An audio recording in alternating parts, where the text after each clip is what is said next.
This is Darwin to Jesus. Welcome back to the channel. In this video, you're going to see a debate I recently had with Benjamin Blake Speed Watkins. He's a well-known atheist philosopher who argues that moral facts are real and that atheism provides a better foundation for them than theism. As you can imagine, I strongly disagree, and this debate gave us the chance to really dig into that. So check it out and let me know what you think down in the comments. And now on to the debate. Hey, what's going on? How's it going? So, It's go- what should I going call well. you, by the way? Chad? Does that work? Yes. Yeah, Okay. I just want to Chad make sure. works. That's good. I call him the Chad. The Chad. I mean, I could always, it's like the Ohio State and go the Chad. I like that. It took me when that name became kind of a slang term for an alpha or whatever you want to call it. I'm a high school teacher, and so my kids out of nowhere stopped calling me by my last name, Mr. Whatever, Coach Whatever, and started calling me Chad. And the first time it happened on the football field, I was like, guys, you're not going to call me by my first name. And one of my star players, he's one of my favorite guys. We still, he's since graduated, but we keep in touch. He was like, no, Coach, you don't understand. He was like, you're a Chad. You're a Chad, like the Chad. And I was like, Just own it. yeah. And I was like, okay, it's all good, man. I understand. I think I can hold on to that. So, One of my best friends back home, he's Cartman, essentially. Like he's just has the personality of Cartman. And of course, one of our other best friends is named Kyle.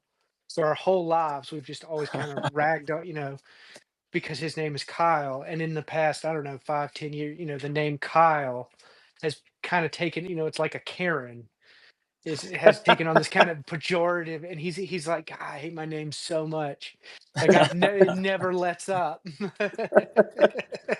I mean, imagine, like you said, imagine naming your daughter Karen 20 years ago, and Yeah, not right. having no idea that the world would refer to that as the lady that wants to speak to the manager. Yeah.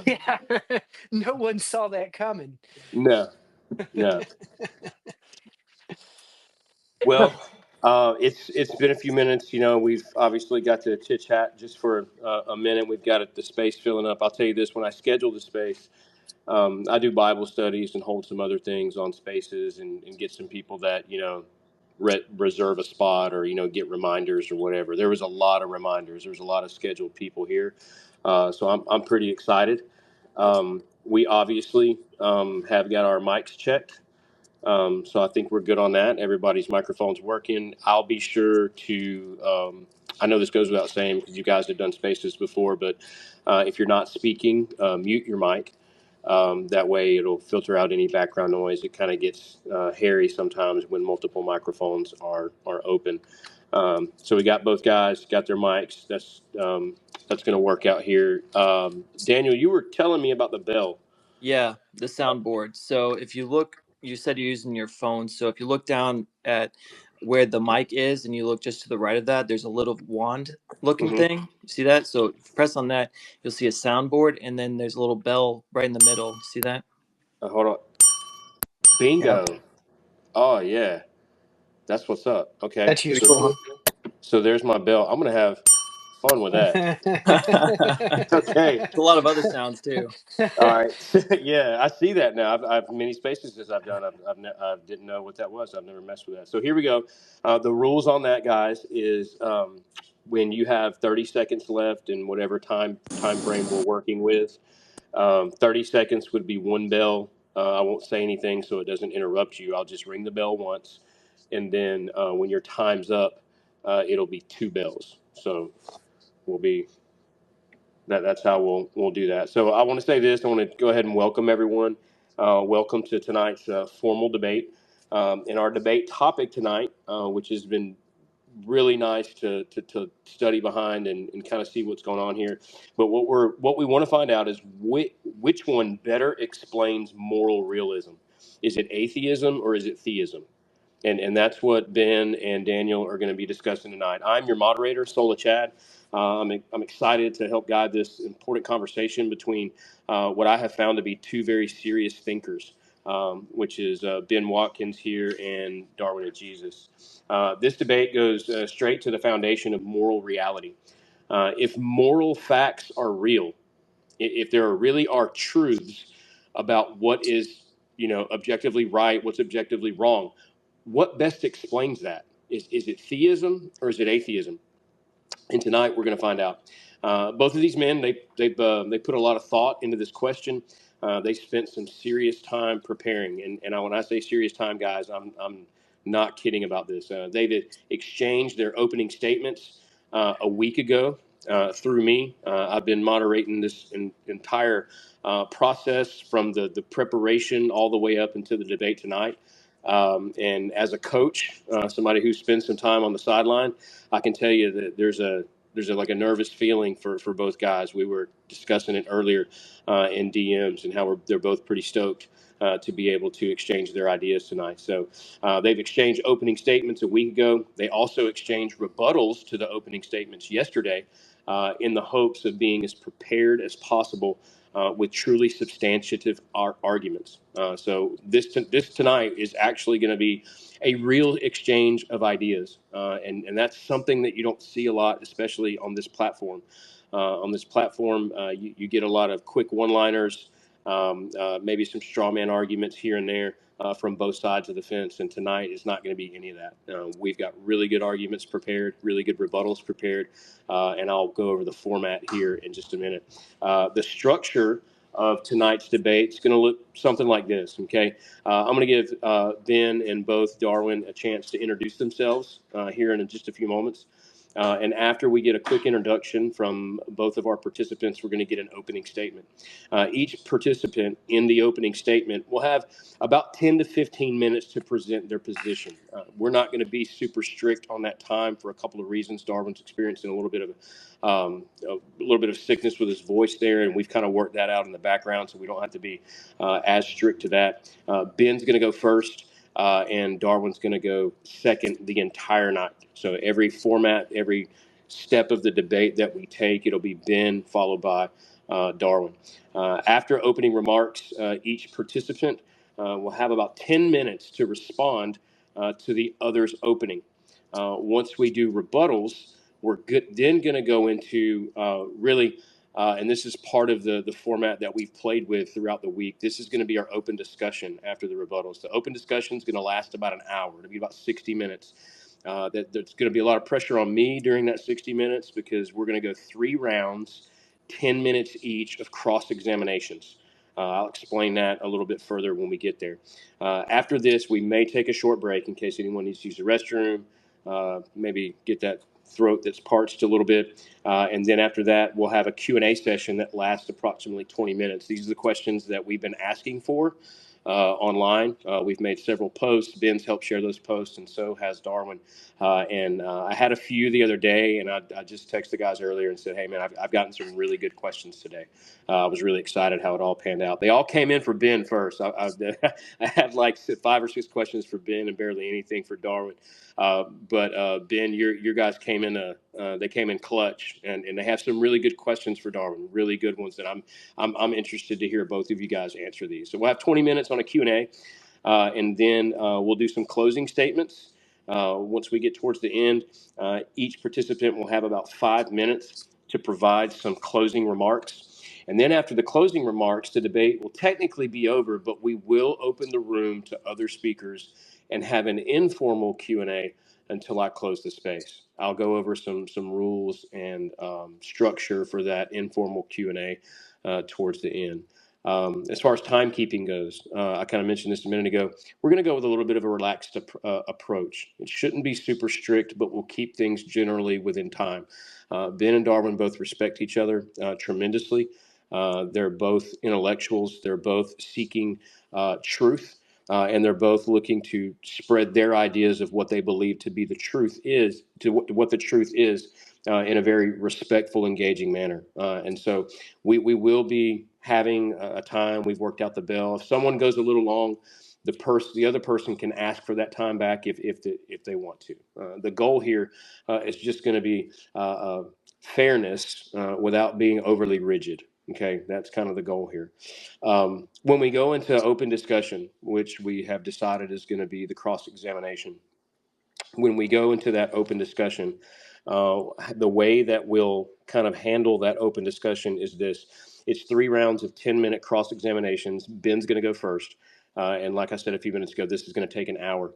The rules for cross examinations are that the person who is examining gets to dictate the conversation. Just imagine a courtroom setting. It's kind of like that. They choose what they want to talk about, and they can use their time to make arguments, ask questions, which should be answered directly, but then allow for context, and then they can interrupt if they need to, but it shouldn't be done very aggressively. And I don't think that's going to be a problem for either one of our participants tonight. That's the way we're going to handle that. I, as the moderator, I'm only going to step in during that open discussion. During the debate, the cross examination. The only time I'm going to step in is if the conversation goes off topic, if I feel that we're kind of looping unproductively in a circle, or if I just have to ring the bell, change the time, the 10 minutes up, and then we're going to go to the next subject. Okay. No new rules will be enforced during the debate unless both debaters explicitly agree to them. And again, that is, we've worked on this behind the scenes for several weeks, for a couple weeks now. I think we're going to be fine on that. But in the event that that does happen, we'll all talk about it and come to an agreement, and I'm sure that we'll be able to do so. Again, before we get formally started, I do want to thank everyone for being here tonight. Everyone that's interested in truth and seeking the truth, especially as far as moral realism goes. Thank you for being here. What best explains moral realism? That's the topic that we're looking at. And I just want to encourage everyone out there who's listening, who's a part of this space, to retweet the space. Share the space, get it out there to as many people as we can tonight. And without further ado, Ben, could you introduce yourself, your background, and the position that you'll be representing tonight? Yeah, so is this the introductions that we prepared, or is this just like me introducing who I am? Just a short intro of who Yeah. you are. Yeah, not Yeah, that. so my name's Benjamin Watkins. I'm one of the hosts of Real Atheology, a philosophy of religion podcast, where we explore questions in the philosophy of religion from atheist perspectives. And we do things like keeping up with the latest in the philosophy of religion literature and interviewing um, leading philosophers of religion in the field, and then doing events like this where we debate with other like-minded individuals who are interested in the philosophy of religion. Awesome. Thank you, Ben. Thank you for that introduction. And you'll be representing the view of atheism tonight, as far Correct. as as what Secular moral realism. secular moral realism. Nice. Okay. All right. Darwin and Jesus, could you introduce yourself, your background, and the position that you'll be representing tonight? Yeah, sure. How's it going, everybody? It's great to see a lot of familiar faces. Wonderful to have you here. Hopefully, you can stay the whole time, and this is a great debate. I'm Darwin to Jesus, also known as Daniel. And for those of you that don't know me, I was a atheist for most of my life until I was about 28, 29, and then I got saved, became a Christian. And this argument had a lot to do with that, the moral argument. And so this tonight is actually a bit personal for me because, like I said, this argument is a big reason why I became a Christian in the first place, why I left atheism. So tonight I will be representing the position that theism better grounds moral realism than atheism. And before I sign off here, I just want to say a huge thank you to Chad for stepping up last minute to fill this spot for us. We really appreciate it. And also a huge shout out to Ben for agreeing to this. I really appreciate his willingness to have this conversation, and he has put a lot of work into this. So I'm looking forward to a great debate. I am too, and I will too. I'll say this before we start with opening statements. I appreciate both Ben and Darwin trusting me with this too. I've never moderated a space or debate to this caliber. I've hosted a lot of Bible studies, done some spaces and things like that. But this, guys, I'm telling you, I've learned a lot in the process, and watching these two gentlemen really put their minds to what they're doing and want to represent their position the best way that they could.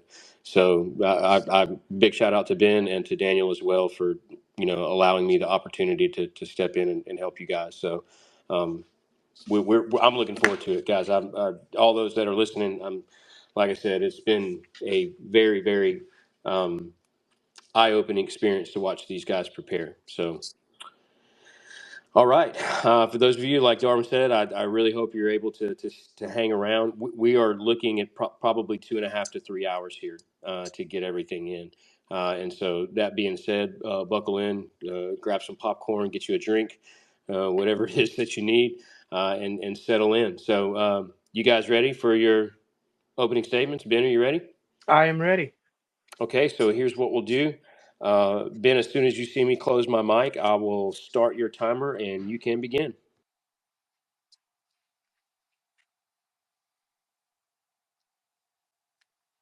All right. Good evening, everyone. Tonight, we have been asked to discuss moral realism, the idea that there really are truths about how we ought to act. This is the domain of ethics, the study of moral thought and moral action. I will argue that moral truth is not grounded in divine authority, but in rationality, the capacity to think and act in accordance with reason. That means being coherent in belief, consistent in judgment, and fair in our treatment of others. My aim is to convince you, the listener, that morality is real, objective, and secular. Let's begin with some basic distinctions. Normative reasons, often called justifications, are considerations that count in favor of our believing something or doing something. They guide us towards what is rational. For example, the fact that two claims contradict gives us a reason to reject one, or the fact that aspirin relieves headaches counts in favor of taking one. Explanatory reasons, by contrast, help us understand why something is the case or why it happened. Often, these are causes, things that bring about an effect. More broadly, they make outcomes more intelligible by revealing their underlying structure. Having distinguished normative and explanatory reasons, let's now turn to the distinction between arguments and explanations. An argument aims to justify a non obvious or contested claim, the conclusion, by appeal to other justified claims, the premises. An argument is valid if its premises would guarantee in a deductive case or strongly support in an inductive case the conclusion. And if a valid argument also has true premises, then it is sound. Now, suppose we are rational. That is, our beliefs and actions can be in accord with what there is most reason to think or do, rather than being biased, prejudiced, random, or otherwise arbitrary. Arbitrariness in belief or action is irrational. For example, it is irrational to believe a contradiction or to reject the conclusion of a sound argument. We care about having true beliefs and making good decisions, and surely we must, then we should avoid irrationality. From this, it follows we ought to be rational. And since rationality consists in responding to reasons in non arbitrary ways, we can now derive the supreme principle of rationality, what I call the rationality principle. We ought to believe and act in accord with what there is most reason to think or do. Of course, someone might ask, why should I care about having true beliefs or making good decisions?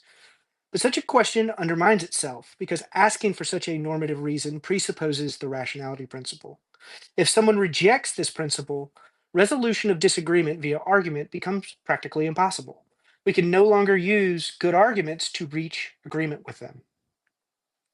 Now let's contrast arguments with explanations.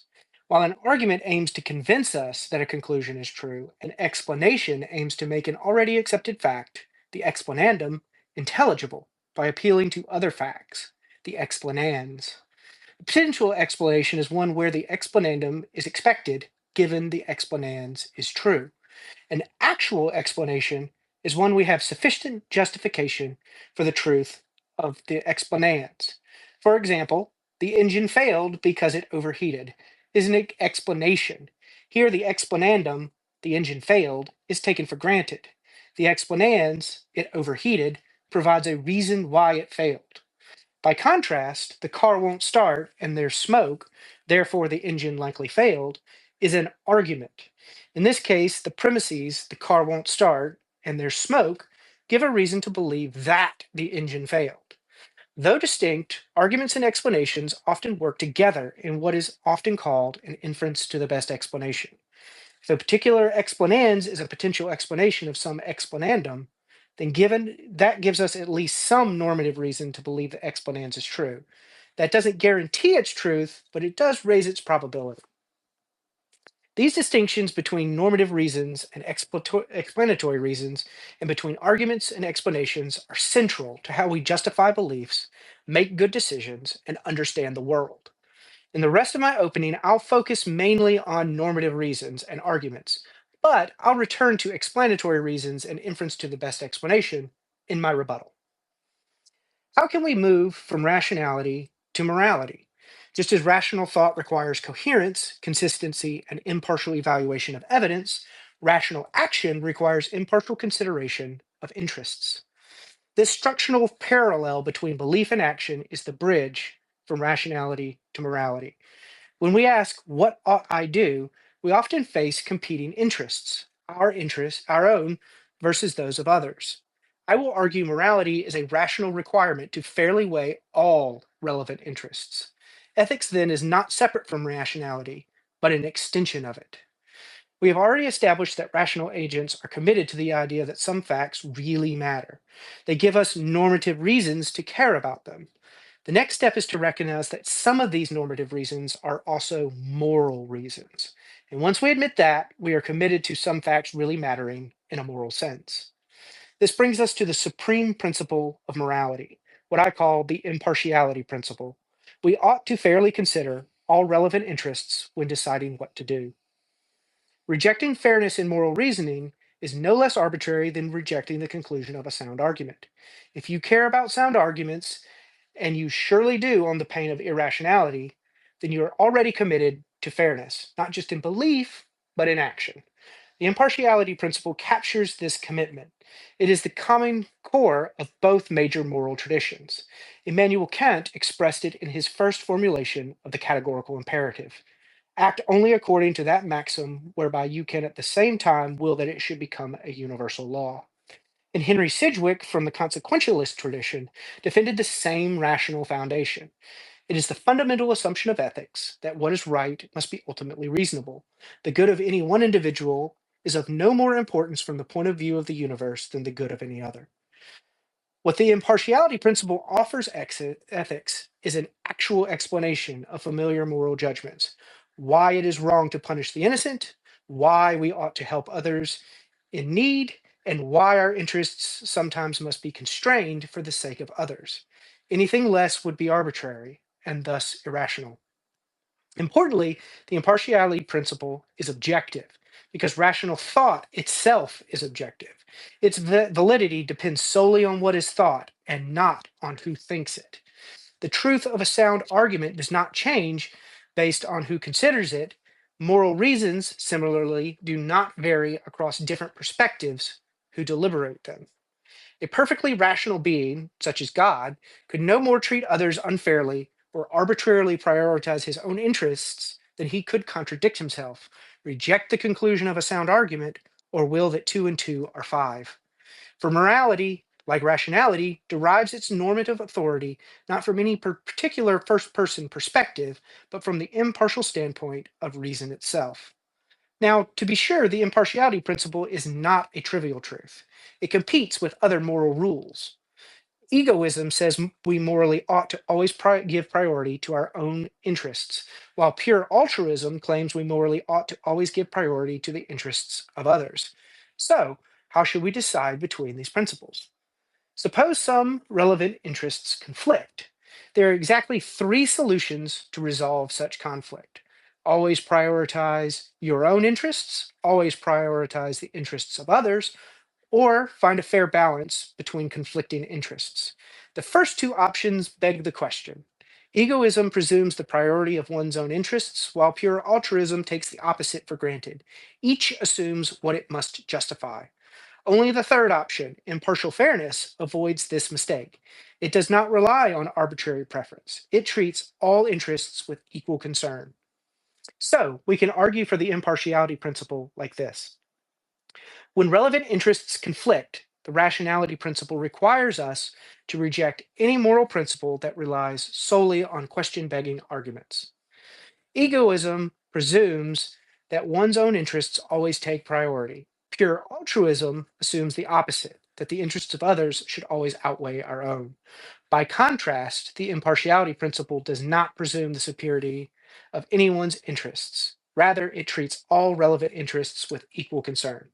In doing so, it satisfies the rationality principle's demand for non arbitrariness. Therefore, when relevant interests conflict, we ought to reject egoism and pure altruism and accept the impartiality principle instead. In other words, morality requires fairness, and fairness is a rational requirement. Hence, the ground of morality is rationality. What does impartial fairness look like when applied to the practical domain? The philosopher John Rawls offers a compelling answer. He invites us to imagine choosing moral rules from behind a veil of ignorance, a thought experiment where we do not know our own position in society, not our status, gender, race, wealth, talents, or any other advantage. From this so called original position, we are forced to reason impartially. Without knowledge of who we are or what position we hold, self interest drops away and fairness emerges as the only rational choice. This moral point of view echoes Kant's categorical imperative, Sidgwick's point of view of the universe, and David Hume's judicious spectator. From this perspective, moral rules must, on the pain of irrationality, treat all individuals' concerns with equal regard. After all, no one behind the veil knows whose interests they will actually represent. And we cannot justify partiality unless it could be rationally willed by everyone and reasonably rejected by no one. It may be objected that fairness matters morally only because God cares about fairness, but this is the incorrect order of normative explanation. Rather, God is moral because he acts fairly, and that is what everyone, including God, has the most reason to do from the moral point of view. When deciding what anyone ought to do, reason itself is the final court of appeal.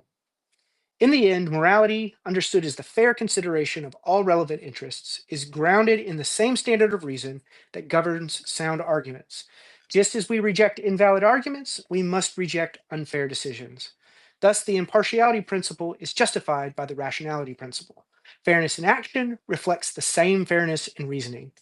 To summarize, we began with the nature of reasons, normative and explanatory, and clarified the difference between arguments and explanations.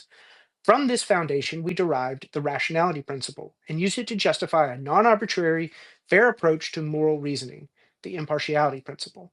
Thus, a secular moral realism is true. Morality is neither a matter of personal preference nor divine command. It consists in the objective demands of rationality, requirements of reason that bind anyone capable of fairly deliberating the interests of others, including God. In conclusion, to be moral is to be fair, and to be fair is to be rational. Thank you. Thank you, Ben. That was a very well put together and well thought out opening statement. Um, we're going to turn it over to Daniel now and let Daniel present his opening statement as well. And I will, Daniel, let me reset my timer.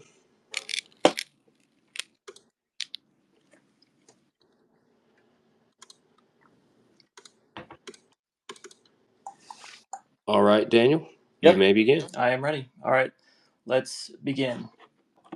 Imagine for a moment that you're standing atop a water tower at night, looking out over a vast field.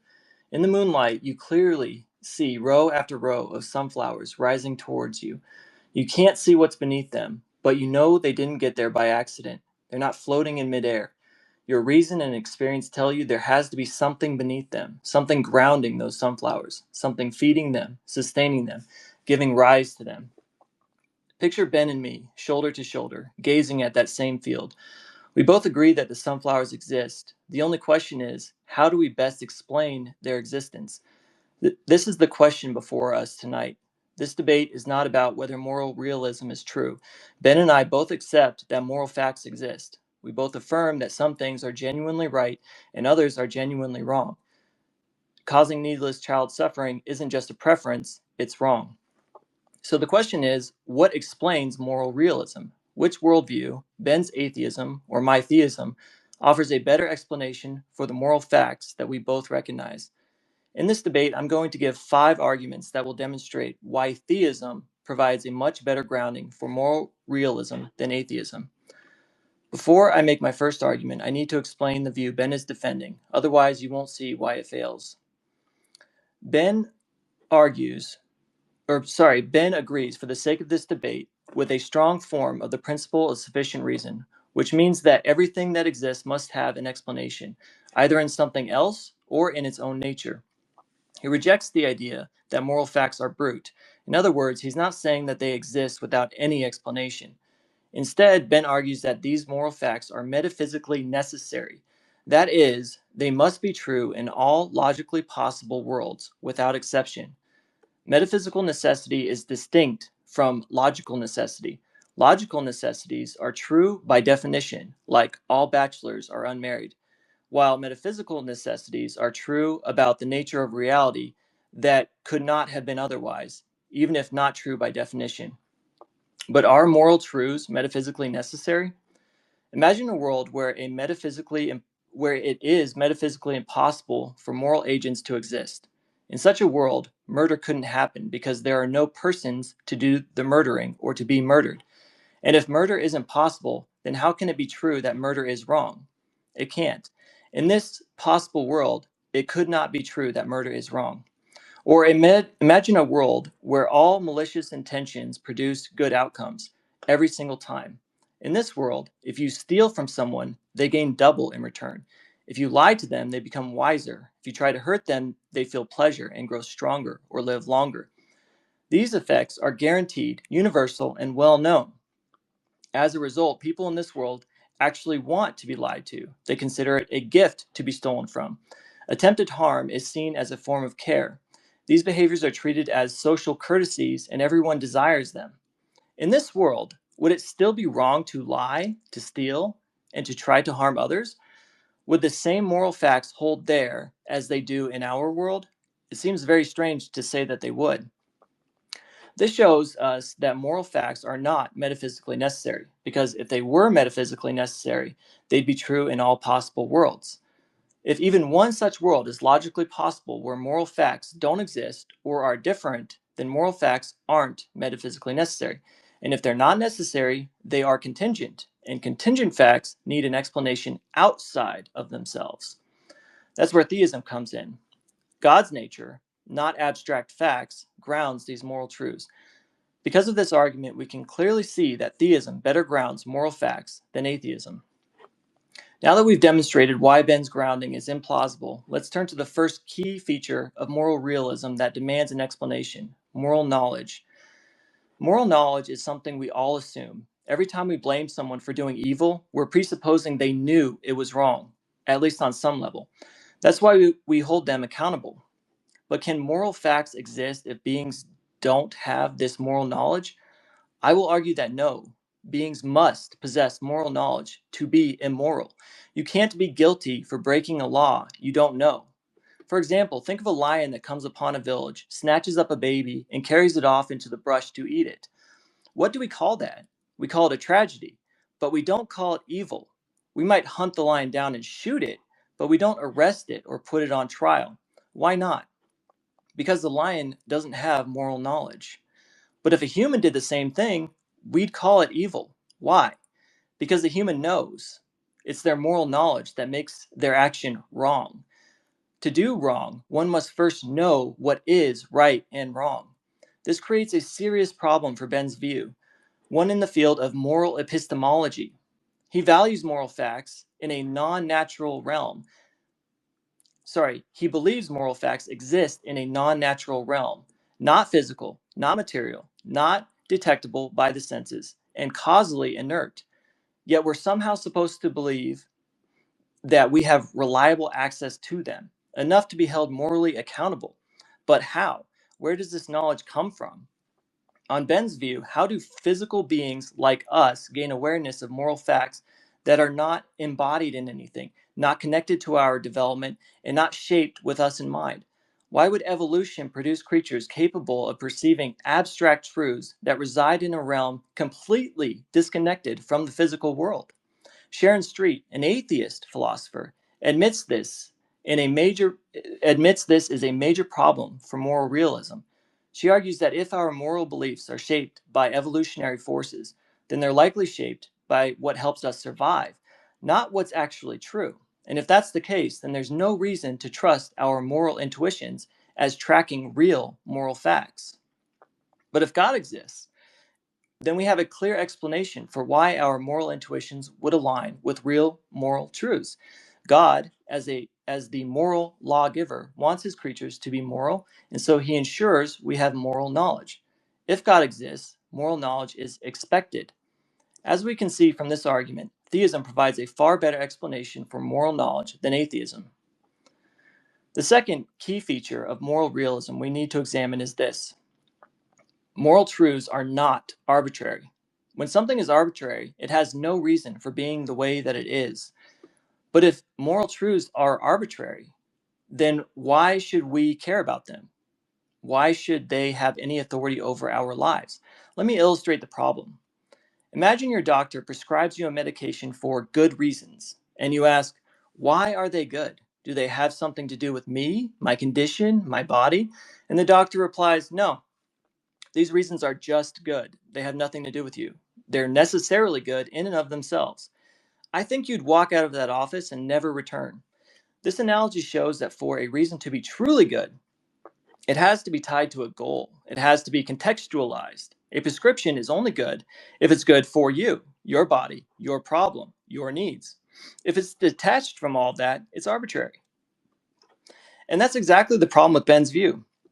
His moral facts, or good reasons, exist independently of any context.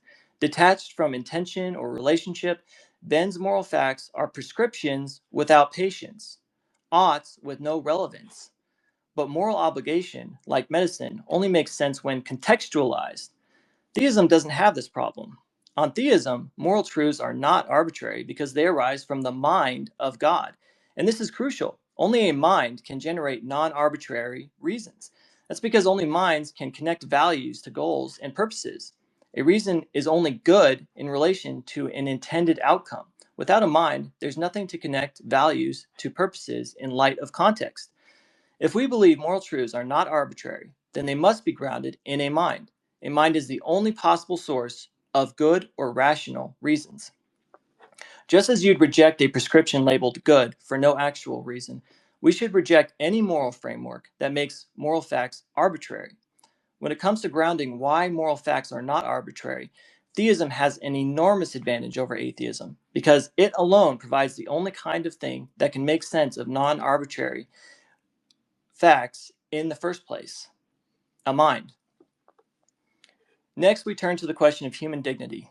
Before we ask where dignity comes from, we need to understand why it matters. And the answer is simple. Moral realism is the view that some actions are truly right or wrong, regardless of anyone's opinion. But for something to be wrong, it must be wrong for something of moral value. You can throw a rock off a cliff, eat a mushroom, or burn a log, and no one calls it evil. This is because those things don't have moral worth. But if you do those things to a human being, if you crush a human skull or throw someone off a cliff, then it's wrong. Not because of how we feel about it, but because of what a human is.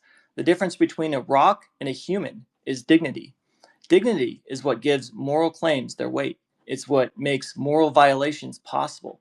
So if morality is real, then dignity must be real too. And more than that, it seems to be universal among humans.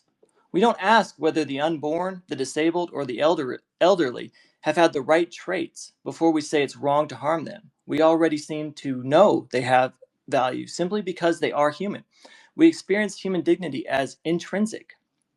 And this is exactly where Ben's view breaks down. On Ben's view, dignity didn't exist in the beginning, just matter, molecules, and primitive life. None of it had dignity. So dignity had to evolve as an accident of chance. And this leads to three major problems. First, it makes dignity arbitrary. If it evolved, then it must be tied to some trait. But which trait? Intelligence? Empathy? Personhood? Any answer here is completely ad hoc. There's no non-arbitrary reason why one trait gives dignity and another doesn't. Traits themselves are accidental and arbitrary. So if dignity depends on traits, which it must on Ben's view, then dignity is arbitrary. Second, it makes dignity extrinsic. On this view, you're not valuable because you're a human. You're valuable because you happen to have a certain trait. But all traits exist on a spectrum. Just as some people are less intelligent, less empathetic, less self-aware, we should expect some people to have less dignity, and others should even have none at all. But this flies in the face of our moral experience. Third, it severs dignity from any meaningful grounding. Dignity is a kind of value, and in every other area of life, value comes from a mind. A watch has value from a mind in relation to its purpose. In our experience, value always comes from minds and intentions in relation to goals and desires. But on Ben's view, there's no mind behind human beings, no intention, no purpose, no design. So what is dignity then? The only way Ben can account for human value is by redefining the concept in a way that departs from what we actually mean when we say something has value. On my view, dignity is not some arbitrary trait we acquire or develop over time. It's something we are made with from the beginning.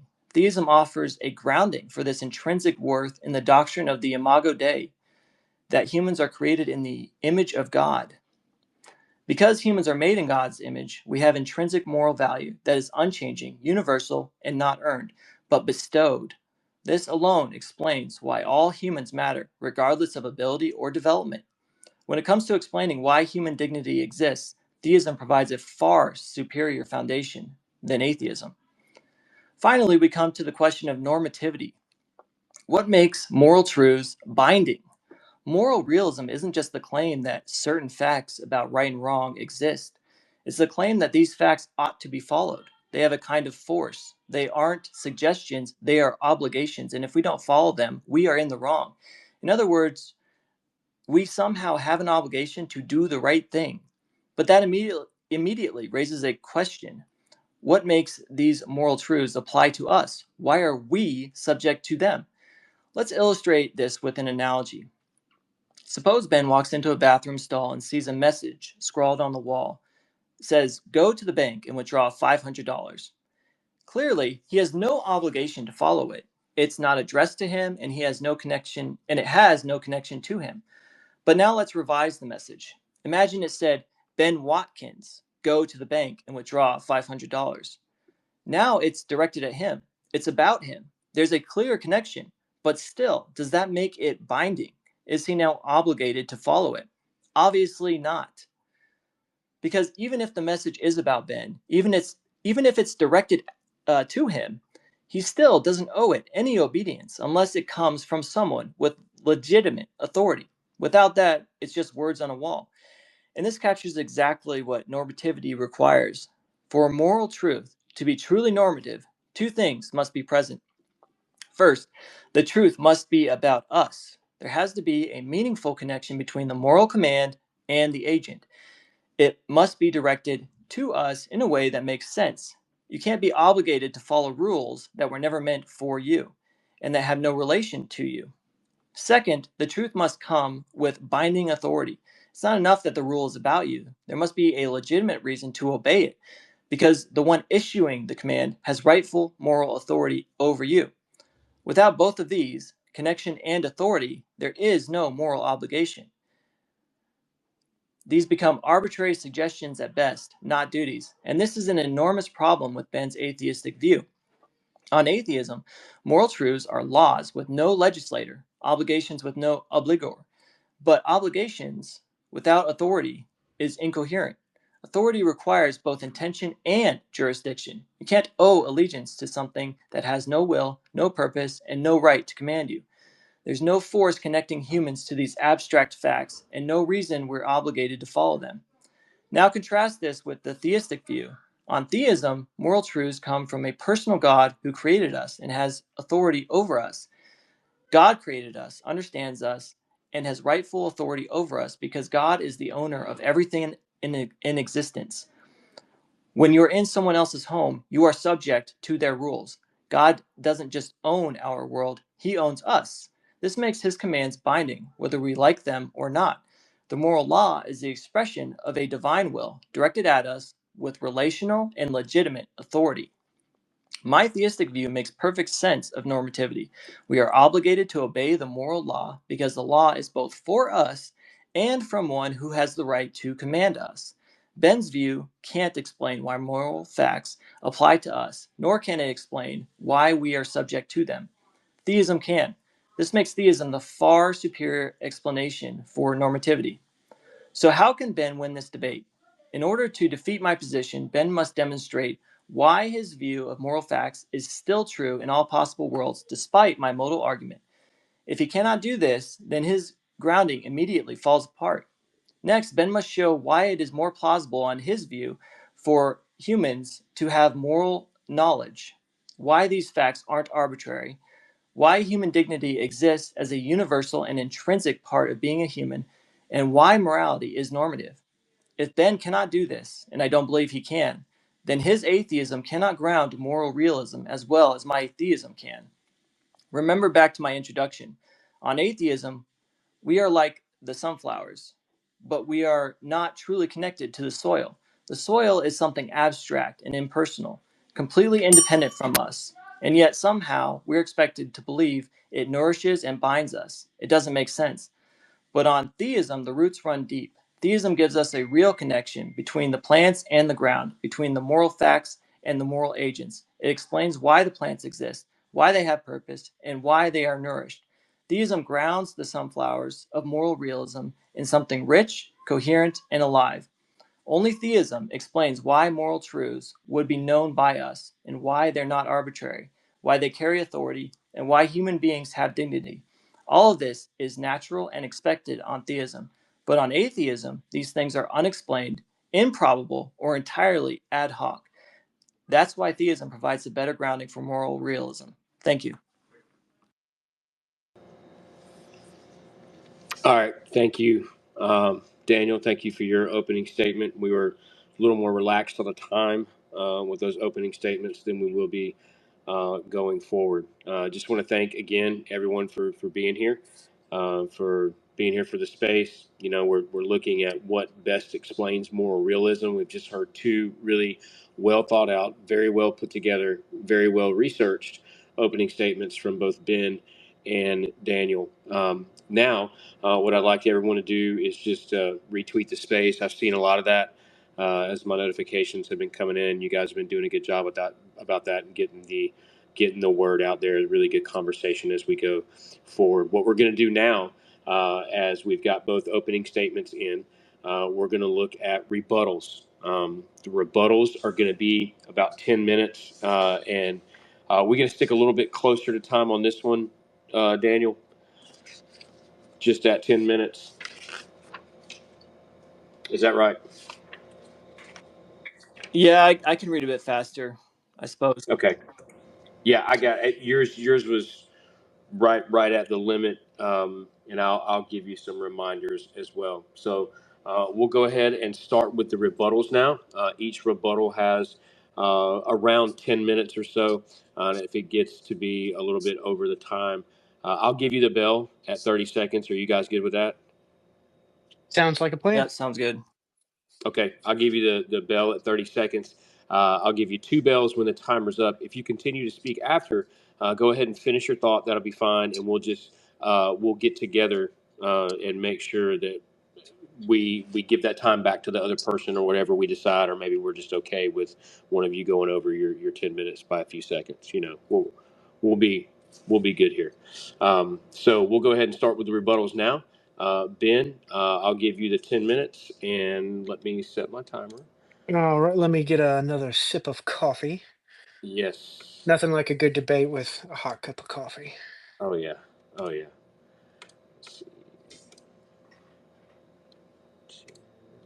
All right, Ben, are you ready to begin? I'm ready. Okay, go ahead. I'll start the timer now. All right, let me begin by thanking Daniel for his opening statement. In my opening, I argued that rationality and impartiality are both necessary and sufficient for morality. That is, moral truth is as real as reason and as objective as fair deliberation. In my rebuttal, I will argue that morality is also secular. God is neither necessary nor sufficient for the reality of moral truth. Daniel has just argued the opposite. So, where exactly does his argument go wrong? Recall from my opening statement the distinction I made at the beginning between two kinds of reasons, normative and explanatory. The former are given by arguments, and the latter by explanations. Though distinct, we can combine arguments and explanations into what are often called an inference to the best explanation. A surprising fact E is taken for granted. If hypothesis H were true, then E would be a matter of course. Hence, there is some reason to suspect H is true. The first premise of such an abductive schema is the statement of the fact to be explained, the explanandum. And the second line identifies the hypothesis doing the explaining, the explanans. If the fact to be explained is something we would expect given the hypothesis, then we have a potential explanation. And if we had sufficient reason to believe the hypothesis is true, then we have an actual explanation or the best explanation. When a hypothesis renders a surprising fact expected, it gives us an explanatory reason to consider it. Because explanatory power is a theoretical virtue, it also gives us a normative reason to suspect the hypothesis is true. Thus, abductive reasoning bridges explanation and justification, translating explanatory power into epistemic support. I take Daniel's moral argument to be of the general form of an abductive schema, so it is undoubtedly valid. Morality, or some feature thereof, is surprising given atheism. But if theism were true, it would be a matter of course. Hence, morality, or some feature thereof, gives us some reason to suspect God exists. The key question, however, is whether this argument is sound.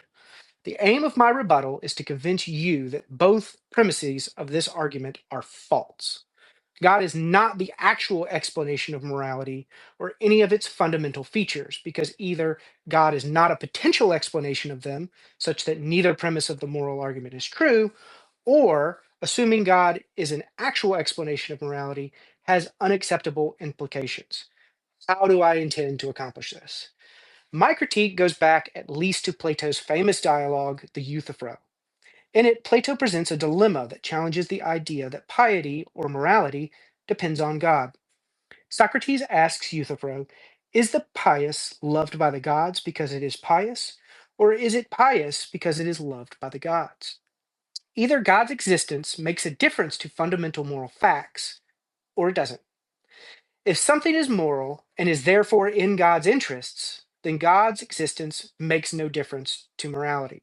But if God's existence makes no difference to morality, then moral truths are neither surprising given atheism nor a matter of course given theism.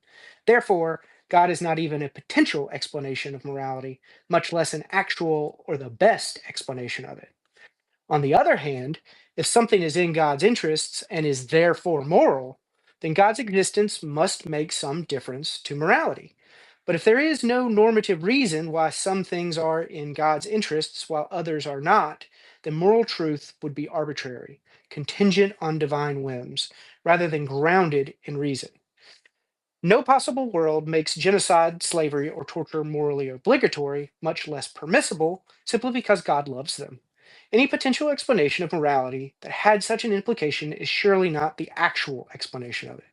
Either God's existence makes no difference to morality, or it makes the wrong kind of a difference, one that renders morality arbitrary. In neither case is God an actual explanation of morality. The first premise of the moral argument assumes that basic moral truths are surprising facts given atheism. But this is true only if they are unexpected. A fact is unexpected only if it could have been otherwise, if it's contingent. But primitive moral principles are not contingent. The Holocaust would be wrong in any possible world with the same non moral features as the actual world. This means basic moral truths are necessary. They could not have been otherwise. Thus, they cannot be unexpected given atheism. If fundamental moral facts are true in every possible world, then God's existence makes no difference to them.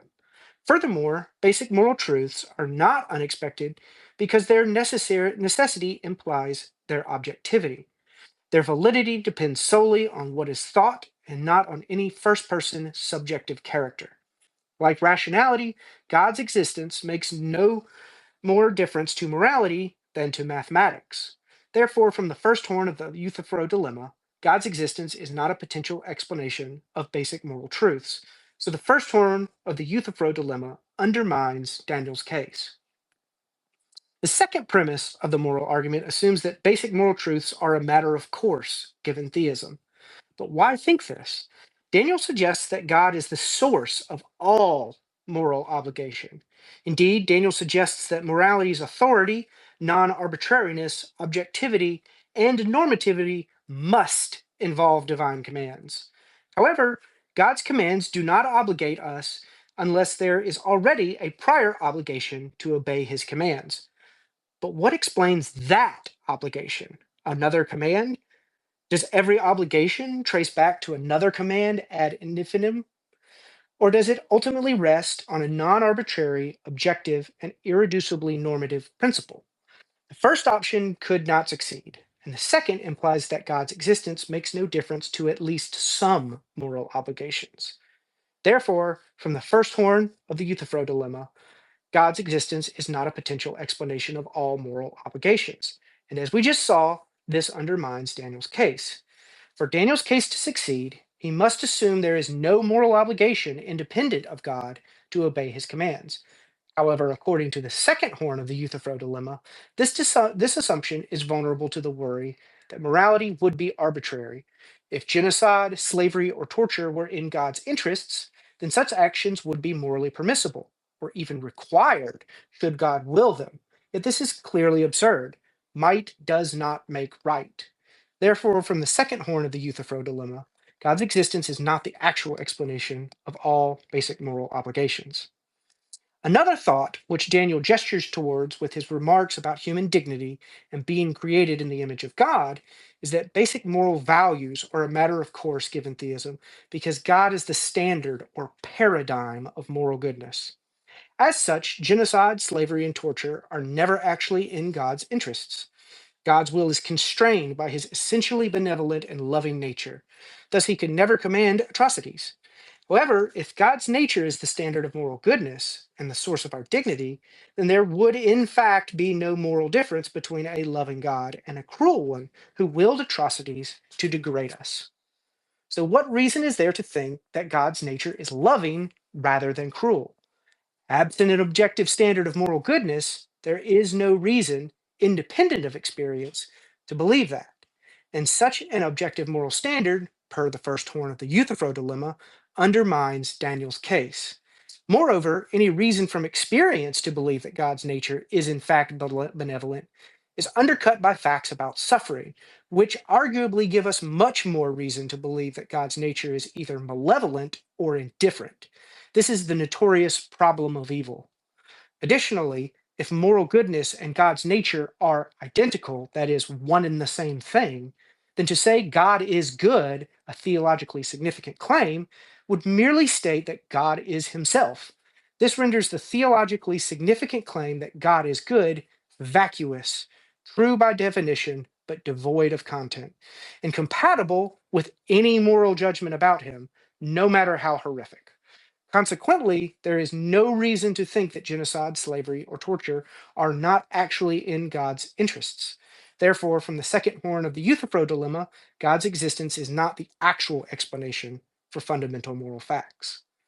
Unlike Daniel's theistic account, grounding morality in rationality and impartiality explains its necessity as a feature of reason. Objectivity is achieved via universally accessible reasoning, and normativity, since rational agents are bound by reasons they can recognize and endorse. Thus, the lesson of the Euthyphro dilemma is that secular moral realism is preferable to divine command theory. It is entirely consistent with the former, but raises insurmountable problems for the latter. In summary, the moral argument fails as an inference to the best explanation. Basic moral truths are neither surprising given atheism, nor a matter of course given theism. Hence, God is not even a potential explanation for the truth of fundamental moral facts, much less an actual or the best explanation of them. The upshot is that God is neither necessary nor sufficient for morality. Unlike divine command theory, secular moral realism accounts for the essential features of morality without making them contingent, arbitrary, or vacuous. Rationality and impartiality are both necessary and sufficient for moral truth and objectivity, and that is reason enough to affirm that morality is both real and secular. Awesome. Awesome. Thank you, Ben. Um, just a couple of seconds over time. I don't think that's a big deal. Daniel, you're good with that, right? Yeah, absolutely. Yeah, I'd be one to complain about it. Yeah, I wasn't even going to ring the bell, but I wanted to be sure that we're all, on the same page here. So, thank you for that. Very well thought out rebuttal, Ben. Very well researched as well. And now we'll jump to Daniel. Daniel will offer his rebuttal. Let me reset my timer.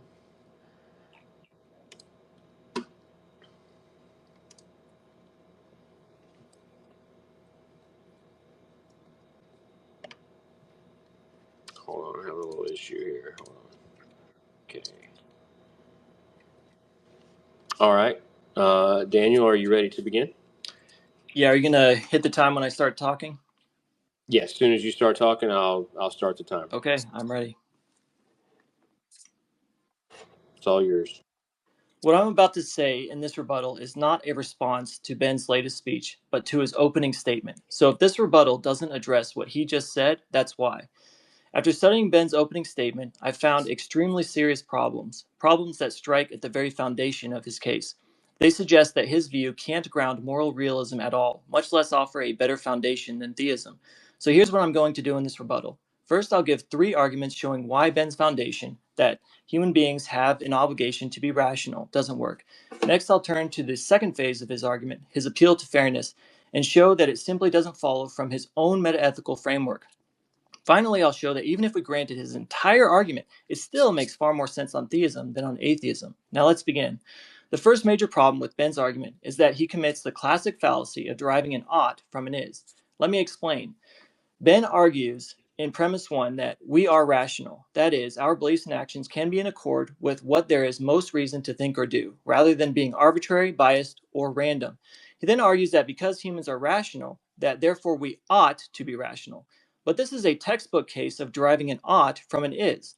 Just because it is the case that human beings have a certain ability to not does not mean that we are morally obligated to use that ability.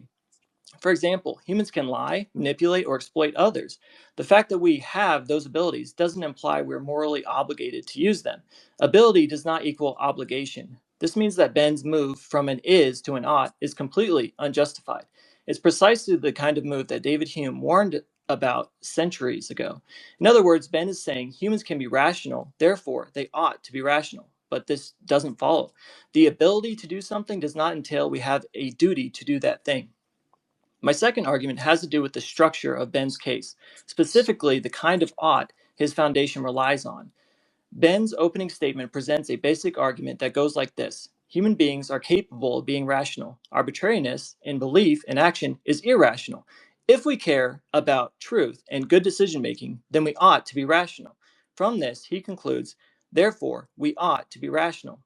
But this argument completely fails to establish an objective moral obligation because of premise 3, which rests entirely on a hypothetical imperative, not a categorical imperative. A hypothetical imperative says, if you want X, then you should do Y. For instance, if I want to get healthy, then I should exercise. If I want to win the lottery, then I should buy a ticket. But if I don't want those things, then the ought disappears. The imperative is conditional on what humans want. By contrast, a categorical imperative says, you ought to do X, full stop, regardless of whether you want to or not. By definition, moral realism is based on categorical imperatives, not hypothetical imperatives.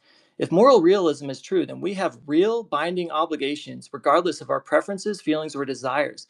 I have an obligation to take care of my family, even if I don't want to take care of my family. But Ben's argument doesn't give us categorical imperatives. Instead, his entire argument rests on the premise that if we care about truth and good decisions, only then do we have an obligation to be rational. His entire foundation is built on a hypothetical imperative, a conditional ought, not a categorical ought. Ben is supposed to be explaining how his atheism can ground moral realism, but the very foundation of his argument has nothing to do with moral realism. The third major problem with Ben's first argument is that he's making a fallacious transcendental move, one that goes all the way back to Aristotle. Aristotle famously pointed out that you can't argue against the laws of logic without already assuming them. In other words, certain beliefs are impossible to doubt. They're indubitable because you have to assume them just to engage in reasoning at all. But just because something is indubitable doesn't mean it actually obtains. To obtain just means to be true in reality. For example, I cannot rationally believe that my reasoning is unsound, because to believe my reasoning is unsound would mean I would be undermining all of my beliefs, including my belief that I have unsound reasoning. This means that the proposition I reason soundly is indubitable. I cannot doubt it. But does it follow from this that I do reason soundly? Not at all. It could very well be the case that my reasoning is fundamentally flawed. I just wouldn't be in the position to know it. So just because something is indubitable doesn't mean it actually corresponds to reality. But it gets worse. Even if something is indubitable and that somehow means it is true, it still doesn't follow that we have a moral obligation to it. That's an even bigger fallacy. Imagine I say, human beings ought to communicate. Someone then asks me, why ought I communicate? I reply, well, you just had to communicate with me to ask that question. So clearly you have a moral obligation to communicate. Obviously, this is absurd. This argument wouldn't prove that we have a moral obligation to communicate. It just shows that communication must be used to have a conversation. But in no way does this prove that we have a moral obligation to communicate. Ben is making the same mistake with rationality. He says, if someone asks why they should be rational, they're already assuming rationality. And that's correct, but that doesn't mean they have a moral duty to be rational. It only shows that rationality is inescapable as a tool of discourse. It doesn't show it's morally obligatory. So Ben's foundational argument fails for three reasons. First, he committed the is-ought fallacy by saying because it is the case that humans are rational, therefore humans have an obligation to be rational. Next, his argument was based on a hypothetical imperative which has nothing to do with moral realism. And lastly, he fallaciously assumed that because something cannot be doubted, that it therefore is true and has normative force, which doesn't follow. After laying out his foundational argument, Ben's next move was to argue that obligations are derived from fairness. There's a big problem here as well. Let's look at how Ben defines fairness. He says, when we ask, what ought I do? We often face competing interests, our own versus those of others. I will argue morality is a rational requirement to fairly weigh all relevant interests. Notice what Ben has just done. He said that we ought to do what is best regarding everyone's interests. The problem is that this has no place in Ben's own system. Why? Because Ben has also made it very clear that our obligations do not come from anything about human beings. They do not come from our psychology, our biology, or our evolution. They don't come from what we want, need, or care about. Instead, he says that moral truths, like the goodness of friendship, or freedom, or knowledge, are just objectively and necessarily true, regardless of whether humans exist. So here's the tension. If moral obligations come from these abstract facts which exist independently of all human interests, then Ben cannot turn around and say that we have moral obligations that are derived from human interests. Human interests are irrelevant. On his view, if human beings evolved to hate friendship or found that fairness caused unbearable suffering, it wouldn't matter. These moral facts would still be good. The obligations would still stand. Human nature and human interests should have absolutely nothing to do with human obligations on Ben's view. This means Ben's appeal to fairness just isn't supported by his theory. It contradicts it outright. He claims his house is built on stone and then says it's built on water. If our obligations come from necessary, abstract truths that are totally independent of human beings, then fairness, which is about human interests, is irrelevant. The moment Ben says obligations are derived from anything regarding humans, he's abandoned the foundation he's supposed to be operating from. But let's just say, for the sake of argument, that I'm completely wrong about everything I've said so far. Let's say that Ben has actually succeeded in grounding obligations in rationality and fairness. Even if we grant Ben everything he's argued so far, his entire argument still works better on my worldview than on his. Why? Because Ben is assuming something his worldview cannot justify, that reality is rational. Ben is not just saying that humans sometimes behave rationally. He's arguing that rationality itself is a feature of the universe, that there's something like capital R reason embedded in the very structure of reality, that there are real objective norms governing how we are to think. The problem is that on an atheistic naturalism, this makes no sense because on that view, everything comes from something without a mind.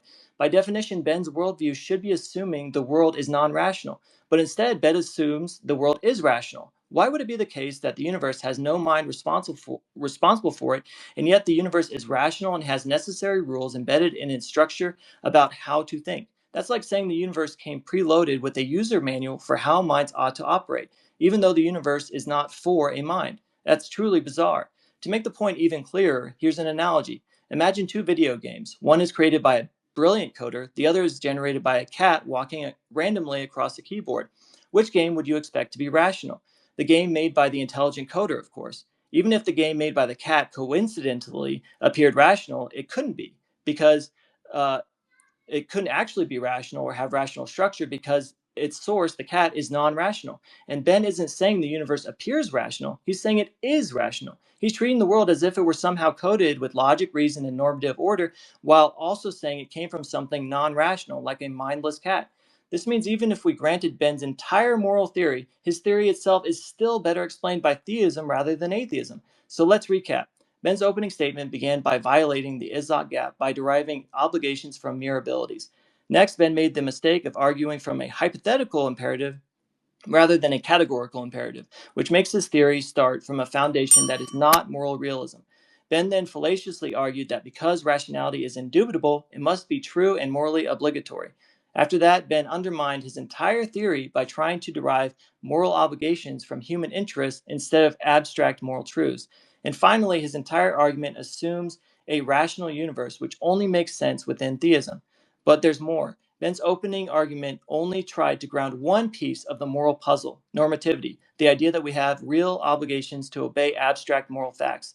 But Ben hasn't given us any reason to believe that these abstract moral facts are knowable, that we could ever access or understand them. His theory hasn't told us why humans have dignity, why we matter in a way that makes morality meaningful, and he hasn't given us any reason to think that these abstract facts are not arbitrary.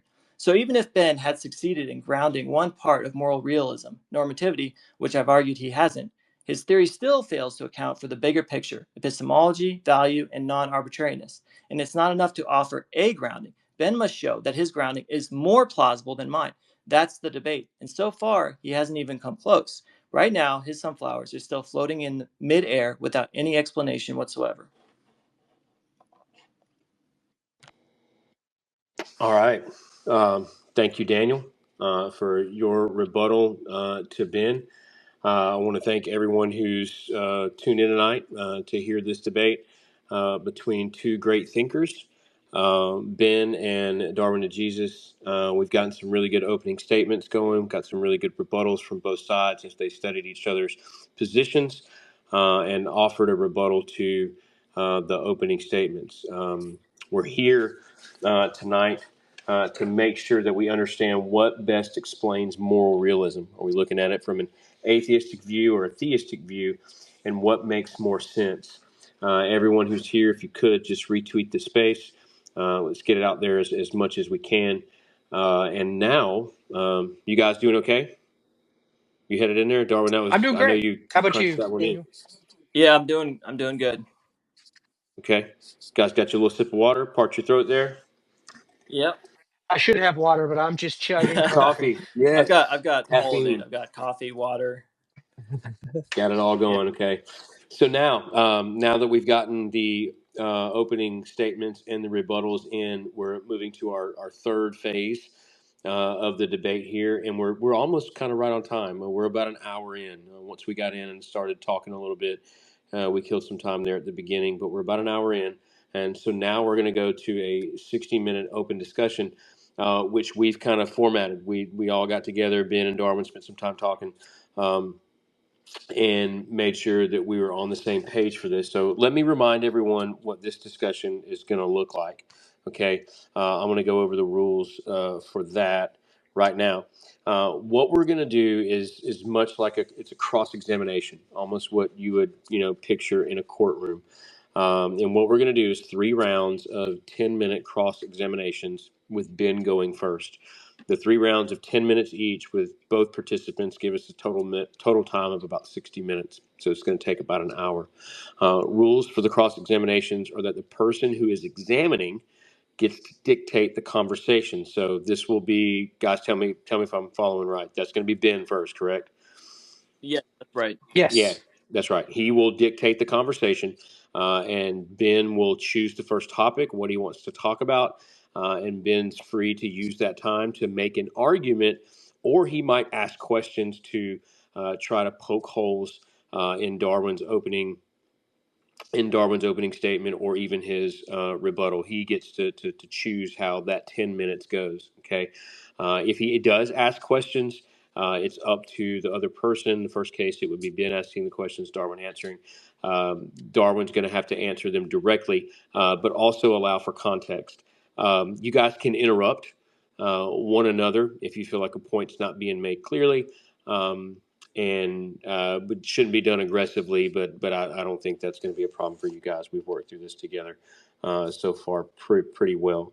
Me as the moderator, I'm not going to step in unless I really feel like I need to. I don't think that's going to be a problem. We just don't want the conversation to go off topic. We don't want to loop unproductively in a circle. And then I might have to step in to change the debate to the next subject. That would be the only reasons that I would jump in as well. Let's be careful not to stack arguments either, guys, one on top of the other. We want to make sure that we answer the questions that's being addressed directly without giving a bunch of arguments in rebuttal without time to address everything that's being said. Does that make sense, Ben? You good with that? Oh yeah. Okay, good deal. All right, now, so here we go with our first 10-minute round. I'm having a little issue with my timer, so I'm going to try to keep it on my phone, which is going to cause me to switch back and forth from apps. I hope that doesn't cause a problem. The timer I'm using on my computer is, I don't think it should. I yeah, think you should. Yeah, it keeps you in space even when you. I'm assuming you have an iPhone. yes. I was switching back and Yeah. forth. I had a timer up on my internet. My computer is just, I need a new one. I'll just say that. It's just like that. So here we go. We're going to start our open discussion now. We're going to start our first 10 minutes. Darwin, you ready?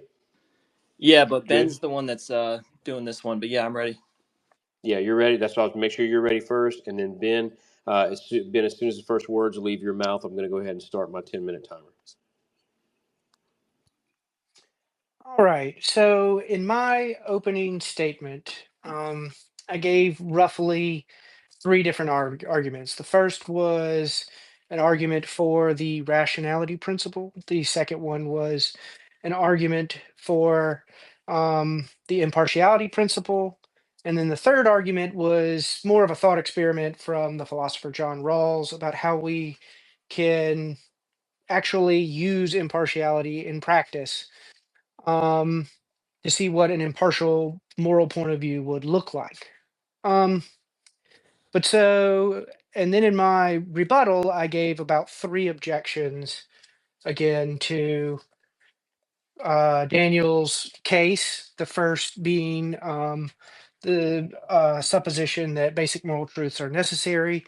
Then I went into the Euthyphro dilemma and mentioned what's often called the prior obligations objection. So, what I want to focus on in this period is start with my opening, the two, what I think are the most important bits of all of that. So, from my opening statement, the argument for the impartiality principle is obviously the most important because that is the non-arbitrary justification for what I'm calling the supreme principle of morality. And if people listening look in the comments of this thread, I have posted a brief with my opening statement on it and the argument, the rational ground of the impartiality principle. And so that's where I want to start I with just put that in the Daniel, nest for you, by the because way, Ben. oh, Yep, thanks, man. I didn't actually know how to do that, so I you got you. Go ahead. thanks for saving me on that. So I'll read off that argument real quick. And then my question, I'll then turn it over to Daniel because my question will be, what premise, if any, of this argument do you reject? So the first premise, A, was when relevant interests conflict, the rationality principle requires us to reject moral principles supported only by question-begging arguments. Premise B, egoism and pure altruism are supported only by question-begging arguments in such cases. Premise C, the impartiality principle avoids question begging by treating conflicting interests with equal concern, that is, without arbitrary preference for anyone's interests. And therefore, conclusion D follows when relevant interests conflict, we rationally ought to reject egoism and pure altruism and accept the impartiality principle instead.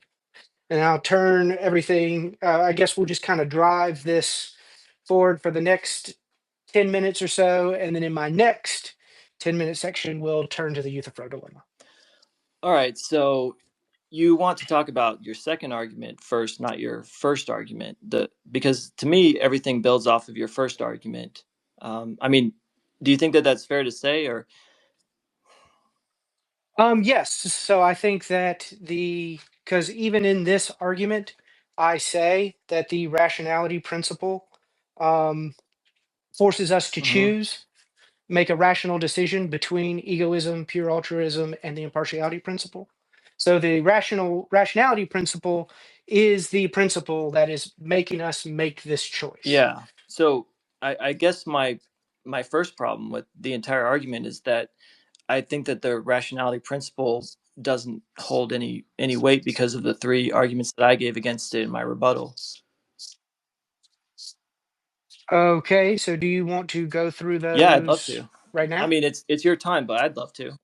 So before we do that, were there any premises of that argument from the impartiality principle the argument for the impartiality principle that you reject, or do you accept the impartiality principle? I would reject it doing an internal critique because I think that, like I said, that from your perspective, from your view, we should only be deriving our moral obligations from these abstract facts. It should have nothing to do with human activity or human desires or human interests or anything like that.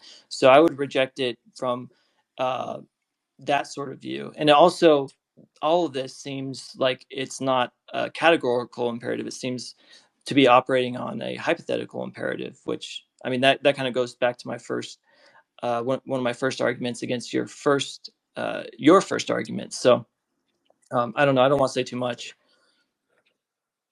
No, but I would like to press you on this a little bit more because so I've given an argument that is Hmm. valid.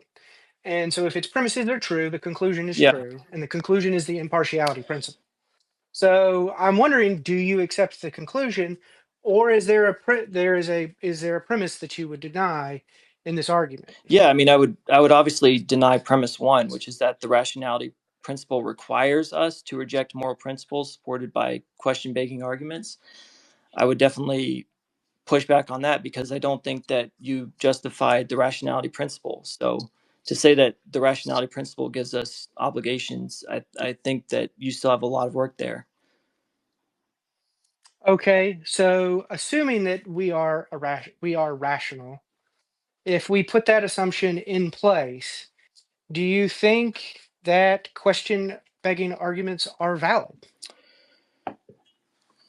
No, no. Okay, so if question begging arguments are invalid, um, and we only had question beg, if we have three options on the Hmm. table, those are the only three options, and two of the arguments for two of those options, the arguments for them beg the question, and the third one Yeah. doesn't.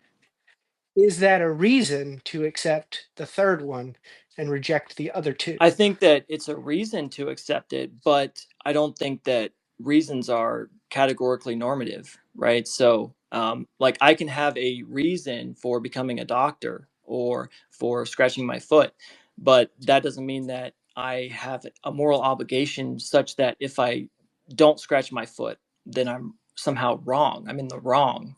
You know what I mean? So, I think that there's a bit of a bit of a gap there between having a reason and having an obligation.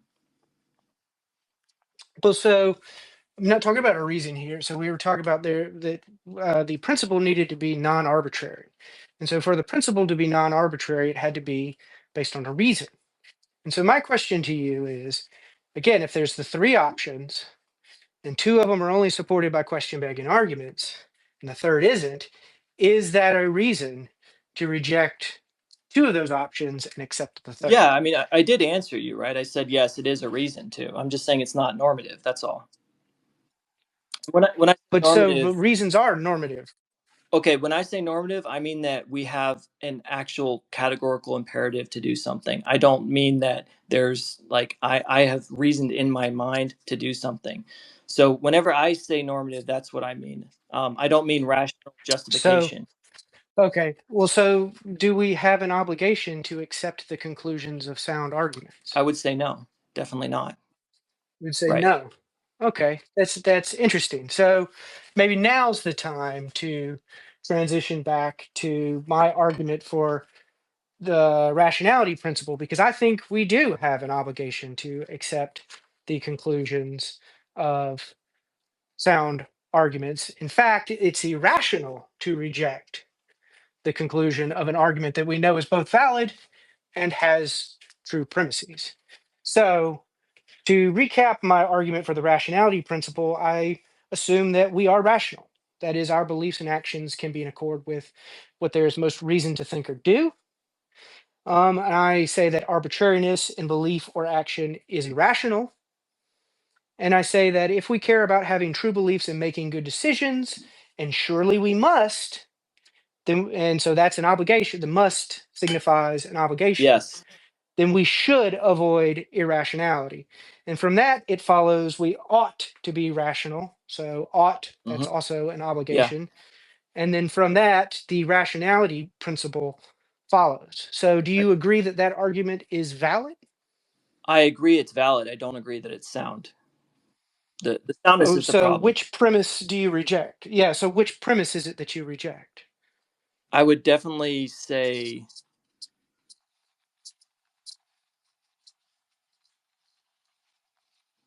is it not on this sheet here? I'm sorry.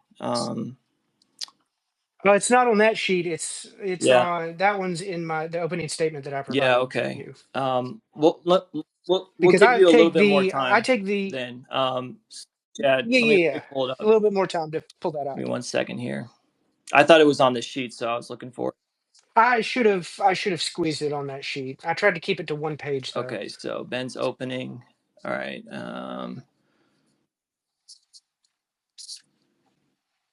Wow. Okay, here it is. So we are rational, that is our beliefs and actions. Okay, so this first premise I think is a bit dubious. I mean, first of all, how do we even know that we are rational? Like, it seems like we are rational, but do we have any objective way to know that we are actually rational?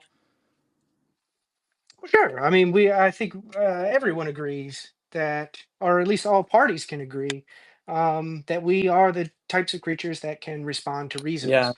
but is that your argument for that? Realists and anti-realists alike concede that. Yeah, but to me, saying like everybody agrees doesn't actually get you to it, right? Because like everybody used to agree that the Earth was flat, and it wasn't, right? So I think it's entirely possible that we're deluded about that, right? Especially on your view, which says that evolution is a thing, and so everything about us is really just the product of accident. So, do you deny that we are rational? I don't deny it on my view, but this is coming from your view. Okay, so you do agree that we are rational. Definitely on theism. So this is a common ground. On theism, it is. On atheism, I think it's incredibly dubious. Okay, well, but that's a different argument And now. We're talking and about this argument as far as the yeah, premises. So the rationality principle well, follows. We agree that it's valid. So if these premises are true, then the rationality let me be a little principle bit is more true. specific here. So when you say we are rational, um, some people are not rational. I mean, some people don't really think at all, or some people are incredibly irrational, and some people are basically non-rational. Granted. So I don't know that I would agree that we are rational. I think the correct way of saying this is that we have the ability to be rational, or it seems like we have the ability to be rational. Okay, well, sure. I mean, we'll make that the Yeah. premise then. It appears that we are Do you want to put rational. a pin in that, because it's been 12 minutes and 30 seconds? Yeah, we'll put a pin in it there, and want to be respectful of time, and turn things back over. And if we need to loop back, we Yeah, can. it's totally up to you.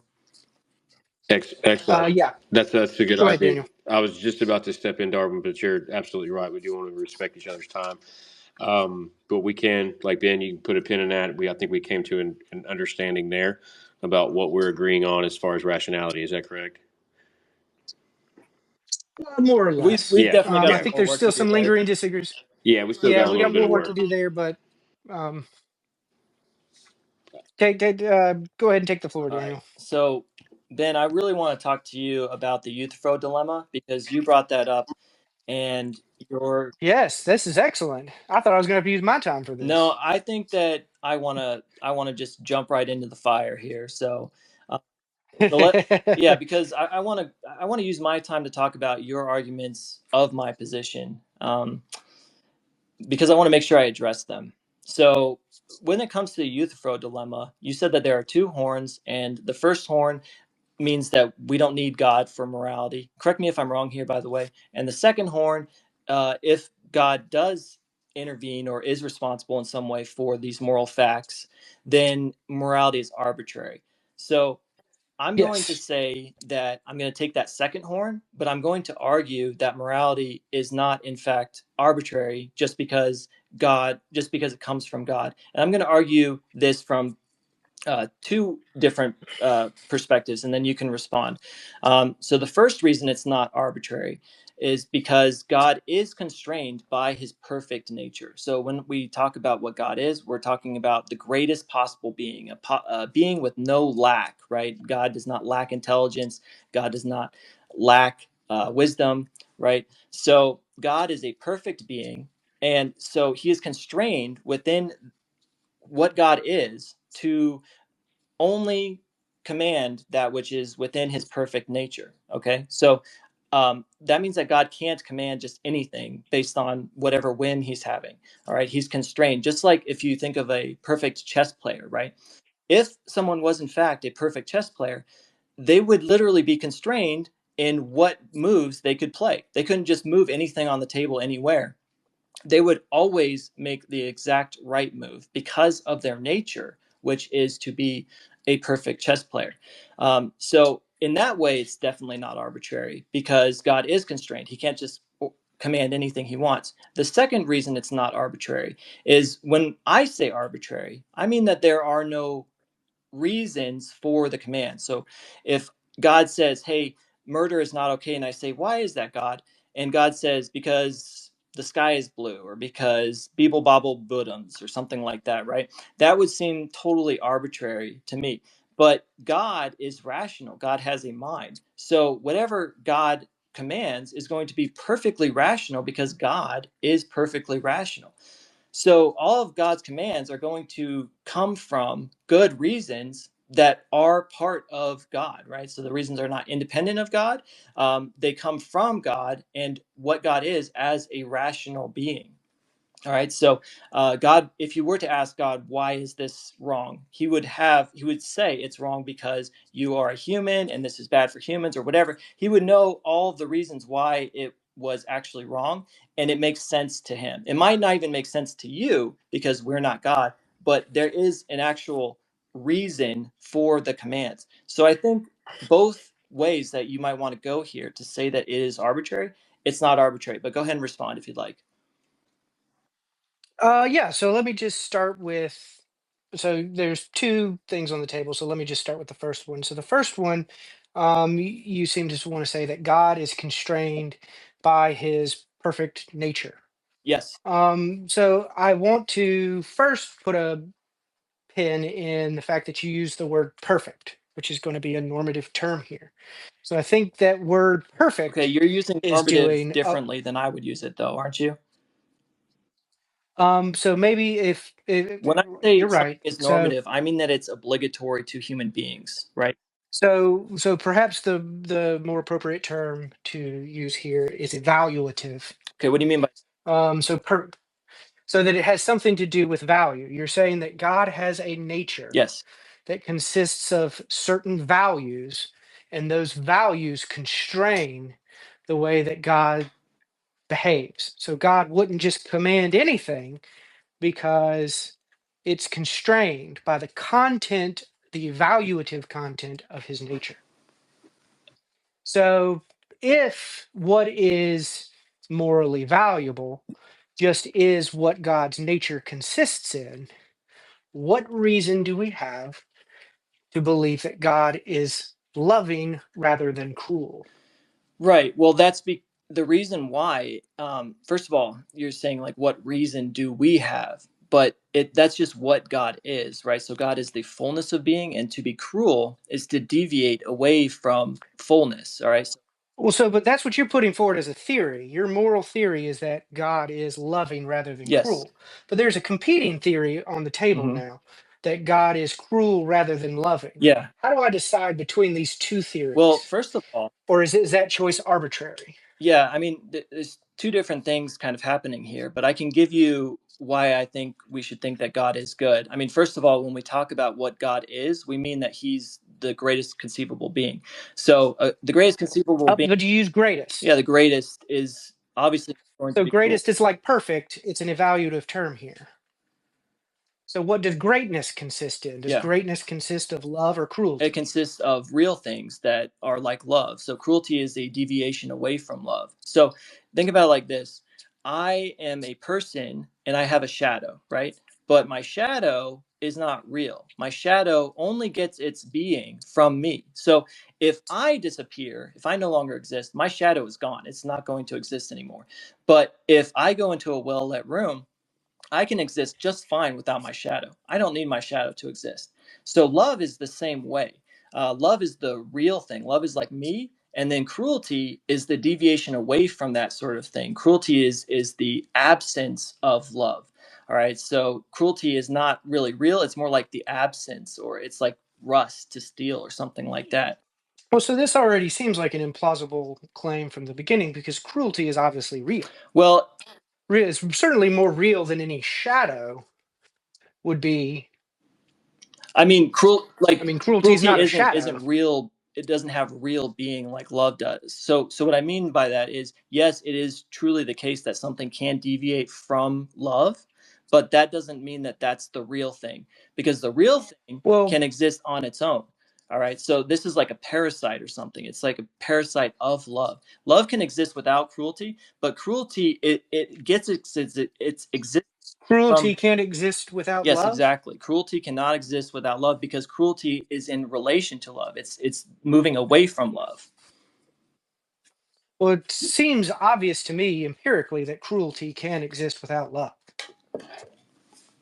No, I don't think so, I mean, because when you say so like someone I is can't cruel, add substance, form, or being to cruelty and make it more real or more loving. no. It just is. Cruelty is something with positive Yeah, maybe existence, and so maybe let me put it like this. Let well, me let me explain a little bit here. So, if we say that something is false, right? When we say something is false, we're also making a truth claim, okay? Because we're saying it's true that this thing is false. So all claims of falsehood are also claims about the existence of truth. Something cannot be false unless truth exists, because falsehood is in reference to truth.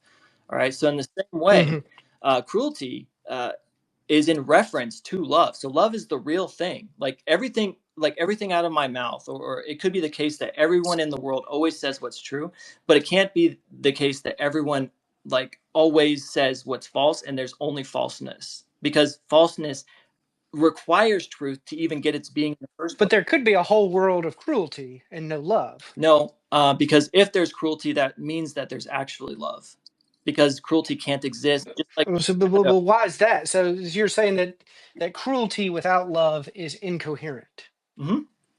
Yeah, cruelty is in reference to love. Just like my shadow can't exist without me, but I can exist without my shadow. So love is So, the real thing. what's to stop me from putting a similar that love can't exist without cruelty? To just say the opposite, that a perfectly loving world is incoherent Yeah.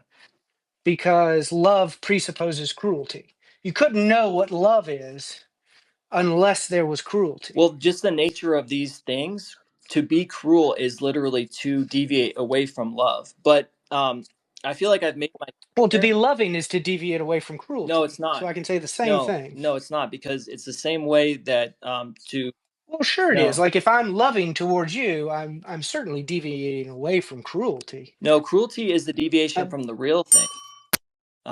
And just like saying something is false, it's true that it's false, right? So but do love and cruelty work that way? It doesn't seem obvious that love and cruelty work the same way true and false to do. me, it does. I mean, I'll leave it to the audience, but yeah, I mean, if we're talking about the greatest Fair conceivable enough. being, Ben, I'd like to ask you, with my remaining time, do you think that the greatest possible being would be cruel? So no, because of the normative content of Right. So you and I great. agree. When you say great, is an evaluative, and so I think greatness involves love rather than cruelty. Exactly. But I So think there that you there's go. a standard. But I think the standard is independent of God because it's facts about love and cruelty which make it the case that greatness consists in love and not cruelty. Okay, but you did say that the greatest possible being would be loving and not cruel. You agree with me. But no, because there's a difference of theory here. Your theory is that God is the that love and cruelty have the value they do because they're part of God's nature. I think that God is loving rather than cruel because of the nature of those things. It's greatness that confers those properties on God. So there's a difference in the order of normative explanation. All right. Hey guys, do you want to put a pin in that? Do you Yeah. want to? Okay. So what we'll do, Darwin, when we come back to your next, um, when you lead the next cross examination in round two, we can come back to that so you can have Ben further explain how it's not lining up for you. Is that good with you guys? Yeah, Yeah. sure. Okay, cool. So now we're going to round two now, with Ben leading the cross examination for round two. Ben, as soon as you start talking, I'll start your 10-minute timer. So let's stick with the Euthyphro dilemma and thereabouts.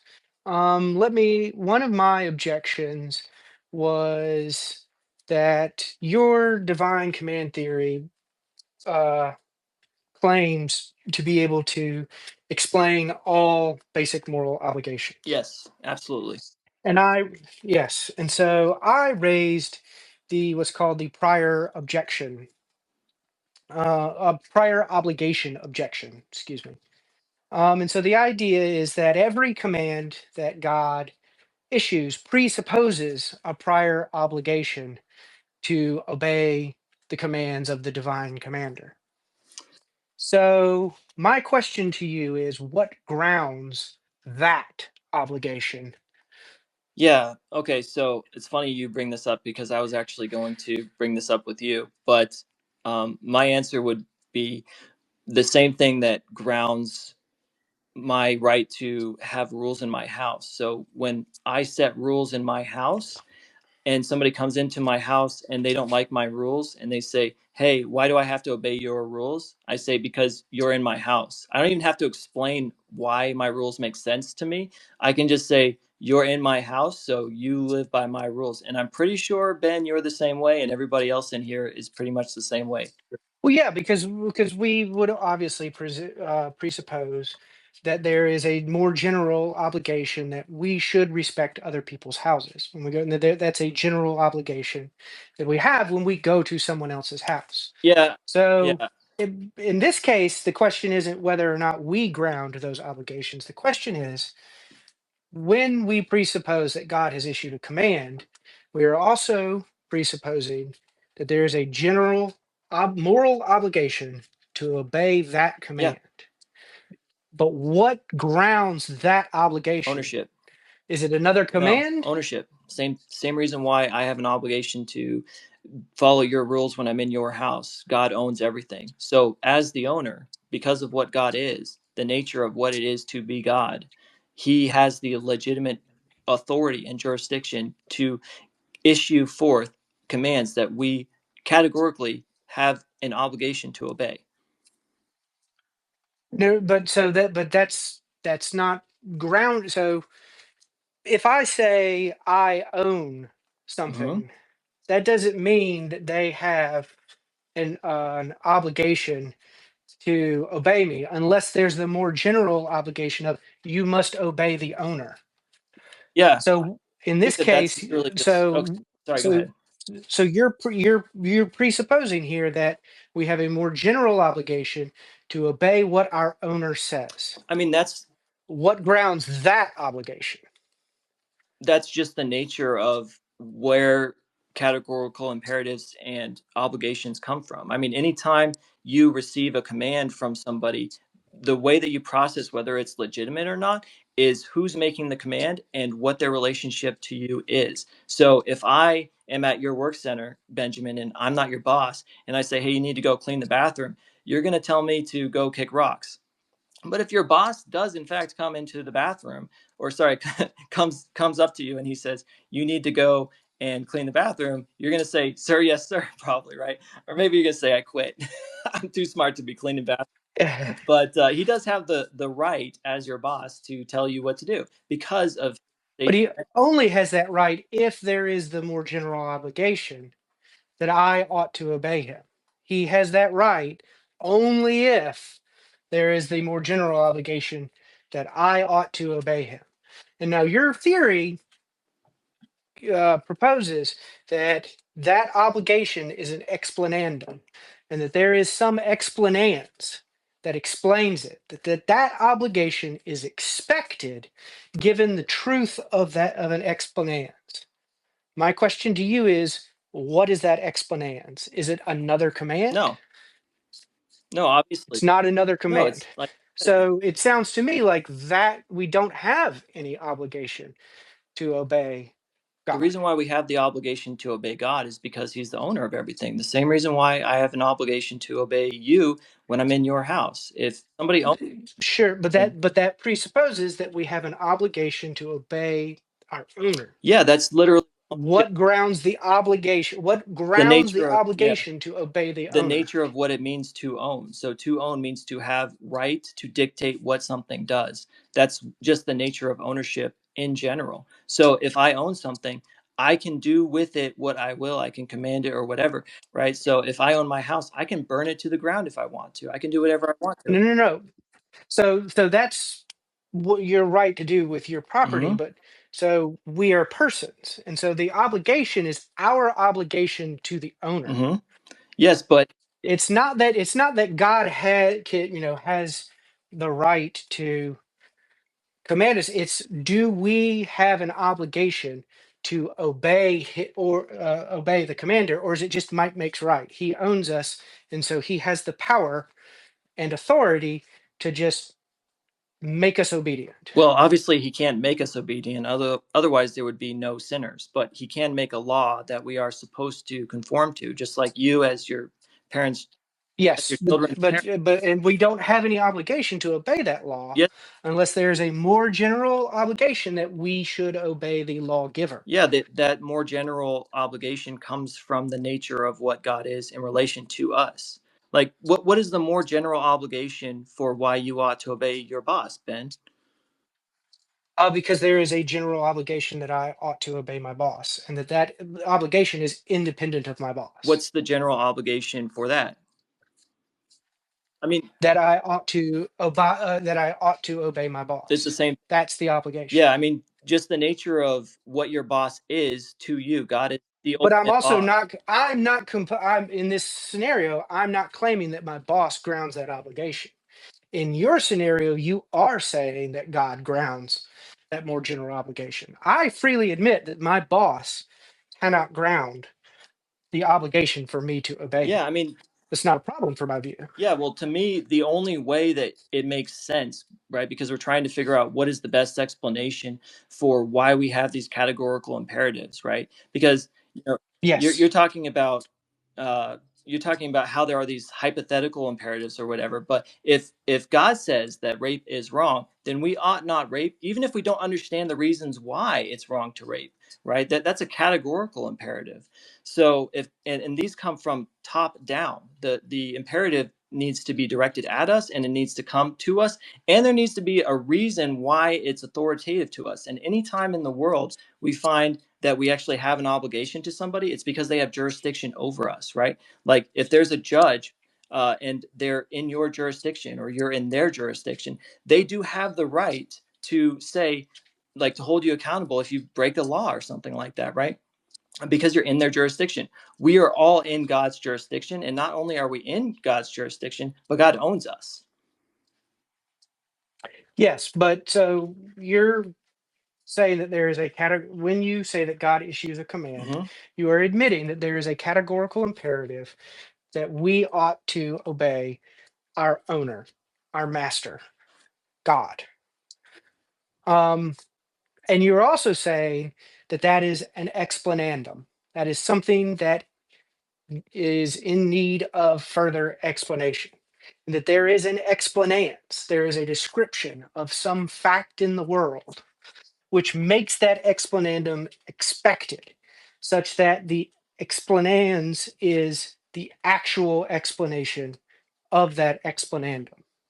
And so I'm asking for you to describe what that explanans is.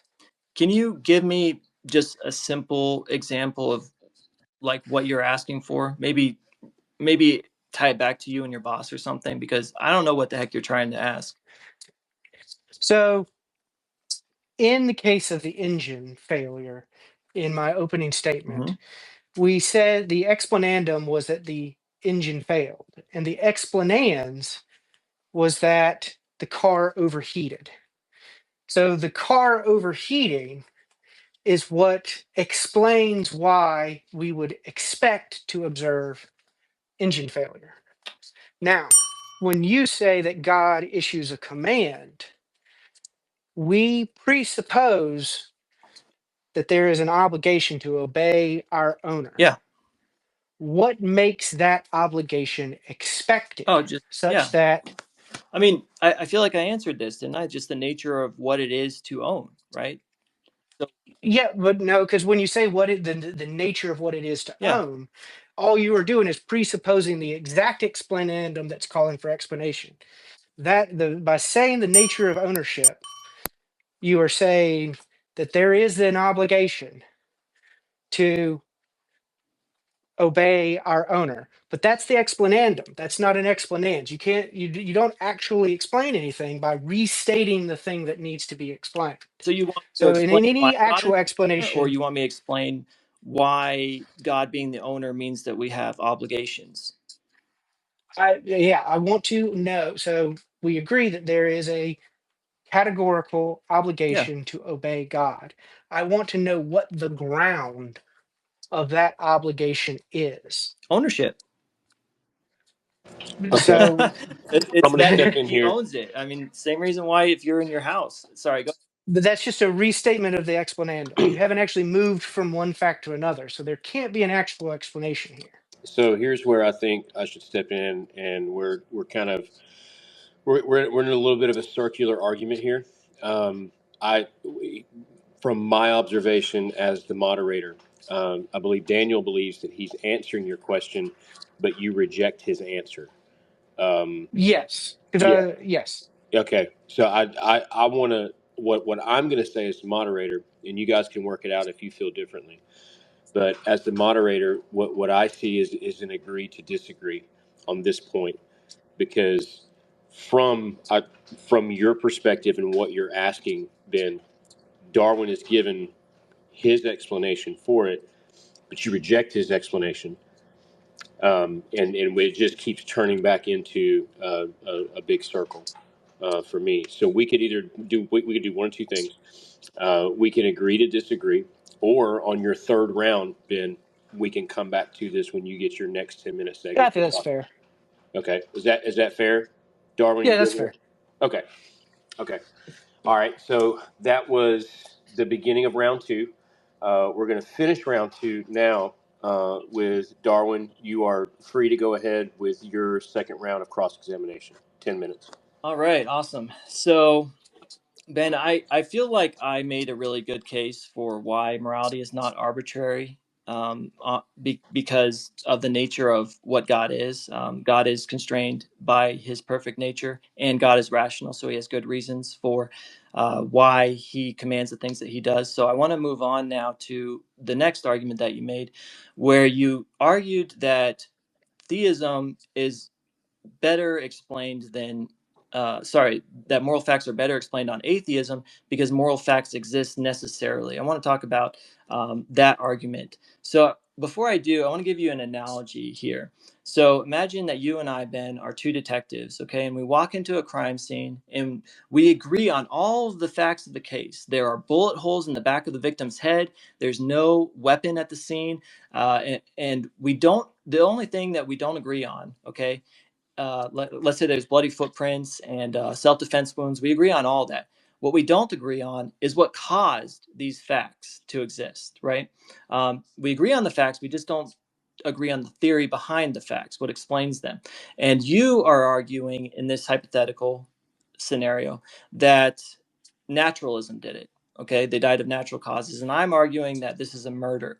So if I go through the different facts about this case. I say, look, Ben, there's bullet holes, right? Because there's bullet holes, that means that somebody shot them in the back of the head, right? And there's no murder weapon, so somebody walked off with it. That's way better explained on my view, Ben. And then I say, and there's even footprints that are leaving. So, and you agree on all the facts, and then you say, no, no, Daniel, my theory is better because all of these facts just exist. Like it's necessarily the case that there are bullet holes. It's necessarily the case that there are footprints leaving the scene. So therefore, my theory is better than yours. Do you think that would be fallacious? Yes. Okay. Can you explain how you aren't making that argument when you say that atheism is better explained on, or moral facts are better explained on atheism than on theism because they're necessary? Because um, basic moral truths are not like causal facts in a murder. They are more like facts in logic or Mhm. mathematics. So they are necessary truths, whereas causal facts having to do with a murder are contingent. Yeah, but when you're just talking about the nature of the facts, but you're not really explaining why it's better, why it works better on your theory, right? So in my theory, I talk about the bullet holes, So to compare that, Yes, causal well, I talked relations about between. So these I talked are about human there dignity, could have been. right? So I talked Yeah. about human dignity. I made a case for that. I talked about how it makes way more sense that we would know what is right and wrong if there's a God, right? And like we need knowledge. We need to have that moral knowledge in order to even be right or wrong, right? So I went through and I talked about all the different pieces of evidence and I explained why it makes more sense on my view. And I feel like if you want to say that morality or moral realism makes more sense on your view, you need to talk about all those things and explain why I'm wrong. You need to make that case, don't you? Through and yeah, we can go through all of those pieces of evidence if you want. Like we could start with human dignity if you like, and then Yeah, let's in talk about. that good discussion, yeah. But and so in this discussion, we will talk about how dignity is very unlike a bullet hole in a murder scene. Well, I was just using that to make my point about how we should be talking about the facts or Yeah, but real. I think that the imagery that you paint there uses causal relations, whereas I'm not saying that dignity is the our having dignity is something causal. So it's not the case that that God, if God existed, could go and make it the case that we didn't have dignity. Like he couldn't just come up to us and take our dignity Where does away. dignity It's come from something we then? have essentially. Hmm. So um, the modern secular concept of dignity begins with Immanuel Kant. And he argues that all persons possess dignity as a type of moral status or inherent worth by virtue of our rational autonomy. And so dignity is is a special kind of moral respect, which requires us to observe certain limits in how we treat other people. Um, Okay. Kant maintains that we have a categorical When duty. So I gave the first formulation of his categorical yeah. imperative. The second formulation says, and I might be misquoting it here, I'm trying to do it from memory, act so that you use humanity as much in your own person as in the person of every other, always at the same time as an end and never merely as a means. Okay. I think that's All right. more or less right. Can I cut in here? So Sure. when does somebody achieve personhood in your view? So, in my view, when they are they have, so when you say personhood, Yeah. are you talking about a right to life, or are you talking about moral agency? So I'm their talking about, moral patience. well, you said human dignity is tied to personhood. So if you don't have personhood, you don't have human dignity, right? Is that correct? So when Yes, does a human being get personhood, aka dignity? about the third trimester in pregnancy, Okay, so if we take when they have a self-conscious point of view in which things can be in their interest. okay, so if we remove a baby right before that, then we can throw it around like a football. Is that correct? Yeah. Okay. See, to me, and I think most people, they would say that that's still a human being and that has dignity, right?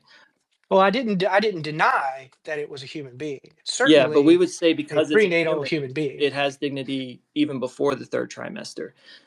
So, but I'm not saying that humans have dignity. I'm saying that persons have Right, dignity. and I think that And so we've already agreed that at this point, these human beings are not persons. yeah, and I think that that's something that is totally counterintuitive to most people, right? Because like imagine if you said people don't get personhood Well, until they're sure. 3 years I old. think it's a controversial case. So it's an abortion case, essentially. Yeah. It's, about when personhood starts. And so, yeah, But sure, this is a borderline case, and I certainly expect it well, to be controversial along controversial let me try to make lines. my point here though.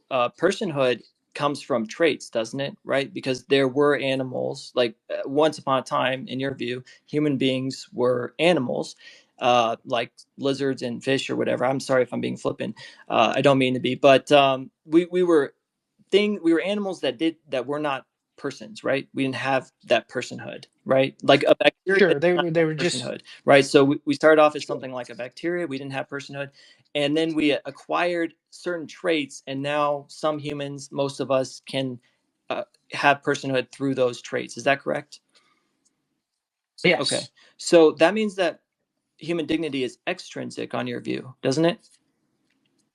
No, it's intrinsic. So it's once we have those Mm-hmm. properties that are intrinsic to us, that is what makes it the case that we have Yeah, but dignity. people have traits that vary all the time, right? So, and some Sure. people completely lack traits, right?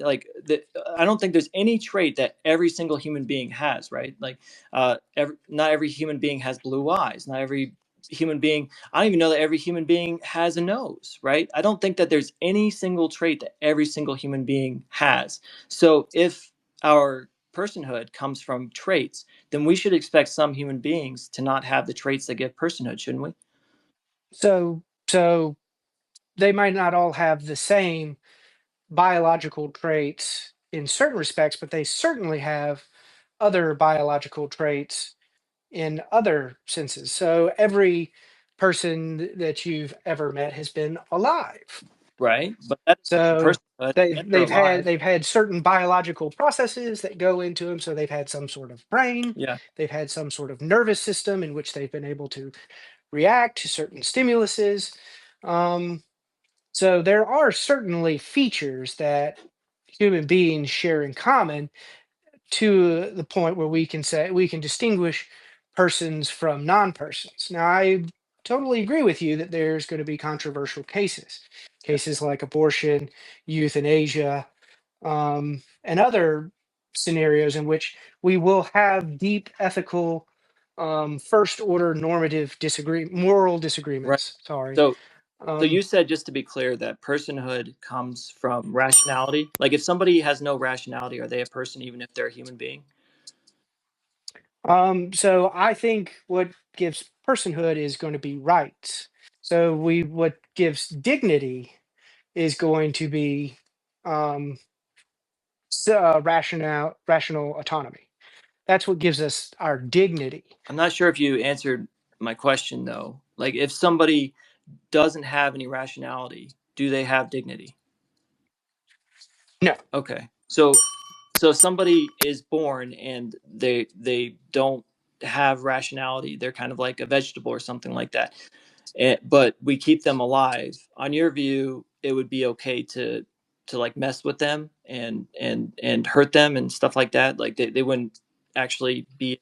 Well, no. Just because, so we're talking about dignity, Mhm. and then we're also talking about immoral acts. Mhm. So I think there's certainly immoral acts that we could perform to this type of person. But could we degrade someone that does? Could we humiliate someone that is not rational? I don't think so. Well, that's kind of my point, is that I feel like we all, and Chad, we're about to wrap up. I just want to make this point real quick. My point is that we all perceive, I think, that human beings just have this dignity, and so even if somebody like doesn't have personhood or rationality, they're still morally valuable. Like we can't just throw them in the trash or something like that. We can't treat them like we would treat a tree or an ant or something like that.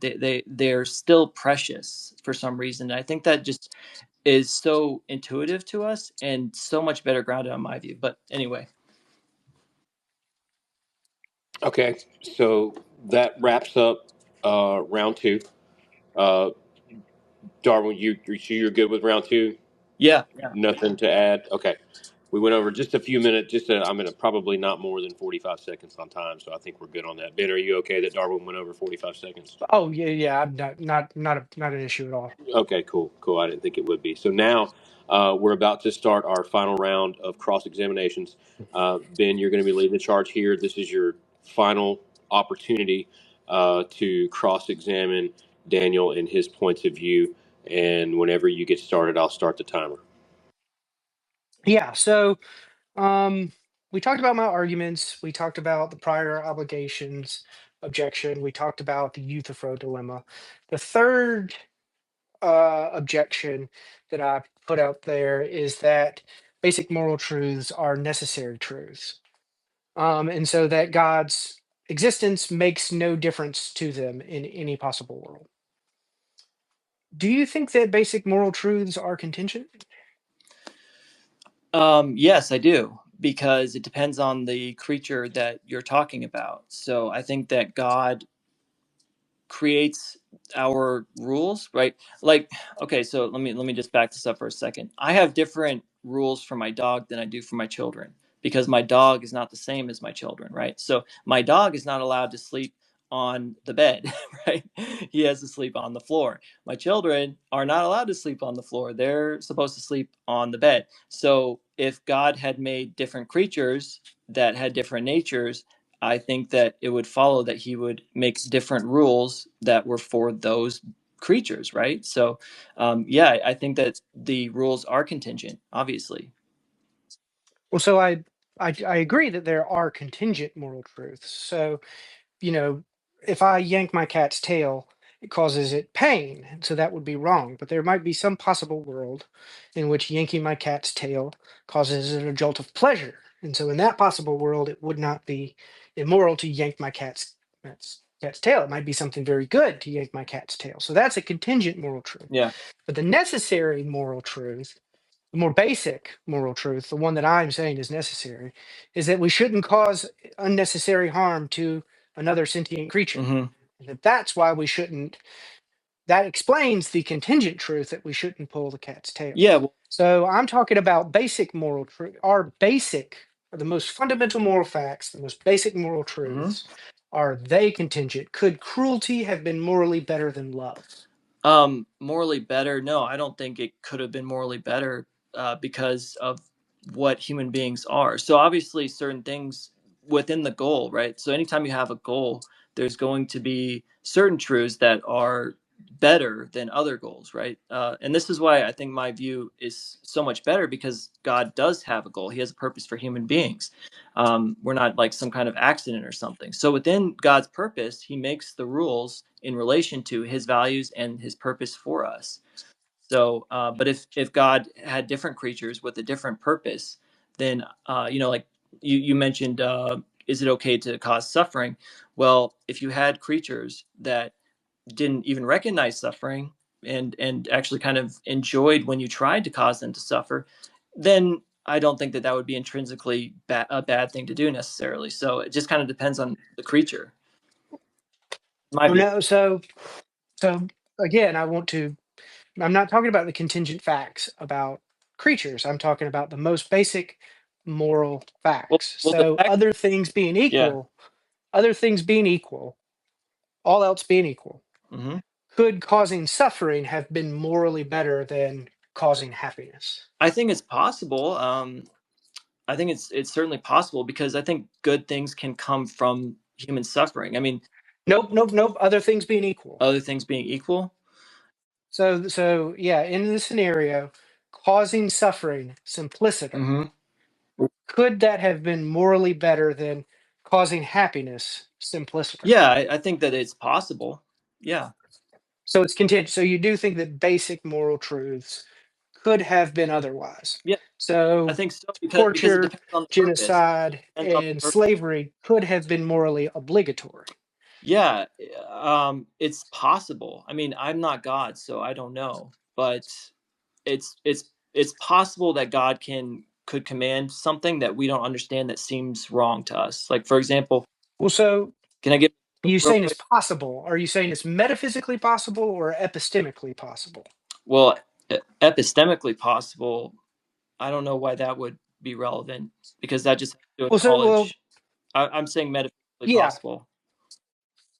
So we're putting it out as an epistemic. So I'm trying to get the distinguishing features of what you mean by possible here. Hmm. Are you saying as a metaphysically possible world, Hmm.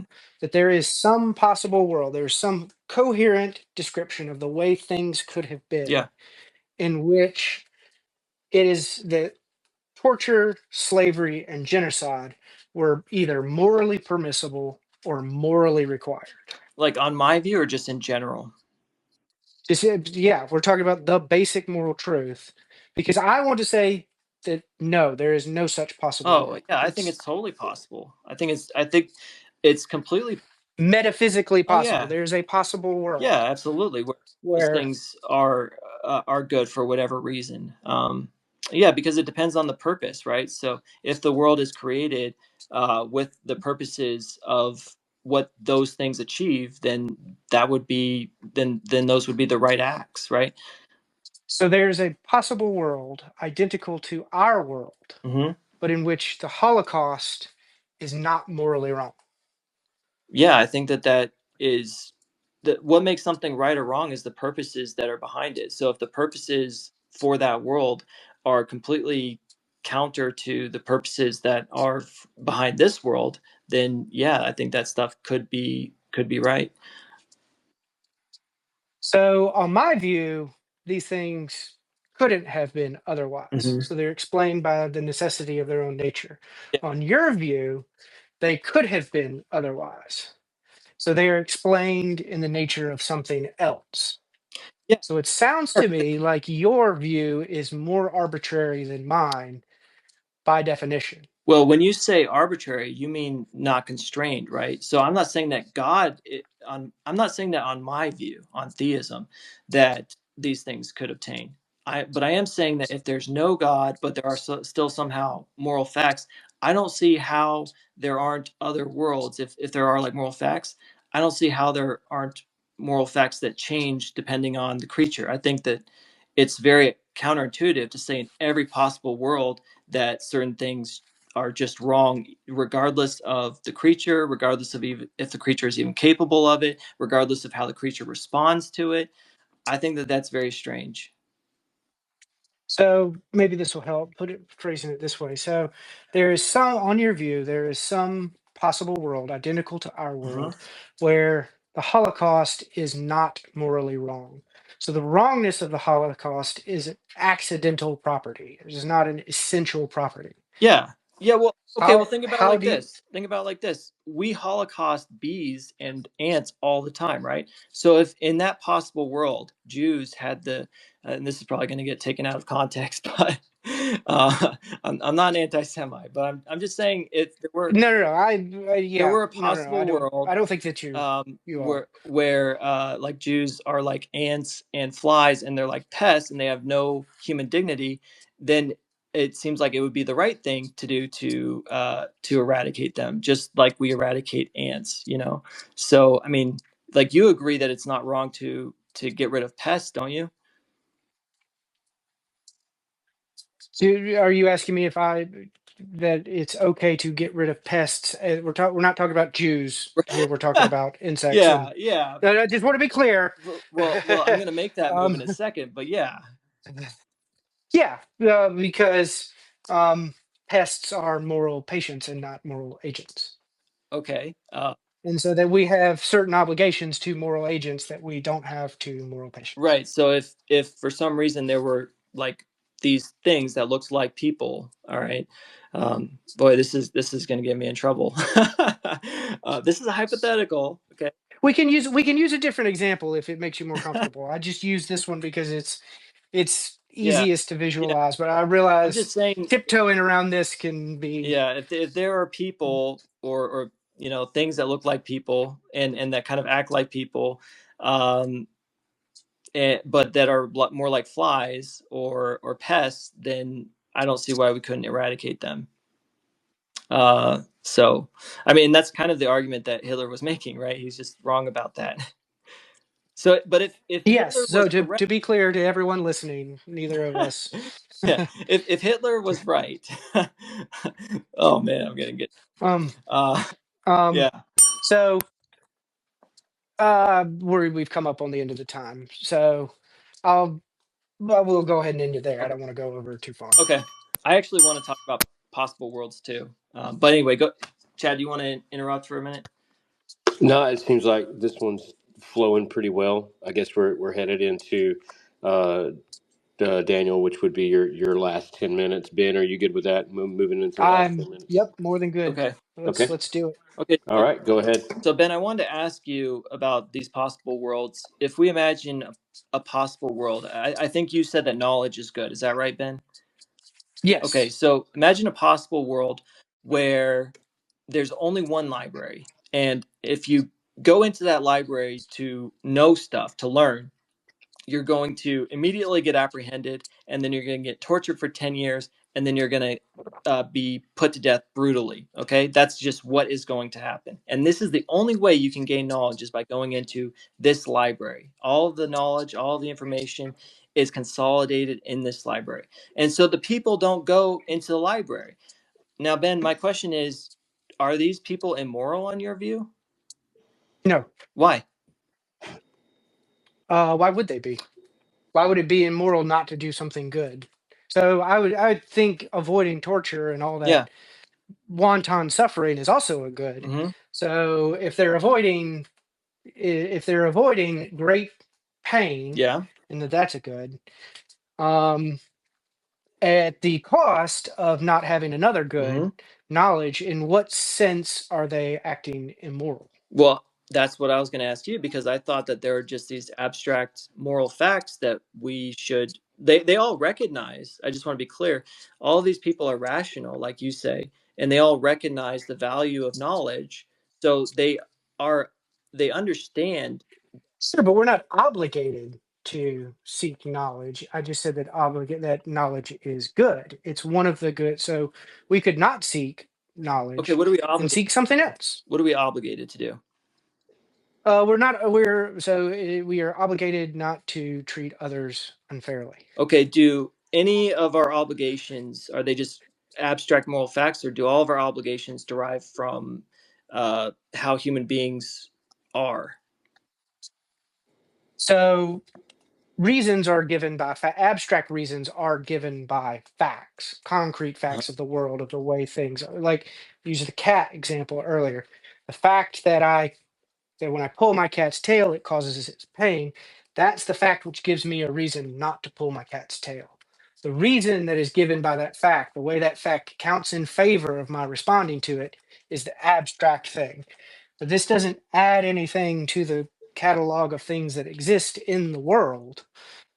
You know, Yeah. the disagreement between realists and anti-realists is not about the contents of the world. Okay. It's about the order of normative explanation. All right. So I Let me think ask that something else then. the go ahead. So, on your view, there are these abstract facts that just exist, and from Yep. the Mathematical, yeah, logical, ethical. right. But when we're talking about here, we're talking about moral realism. We're talking about there are moral facts that are just in the abstract that just exist. And if these things didn't exist, then you would be a moral anti-realist. But you're saying because these things do exist, then you're a moral realist. Is that right?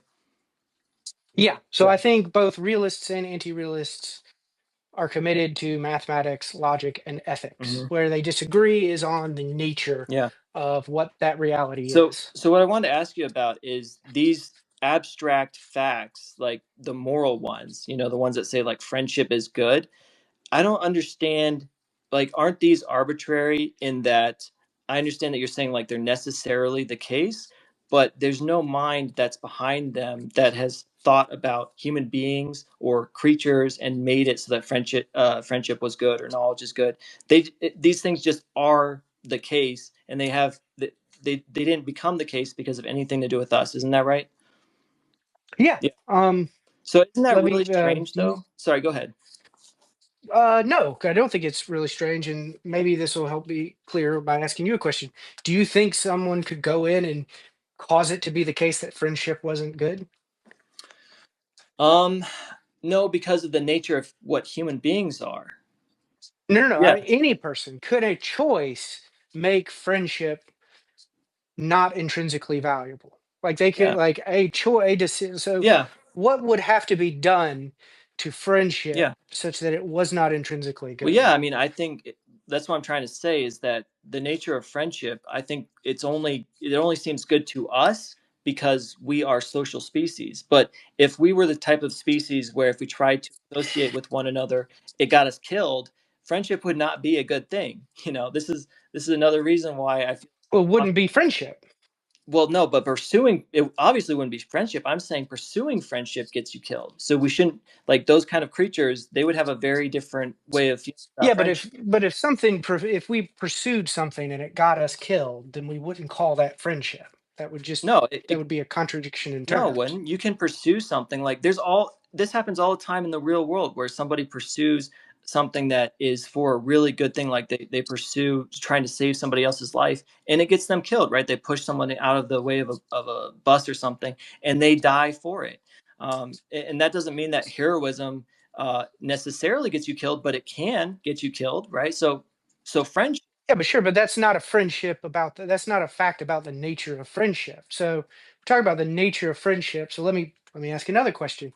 Do you think that any choice by any agent can make seven not a prime number?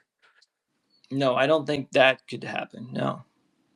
So why think that the value of friendship is any different than the primeness of the number seven? Because friendship is literally about creatures. It's about humans or other animals. Well, So it's sure, about numbers could be about the same thing no. I too. think numbers are Like literally you're about one person, themselves. I'm two persons, Well, no, those that aren't is a numbers third though. person. Those aren't numbers. Those are representatives of numbers. Like Those are you're counting instantiations of a a set. universal. Sure. You're counting a set. So So like, numbers are like true in themselves. Sorry, go ahead. It's your time. No, actually, it's my well, time. so it My time. is. Dang it. so so there's instantiations of universals. So our friendship is an instantiation of the more universal type friendship. Hmm. Just like the seven people is an instantiation of the universal seven, Yeah. and those seven people have the property of being a prime number of people. Yeah, no, what I want to say here is that this view that they're just like friendship is just an intrinsic good, I think that makes sense to us because we're a social species. Like all the things that you're saying are just free floating good things. All of those things just happen to be something that we agree with. But a lot of other animals have evolved with very different things that they value, and they don't care two rips about freedom or friendship or knowledge, because none of those things help those creatures survive. So what you're saying is intuitively true to human beings because of what we are. But frankly speaking, if you were correct about these things being good, it would be the greatest coincidence on earth that all of these things that just happen to be free floating good, we all happen to like as human beings. We just happen to evolve to like all these things as well. That would be a huge, huge coincidence. But what I wanted to ask you about, and I don't know how much time I have left, but what is your justification? Yeah, check how much I 2 minutes. have. 2 minutes. Okay, that might be enough time. What is your justification, Ben, for how we know these abstract facts? Like, where are we getting that knowledge? Yeah, so according to evolutionary theory, whatever survives the evolutionary process is either adaptive or the byproduct of what is adaptive. And our capacity to recognize and respond appropriately to reasons, that is, our rationality, survived that process. Mm-hmm. Just as cheetahs were selected for their speed and giraffes for their long necks, human beings were selected for their rationality. You, And so from this, I think it follows that our capacity to know what we have most reason to believe or do is either adaptive or the byproduct of what is adaptive. And so when we deliberate rationally and weigh competing interests, we discover that what we have most reason to consider is the fair um, consideration of everyone's relevant interests. doesn't it And so derive that's from natural facts, though, like looking around at what's good for human beings? I mean, are you really saying that we all go into an abstract realm and just somehow pull this stuff out, and we're like, that's why it's good? Oh, well, I don't know exactly what you mean by saying that, but because all I'm saying right now is that we can obviously know what's in our Yeah, interests, but and we can also I'm know wondering how you empirically think about what is these in abstract. other interests, I'm wondering, and then we can yeah, obviously deliberate about what is a fair compromise between conflicts between those interests. yeah. And so that the capacities that allow us to do this are certainly, you know, But you're the product or byproduct of evolution and survive the evolutionary process. Ben, you're talking about looking at human beings and how we are, but I'm wondering, you said that if there were no necessary moral truths in this abstract realm, then anti-realism would be true. And so I'm trying to ask, how do we get information about these abstract truths in this abstract realm when we are physical creatures who were not meant to even know about this? We're just here surviving. How is it that all humans seem to just have this moral knowledge from this realm? That's what I'm asking about. The realm, not about what's here on the ground and what's good for humans. How much time do I have? As much as Well, that ChatGPT. I want to hear what your answer is. okay. As long as both of you are good with that. Yeah. Okay. So I thought that I was just trying to give that in that it's our capacity for rationality that allows us to have access to both logical, mathematical, and ethical facts, and that we were selected for our rational capacities, just like cheetahs were selected for speed and giraffes for long necks. We were selected for our rational capacities, and these rational capacities give us the capacity to write poetry, to do calculus, Mm-hmm. and to deliberate fairly about conflicting interests. Yeah. And so that the capacities involved that allow us to do ethics are no different than the capacities that allow us to do logic or mathematics. Well, even when it And comes that to the logic and mathematics, it doesn't mean that we actually can know that what we're saying is true, right? Because we're kind of thinking, and it seems like we're being rational, but well, things so overturn us. I am of the school. So I'm an engineer. My background is in Mhm. mathematics, and so I am a very robust realist about mathematics and logic more generally. I'm not So saying I there's think some that we can have certain knowledge, like geometry, for example. I think is perfect knowledge that we can have, and that we just could not be that would wrong. require us to have That perfect rationality, though, wouldn't it? But we don't have that. I don't think so. So, but I think that You don't. I think that all You don't think I it's think that it is possible we're an wrong? indubitable. I think it's an indubitable truth that we can be absolutely certain of, that every single 2D triangle, the angles of it add up to 180 degrees, Okay. I mean, that would and that require. that's something that we know with absolute certainty. Yeah, I definitely would not agree with that at all. But I mean, to me, we're like on your view, we're not even meant to reason like that. We just happen to seem like we reason, but that's evolution isn't even aimed at that. Evolution is aimed at survival. So this idea that we could have reasoning that reliable, so we could have absolute certainty, I think is I think that's way more plausible in my view, frankly. Anyway, Fair enough. Maybe that's a good place to put a pin in it. yeah. I agree. I think that was more of a kind of what we encountered a little bit earlier. I think in the first round or the second round, maybe it was that it was kind of an agree to disagree about where that comes from. That's So fair. yeah, I think that's fair as well. I think both guys presented their points really well. Ben, that was good job. I mean, Darwin, good job of cross examination. I think from both of you guys, some interesting questions. You addressed some of the issues that you found in your opening statements as well as your rebuttals. And I thought you guys did a really fair job of going back and forth, allowing the other person to speak, and being very civil about your discussion, despite the fact that there were obvious disagreements on the line of thought and where this rationality comes from and personhood and all the things that we talked about. I thought we covered a lot of topics in that 60 minutes, and you guys did a great job. So again, thanks to everyone for being here, for everyone that's tuned in. We are on the home stretch. I feel like, guys, Ben, you still chugging coffee, bro? I still caught chugging coffee. I can drink coffee all day, every day, and sleep Yeah, like a baby. Something we have in common then. good stuff. Daniel, you good? Your throat okay? I know you've been dealing with a Yeah, little crud. yeah, it feels great still. So I'm very thankful to God for that. Okay, awesome. Listen, we're here and we're looking at what best explains moral realism.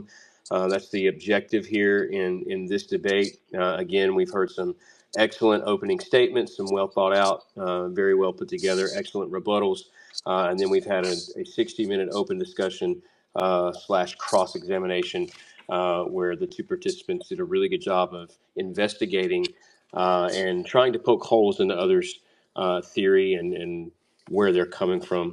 Um, Retweet the space if you don't mind, or if you haven't already. I know we've got a lot of people out there listening.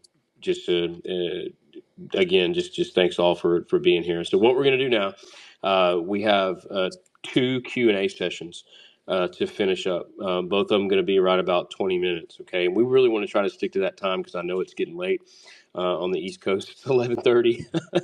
I'm Central. I'm 10:30. I know. It's getting kind of late for a lot of people. So our first Q&A is this. We tweeted and shared and asked some people to DM me some questions. And then, and listen, if you're listening and I haven't responded to your DM, it's because it came in late. I did get a few DMs like after I think like 6 or 7 o'clock my time, Central Time, and by that time I had already gathered the 12 questions that I needed. So if I don't get to your question, I apologize for that. But we did have the maximum number of questions reached early evening today, so we hit that number 12. So here's what we'll do. I haven't shared any of these questions with either participant beforehand. Neither Ben nor Darwin have seen these questions. They're not privy to the information there. These questions were submitted by our audience. Some may not be out there listening right now. Maybe they're going to listen to it when it's recorded. But these are people who have some interesting questions for both Darwin and Ben. Questions will alternate between each participant. The person who gets asked the question will have 1 to 2 minutes to respond. So we're going to start with Ben. And so when I asked Ben his question, he's got a couple minutes to give a succinct response to the question. And then if Daniel chooses, he's got about a minute to follow up if he desires. He may just pass on the opportunity.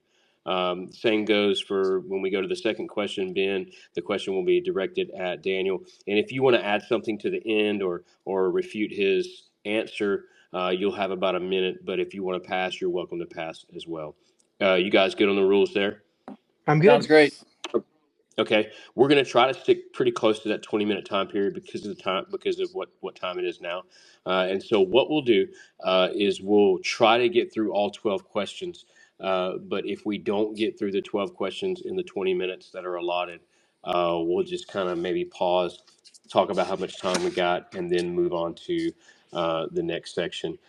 After that, we'll open up a Q&A to the audience, and I'll give the audience that's listening right now and I'll give instructions for that when we get there. So, are you guys ready? I'm ready. Ready. Okay.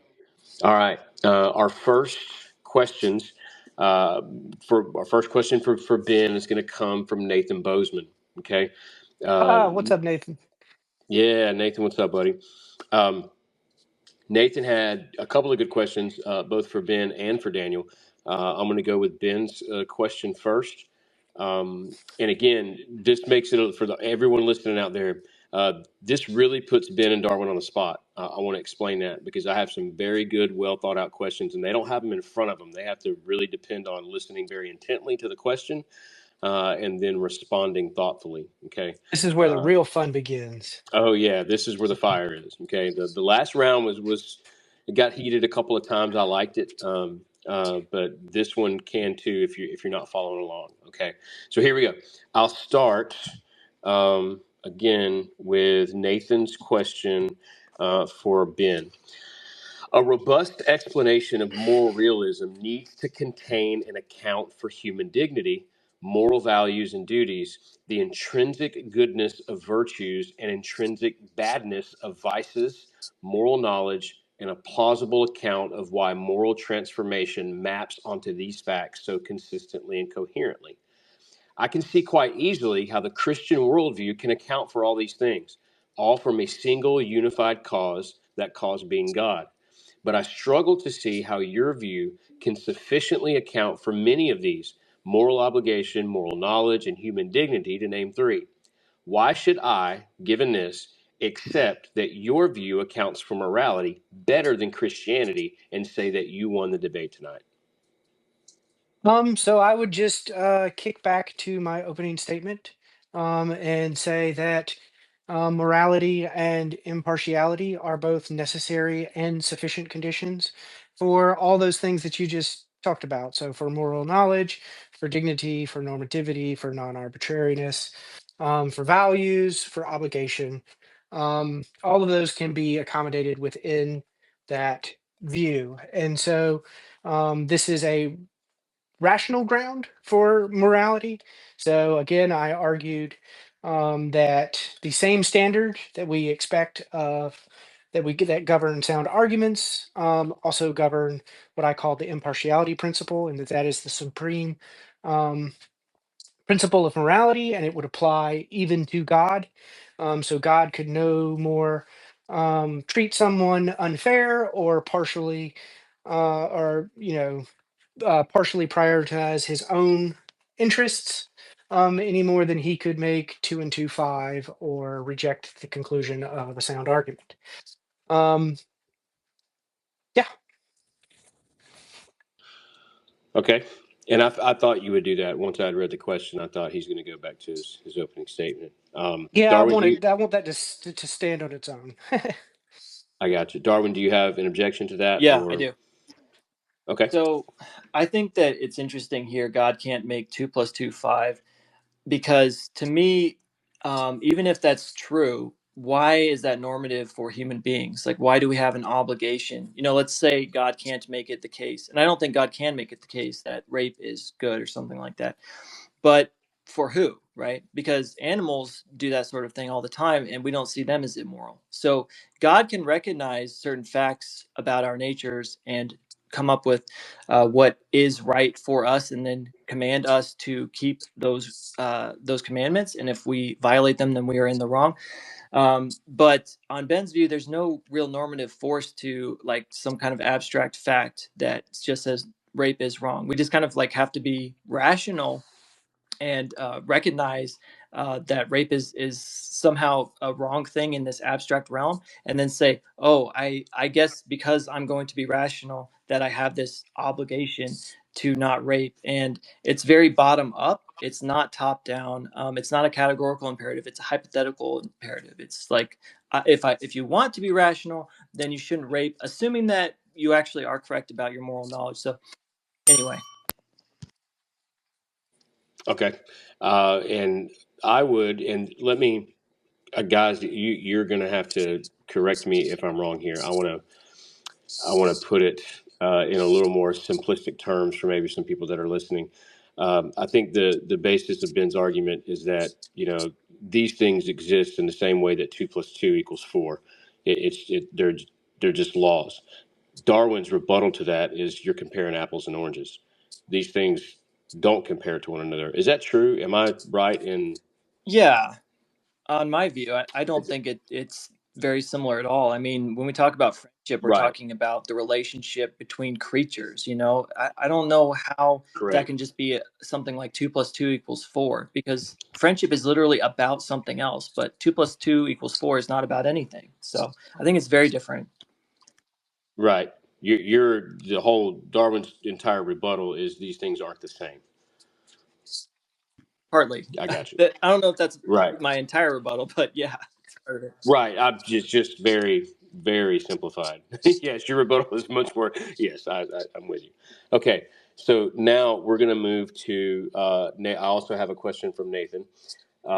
This one is for Daniel. Okay. But also from Nathan Bozeman. He had two really good questions. So, Daniel, you want to say that Christian theism is the best explanation for moral realism, but the Bible is filled with all kinds of actions that we would find morally objectionable today. Don't you think we would expect the Bible to condemn more than he does if he truly?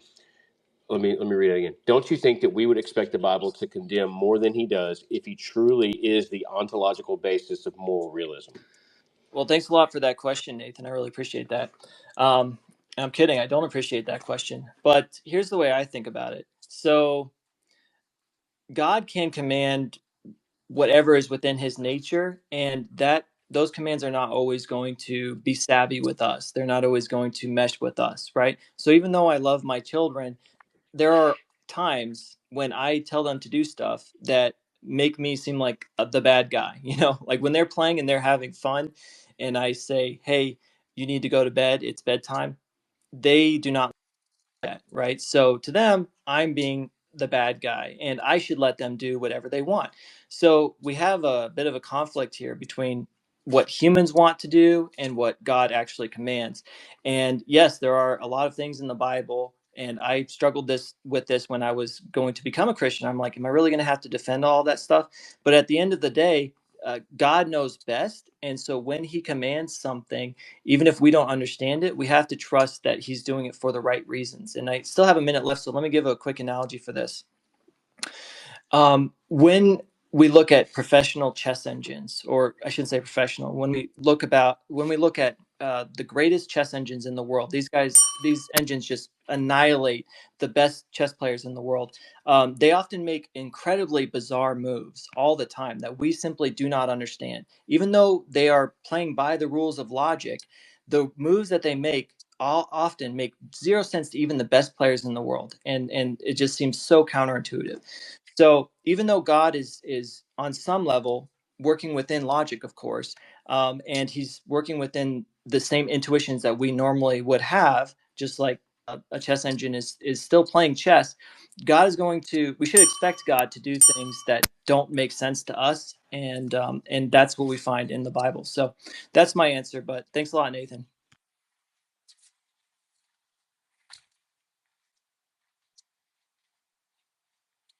Oh, I'm sorry, my mic wasn't on. Ben, would you like to follow up? I'm sorry. Go ahead. Yeah. So I also want to thank Nathan for this question, because I think this very perfectly helps me summarize the essence of my case, which was the second horn of the Euthyphro dilemma. So I think that the Christian who advocates for the sort of divine command theory that Daniel has put on the table tonight has to bite the bullet here. I think they have to admit not only that were instances of slavery, genocide, and torture justified in the Bible, they were also obligatory and they are also perfectly good. And so I think that that is a reductio ad absurdum of this. So they have to you have to admit that this is the actual explanation of the rightness and the goodness of such actions, and I find that incredible. Okay. Um, I figured we would come to kind of almost like a stalemate right there, and that's good. I hear from both of you on that one. Question number 3. This question is for Ben. This comes from Atheist Nightmares. That's his handle. Thought that was interesting. Atheist Nightmares has a question that's really directed at your pinned tweet, and I'm sure you're familiar with your own pinned Yes, tweet. yes, yes, yes. But I'm going to read it for the audience so they know. Okay. Ben's pinned tweet reads like this. It says, "Suppose God exists. We act as we do because of how God created us. We cannot deserve punishment from God unless we can be ultimately responsible for how God created us. We cannot be ultimately responsible for how God created us. Therefore, we cannot deserve punishment from God." Atheist Nightmares follow that up by saying this: your pinned tweet is posing a contradiction between we act the way God created us versus God judging us for the way that we act. The unstated logical conclusion would be that the biblical narrative is false because of this supposed internal contradiction. Your argument relies on the immaterial law of logic automatically disproving the biblical narrative. This makes the law of non contradiction authoritative. Question: what is your grounding for presupposing that an internal contradiction automatically and universally proves that a proposition is, without question, wrong? So this would go back to, again, my opening statement. So I put forward what was called the rationality principle. And so the rationality principle says that we ought to believe and act in accord with what there is most reason to think or do. And that principle um, has to do with what reasons there are in the world. And so we all have decisive reasons to accept the conclusions of sound arguments with true premises. Similarly, we all have an obligation not to contradict ourselves. And so, from plausible premises like we are rational, arbitrariness and belief in action is irrational. And if we care about having true beliefs and making good decisions, then we are committed to avoiding irrationality. And from that, it follows that we ought to be rational. And from that, the rationality principle follows. So I think the rationality principle is something that we cannot avoid, that if we were to even try to reject it, it would be self-defeating. And so there's every ground to accept it and no ground to reject it. And so from that fact, we can confidently conclude that it is reasonable. Daniel, do you wish to offer anything? Oh, yeah, I sure do. Okay, so I think that I gave 3 reasons to reject the rationality principle. First of all, Ben said because human beings are rational, therefore we have this obligation. So if humans weren't rational, we wouldn't have any obligations uh, to be moral. And that's going from an is to an ought, which is a fallacy, a classical fallacy. Um, the second obligation, or the second objection that I gave was that just because something is indubitable and you can't deny it doesn't mean that it obtains, and it certainly doesn't make it normative. So just because I say you ought to communicate, it doesn't follow from that that I have to say, well, why ought I communicate? It doesn't follow that you can say, well, you have the obligation to communicate because you just had to communicate with me in order to do that. Um, so yeah, there's I gave 3 arguments. I'm kind of I don't really have time to go over the second the third one, but yeah, there are 3 very good reasons to reject that entire principle on my view. But yeah. Okay. Um, Switching back over to Daniel now. This question is for you. In the book Mere Christianity, C.S. Lewis describes how all mankind has an inherent draw to a moral law. But when someone feels they have been treated unfairly, um, where do you feel that moral law and the breakdown of living by it comes from, and why? I'm not really sure that I understand the question. Do you understand the question? I have an I'm just idea, but I think the answer, the route that you're going to want to go is some concept of original sin in the fall, and Oh, that like we are. why do we have these feelings that things are right and wrong? Is that Yeah, so we're drawn to a moral law,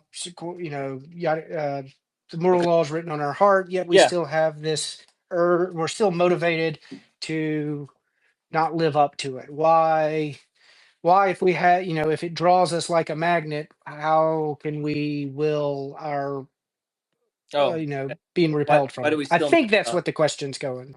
All right, we're going to assume that, yeah, we're going to assume that what you just said is correct. So I'm going to rephrase the question, which is kind of what you just did. But if the question is, how is it that we are aware of this moral law, but then we still don't keep it, even though we know that it's the right thing to do? And if that's the question, then the answer is because we have conflicting interests, right? So even though I know that it's the right thing to do to maybe take care of my family or whatever, I also have the interest of maybe going out drinking with my friends. I never do that, frankly, but whatever. Maybe I have the interest of playing video games all day or something like that. And so we oftentimes do not comply with what is moral because we are being selfish, because we are putting ourselves above others. So the moral law is about how we ought to put others above ourselves, if you really think about it, which is what Jesus taught, right? Put others above yourself, love others, treat others as you want to be treated, these sorts of things. And so, whenever we're deviating from that, I think it's almost always because we are being selfish and we're putting ourselves above other people, which we always kind of want to do. And that goes all the way back to the garden, goes all the way back to the fall, where we decided we want to be as gods. So, because we want to be like God doesn't put anybody, above him. God is the highest. So we want to put ourselves as number one. We don't want to put others before us. And what's so amazing about this, since I have a little bit more time, is that when God came to earth, he did put everybody else first above him.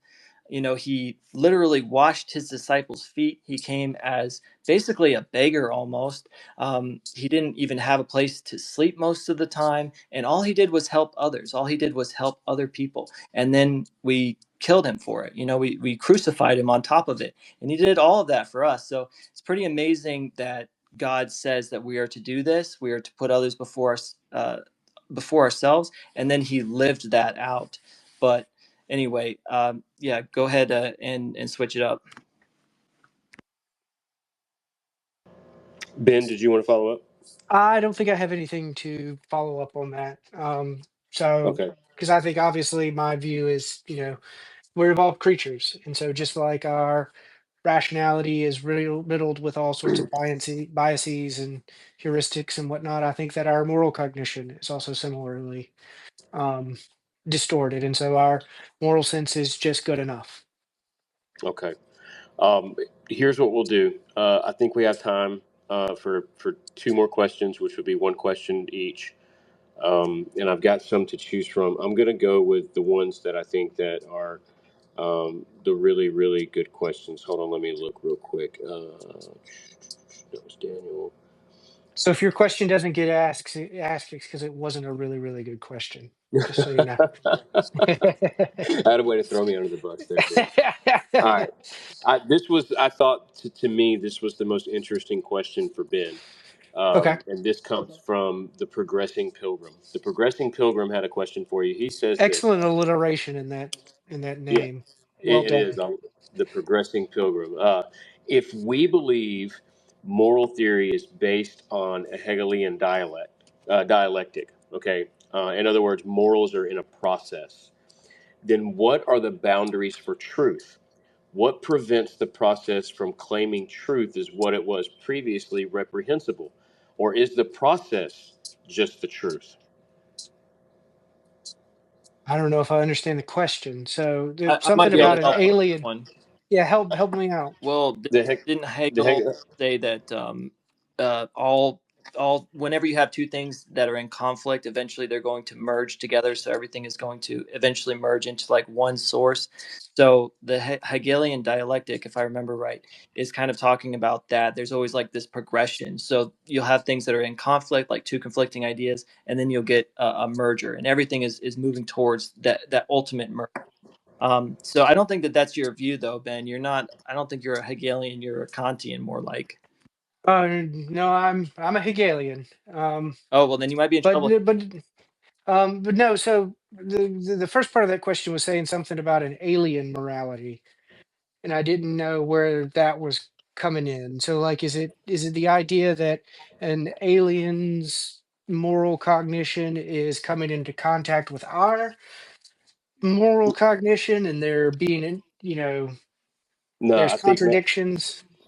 I think maybe you misheard me. I was saying the Hegelian dialectic. It, Oh, Hegelian and not alien. Oh yes, my yeah, gosh, Yeah, that's that's what. what So I that's said. where my confusion. Yeah, no. yeah. Okay. In other words, if morals are in a process, then what are the boundaries for truth? What what So prevents the process from claiming truth? What that was so like. In other words, if so the morals are in a Hegelian process, process is about preserving truth. So and that there's movement of thought in so you can have a determinate idea. This will have to be very brief, I know. And I can't do Hegel justice in a couple minutes. But the idea is that there's a determinate idea, and that within that determinate idea, contradictions start to arise. And so you can understand that idea first in itself as the determinate idea, and then out of itself as the negation of that idea.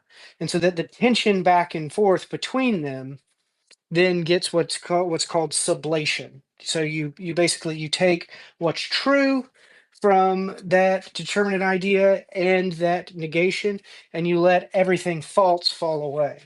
So you're preserving the truth in it. Well, that's a new determinate idea.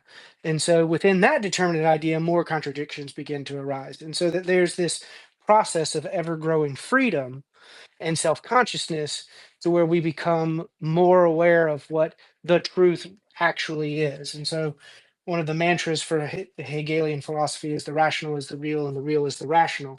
And so, as we become more rationally aware of truth, reality literally becomes more real. And so, truth is absolutely central into the Hegelian model.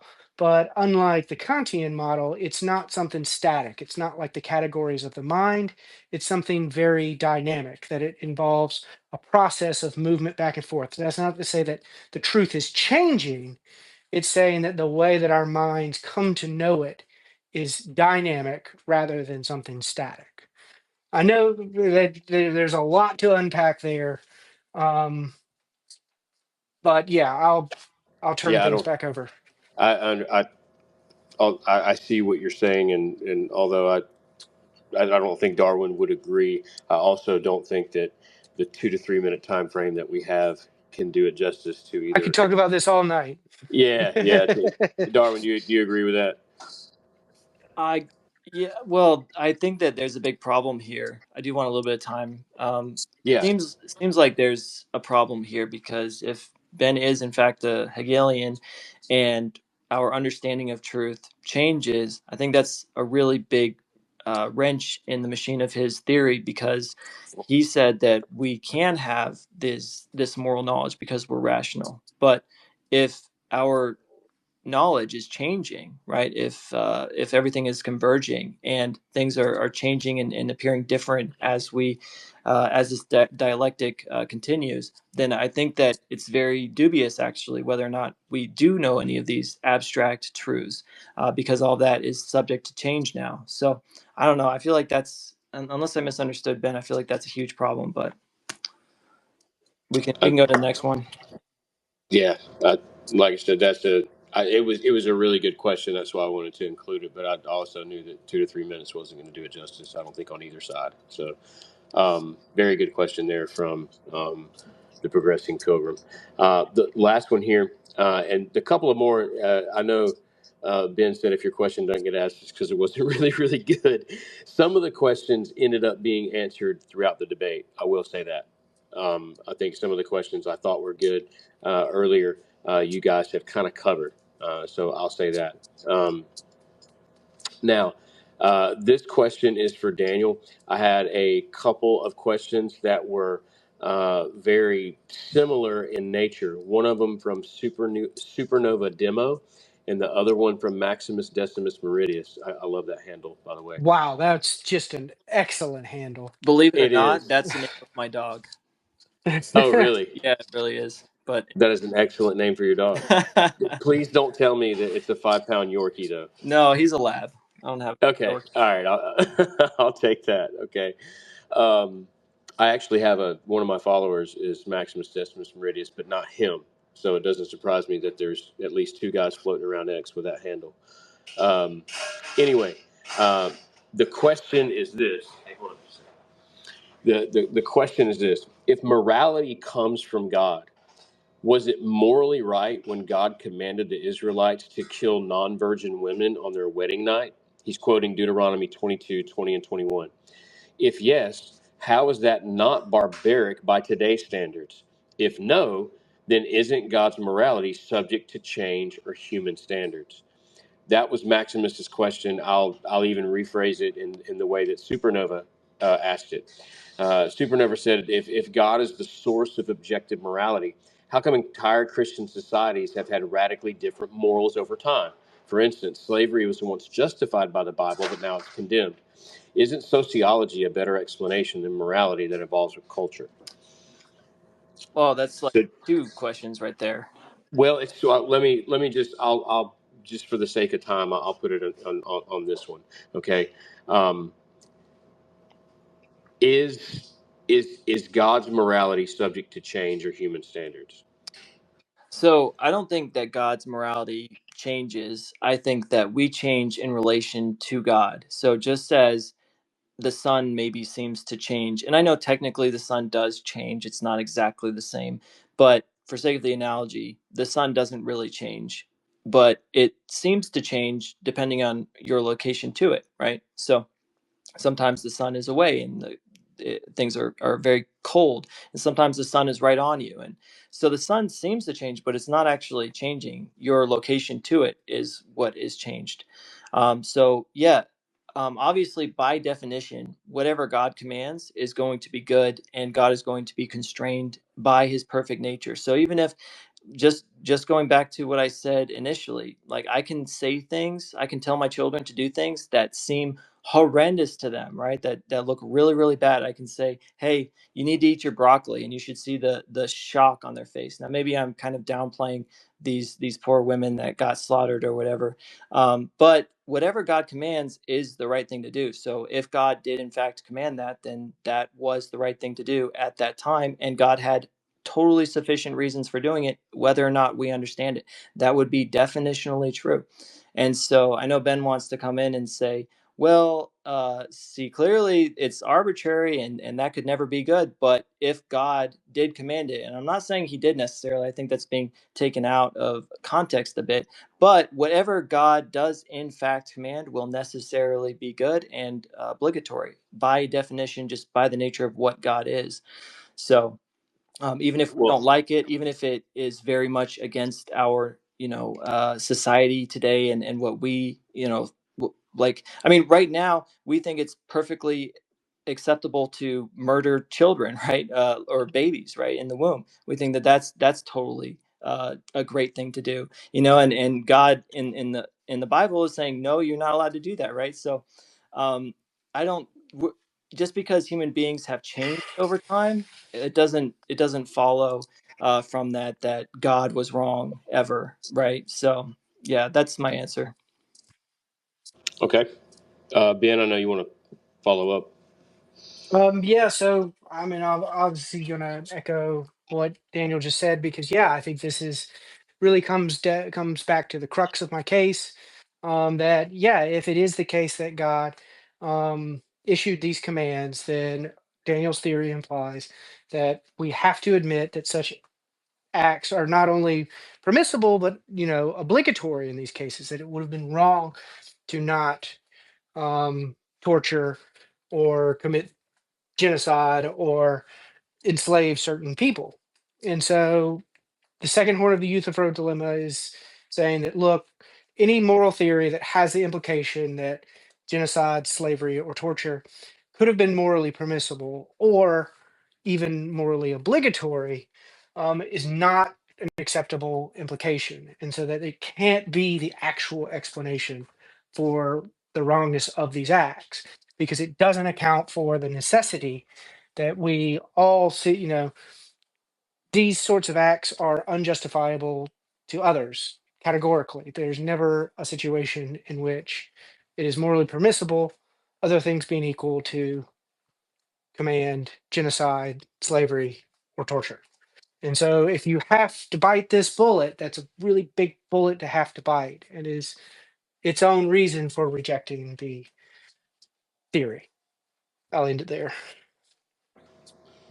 All right. Well, that will wrap it up for our questions that have been DM'd to me. Could I say For one other thing?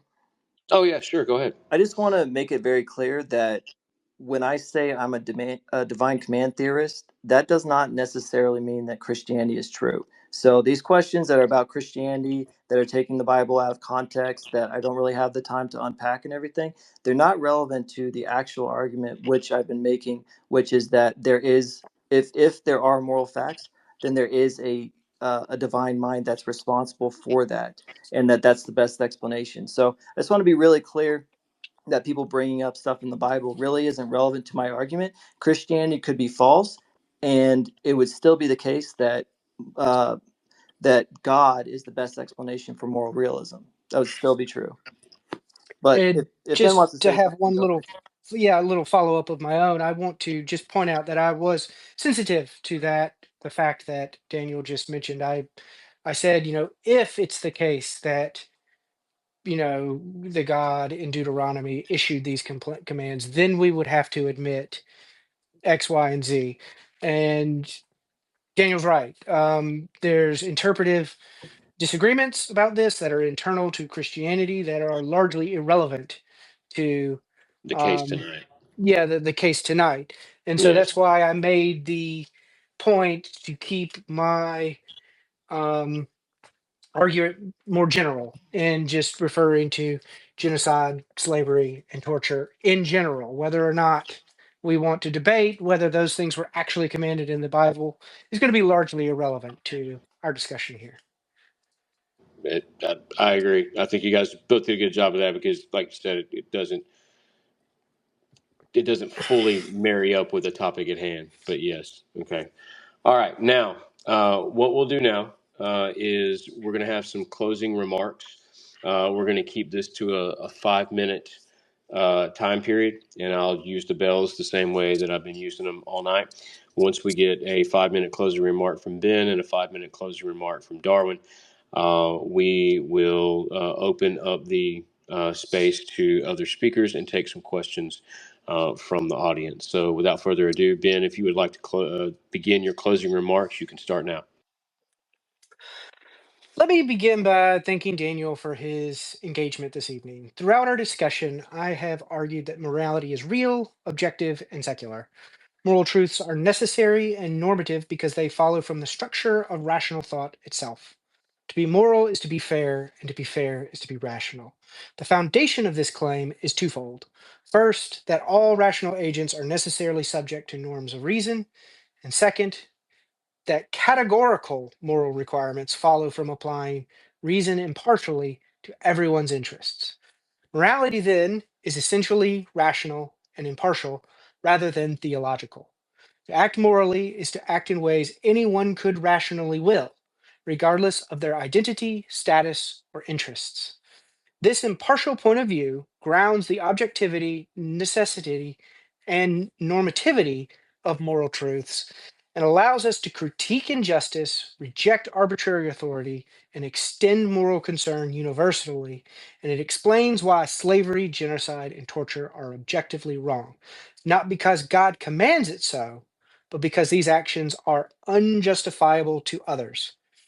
Immoral actions violate the fundamental standard of impartiality that morality requires, of fair deliberation, and that rationality requires of sound argument. Daniel has challenged my moral theorizing, suggesting, for instance, that rational obligations are hypothetical, that fairness presupposes psychological or theistic assumptions, and that we cannot derive normativity or dignity from reason or experience alone. But each of these objections, I believe, misses its mark. To be sure, I'm not claiming that we derive an ought from an is, or that what is moral is reducible to psychology. My claim is that reasoning well commits us to certain normative standards like coherence, impartiality, and consistency. These define what it is to deliberate rationally. For example, Daniel's argument appeals to rational norms when he weighs explanations, evaluates truth, and rejects arbitrariness. So when he suggests that moral normativity needs divine grounding, he does so, ironically, from the foundation of morality.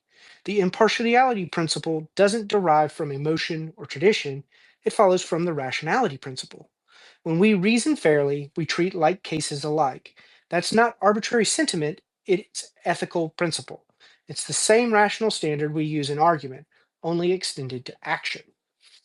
Given the success of my arguments and the failure of Daniel's objections, we can reasonably conclude that morality is both real and objective. But is it also secular? I have argued that both the necessity of morality and the Euthyphro dilemma undermine Daniel's case. He argued that moral truths are surprising on atheism but expected on theism, so morality gives us some reason to suspect theism is true. In my rebuttal, I argued this inference to the best explanation is unsound because neither of its premises are true. First, basic moral truths are neither surprising given atheism nor a matter of course given theism.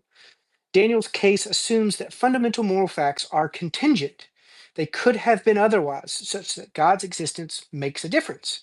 But the wrongness of slavery, genocide, and torture is necessary. These actions are wrong in any possible world with the same non moral features as the actual world. Only contingent only contingent facts are explained through something else. A necessary truth is explained through its own nature, which admits of no alternative.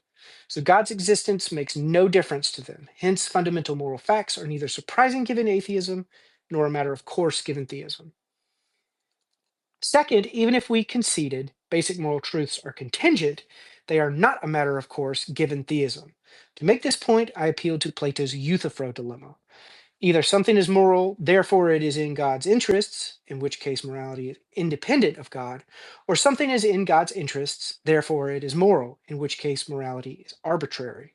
We rightly reject any theory that implies that, had God willed it, atrocities could be morally permissible or even obligatory. So divine command theory either makes no difference to morality or it makes the wrong difference to morality. In closing, I urge you to consider which foundation for morality is more reasonable: a divine lawgiver that can will anything, or a moral point of view that demands impartial fairness from us all, including God. Morality grounded in divine authority either reduces to arbitrariness or collapses into tautology. But morality grounded in reason gives us objective moral principles. It allows us to criticize injustice, to extend concern universally, and treat all persons with dignity, not because we are commanded to, but because fairness is a standard no one could reasonably reject. It locates morality where it belongs, in the logical space of reasons and the fairness we owe one another. Do not mistake fear for fairness, nor obedience for reason. To be moral is to be fair, and to be fair is to be rational. Morality, like rationality, is grounded not in power, but in principle. Thank you. All right, Ben, thank you. Thank you for your closing remarks there. I don't think you went over but about 30 seconds, so I don't think that's a big deal. Darwin, you okay with that? Yes, of course. Okay, awesome. Good. All right, Darwin, we're going to go and let you throw your closing remarks in. As soon as you begin, I will start your timer. All right, at the start of tonight's debate, I asked you to picture a field of sunflowers glowing in the moonlight. We can all see the flowers. That's moral realism. But the question before us tonight was, what grounds them? What explains their existence, their beauty, their structure, their direction? That was the question of this debate. We were debating about which worldview better explains moral realism, atheism or theism. I presented 5 arguments tonight, 4 positive, 1 negative. First, I started with a critique of Ben's entire grounding. He claims moral facts are metaphysically necessary. I showed that this is implausible. If even one logically possible world could exist where moral facts are different or irrelevant, like the worlds I described, where malicious actions produce only good outcomes, or where moral beings are metaphysically impossible, or where a people are brutally tortured for and killed for trying to gain knowledge, then moral truths are not metaphysically necessary. They are contingent, and contingent moral truths demand an explanation, and this undermines Ben's foundation. Then I offered 4 arguments showing why theism gives us a better explanation for moral realism than atheism does. The knowledge argument. On Ben's view, moral truths float in an abstract realm with no causal connection to us, yet we somehow know them. How? Why would evolution give us access to causally inert moral truths? That seems wildly implausible. But on theism, we're made in God's image, and moral knowledge is implanted by a moral lawgiver. It's not surprising, it's expected. Number 2, the arbitrariness argument. On atheism, moral truths just are. There's no rational justification for why they are the way that they are. They just simply exist. It's completely arbitrary. But only minds can connect values to purposes and contexts. Without a mind, there's no way for a moral fact to be rationally justified. It's going to be arbitrary. God is the necessary condition for non arbitrary moral truths because he is the only kind of being who can rationally justify binding laws, the same way I, as a parent, justify the rules I make for my children. And then there's the human dignity argument. Moral realism requires that humans have intrinsic worth, not earned, not trait-based, but real. But on atheism, dignity must have evolved from trait selection, meaning it's arbitrary and extrinsic. On theism, humans are valuable because they are made in the image of God. That explains why all humans matter, regardless of development, ability, or location. And then there's the normativity argument. Ben says we should obey moral facts because it's rational to do so. But that's a hypothetical imperative, not a categorical one. If moral realism is true, then moral truths are binding whether or not we agree with them or understand them or feel motivated by them. The only way moral facts can have authority over us is if they come from a being who has the right to command us. On theism, that's God, the creator, the owner, the legislator. On atheism, there is no such authority, just words on a bathroom wall. So tonight, Ben didn't really address most of these arguments. He didn't explain very well why moral facts aren't arbitrary. I don't think he explained that at all. He just said that they're constrained by their nature. Why we know them, he said we're rational, and he thinks that that means that we'll know them. I think that that's incredibly implausible. Why they apply to us, why they're for us, I don't think he ever connected that. We're just supposed to be aware of them and then decide to act on them, I suppose. And why human beings have dignity, he basically admitted that that is because we're persons and it boils down to traits. So he barely touched on normativity, which was categorical. He framed it as a hypothetical. Sorry, he framed it as a hypothetical imperative. So he violated Hume's guillotine and derived an ought from an is, and he conflated indubitability with normativity. To refute me, he appealed to the Euthyphro dilemma, but I answered it. God's commands are not arbitrary because they flow from his perfect nature, a nature that is rational, good, and loving. God can no more command evil than he can lie or contradict himself. And unlike Ben's view, where moral truths exist for no reason, directed at no one, and grounded in nothing, theism gives us a foundation that is rich, coherent, and alive. I also want to point out that on Ben's entire argument here, he's saying that reality is rational, and that makes no sense on his worldview. On his worldview, reality should be non-rational. So even if I granted his entire argument, it'll only make sense on my view, not on his.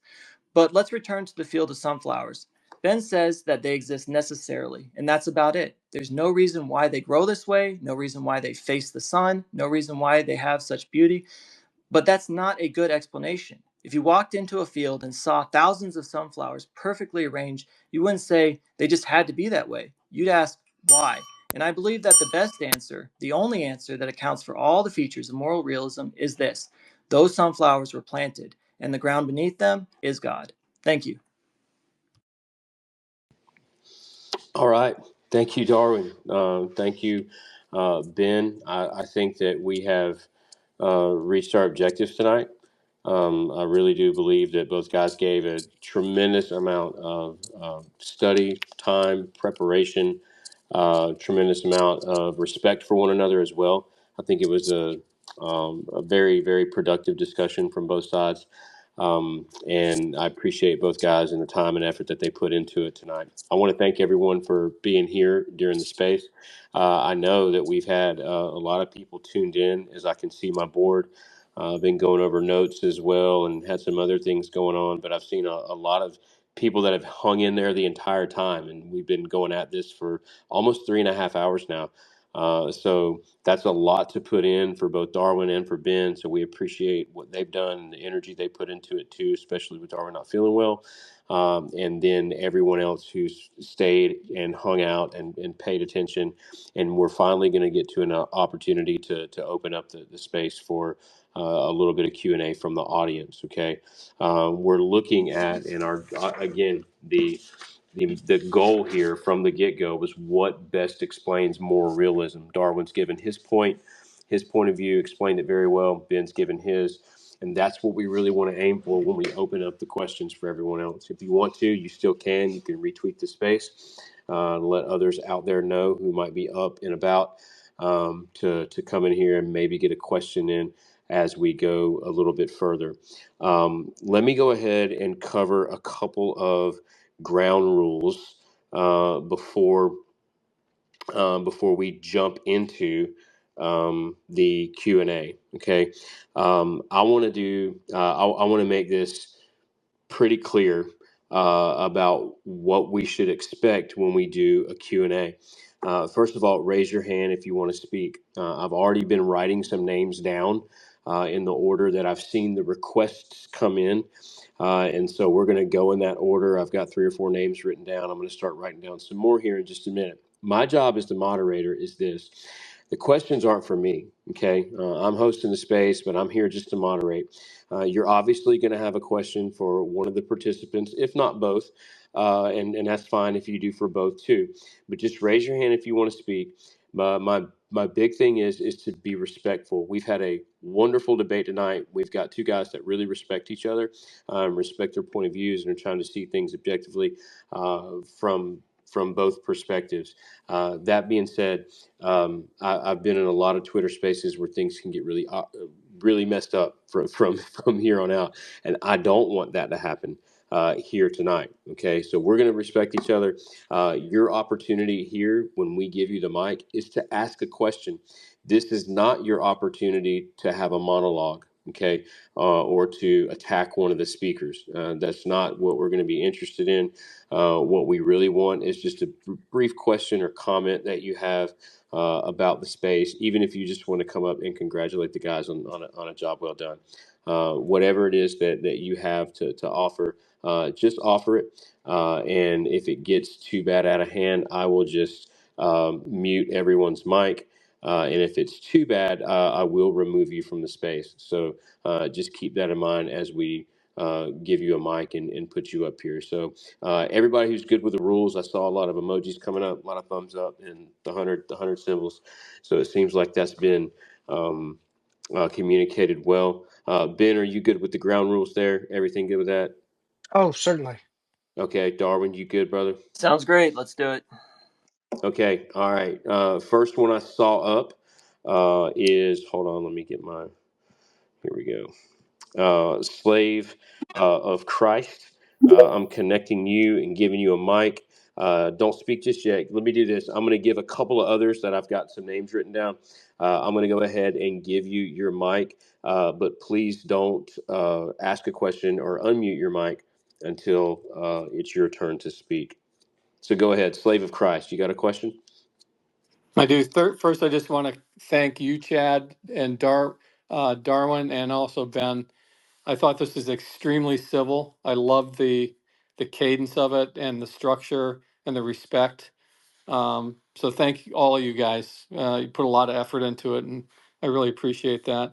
I guess my question, I have a couple questions for Ben, and trying to follow the ground rules here as closely as I can. So obviously I'm a Christian, and I'm coming from a different perspective than you, Ben, but I would ask you three questions. Number one, are you familiar with the debate that Ken Ham had with Bill Nye? That would be I number am. one. Okay. Number two, have you ever explored any of Answers in Genesis um, literature, information, resources? I have. Okay.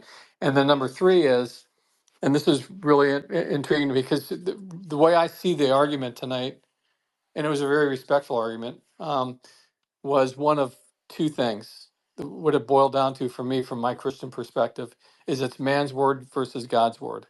It's man's ideas versus God's, what God says or what God commands. So, in light of that, this is the framework of my question.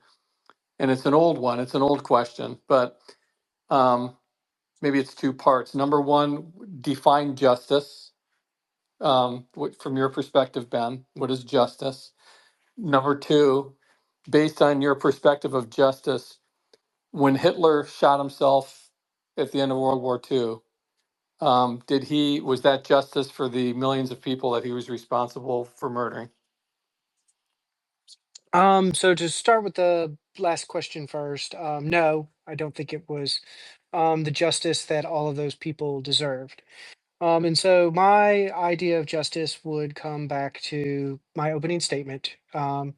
And be along the same lines of what John Rawls put forward in his original position, that is behind a veil of ignorance. So justice is just whatever those rules that we would come up with in society from behind the veil of interest, the veil of ignorance.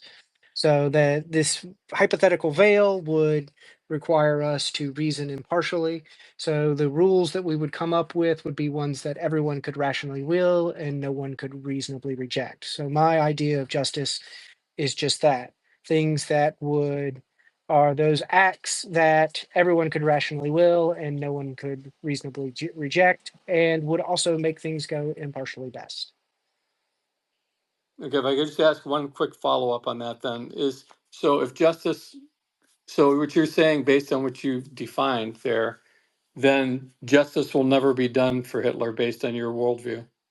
No, no, So, unfortunately, that is one of the tragedies of history. so he just got away with that. Okay.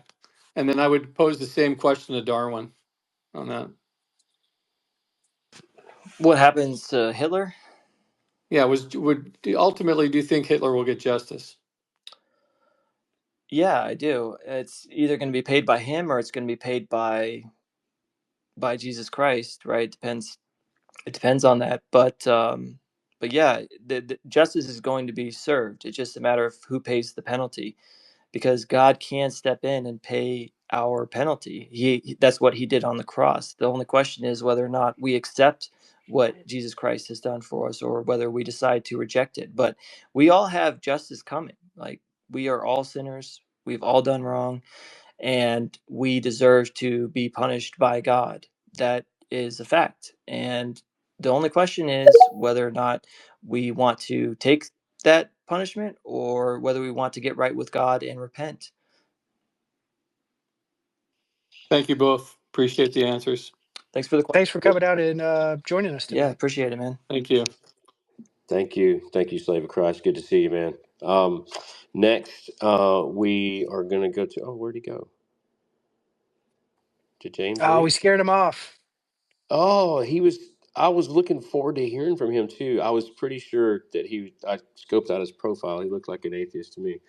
Um, I was interested to hear his questions because he was throwing out a lot of emojis there too. So I'll put a pin right there in James and see if he comes back, and I'll give him a mic if he does. Oh, there he is. Hold on, I found him.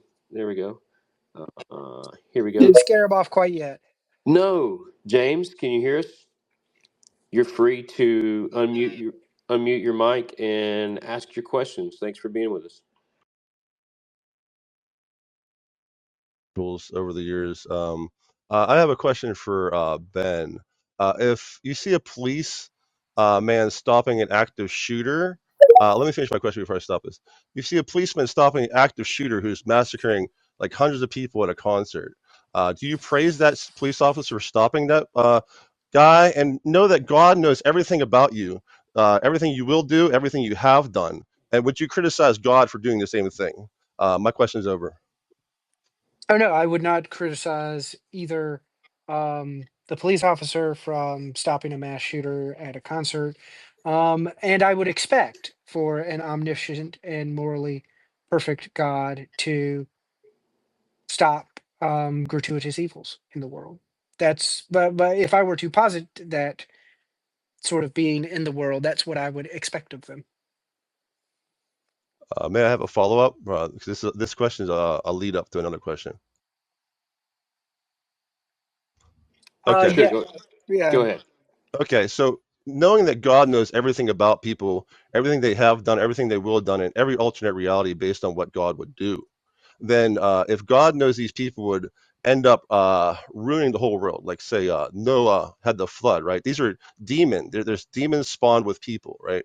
In the beginning, Eve blamed Eve blamed Adam. I mean, Adam blamed Eve. Eve blamed the devil. It doesn't say who the devil blamed, but we all know his name's Satan, which means accuser.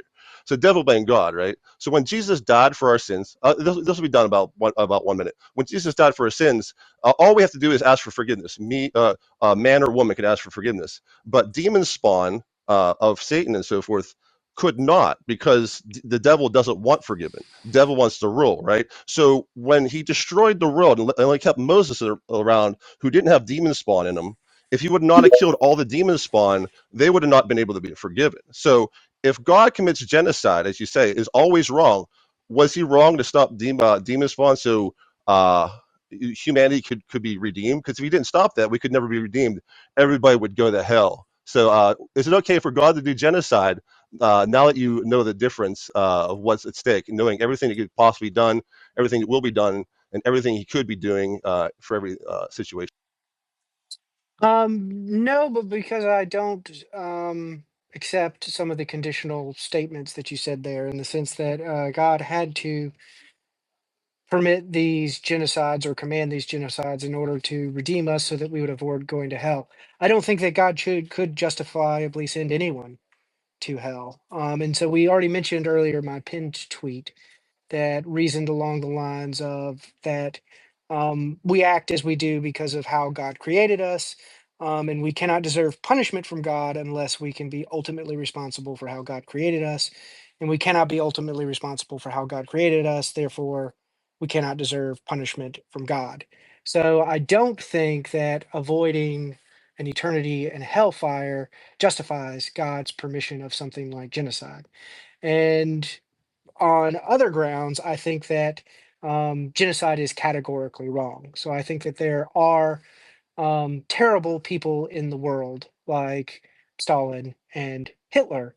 But even still, we talked generally about dignity earlier tonight. I still think that Stalin and Hitler have dignity as um, uh, rationally autonomous uh, agents. Granted, they did horrible, horrendous things with their freedom, but there are still certain ways in which we should not treat them. And so, even if we were justified in punishing them, it would not look something like torture. Um, so I think things like slavery, torture, and genocide are just categorically wrong in the sense that they are always unjustifiable to others, and that there is no amount of contingent goods in the world that could outweigh them such that they were a good thing. May I have 30 seconds for a follow-up? This is not a question, just a conclusion. So you've said that you don't justify genocide because even if it stopped people to go to eternity of hell, and also you said you don't believe that man makes his own hell. When people hate each other, man makes his own hell, and Jesus can redeem you from it. And then by saying God could do it a better way, you're saying that Jesus didn't have to die on a cross. So I categorically disagree with everything you have to say in that regards. I'm done with my question. I think that was more of a statement than a question, but we, I, It was a I, closing. yeah, I think it was more of just a rebuttal to Ben's. to Ben's view there. But James, yes, we do. We appreciate your waiting. We appreciate you coming out tonight, and appreciate the question. We're going to move to our next question now from Three Chapters Club. Three Chapters Club, you have a mic. You can unmute and ask your question. Hey y'all, can you hear me? Yes. All right, Yes, we can hear you. thank you, Scylla Chad, for hosting. I've been looking forward to this since I saw Darwin announce it. I can tell both of y'all put in a lot of work for your responses, so awesome job. And the way that you guys communicate with each other is really great and really fun to hear. My question is for Ben, and I have a follow-up question based off of how you would answer that. So the first question is, does morality exist outside of conscious beings, like outside of their thought?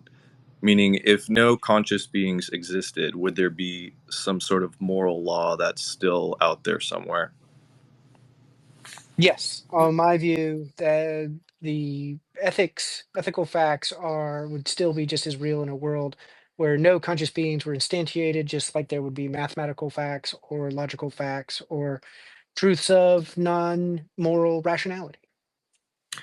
So, what would, well, first of all, where would those things be grounded? Those moral facts, like what are they grounded in? I know we kind of covered this, but I'd just like to get a clarification on that from you. Yeah, so I think that the question makes a category mistake and by asking where. So a where question has to do with a location in space and time somewhere.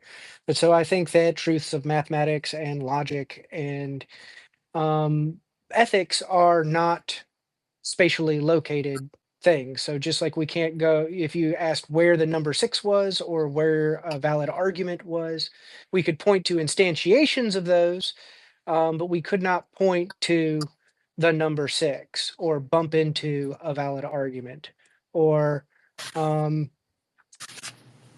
touch the property of being unjustifiable to others. So it's just a category mistake that to confuse universals or abstract objects that are not located in space and time with concrete objects, things that stand in causal relations with other things that are in space and time. So I think that reality has a division, a very fundamental division between abstracta and concreta, and that these are non-overlapping categories. So you will not find a concrete thing in the abstract domain, and you will not find an abstract thing in the concrete domain.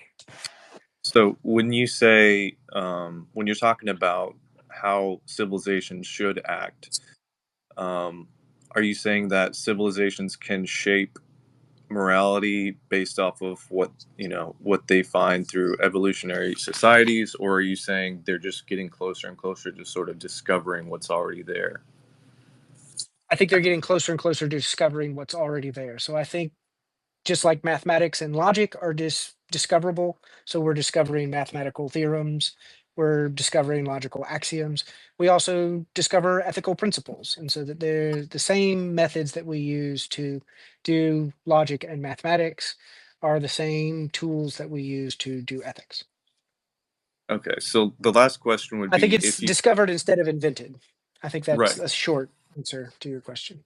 So lastly, if you can discover something, then I'm not saying there's a specific place on the map that it is, but wouldn't you agree that in order to discover something, it has to sort of be somewhere that you can pull from it, right?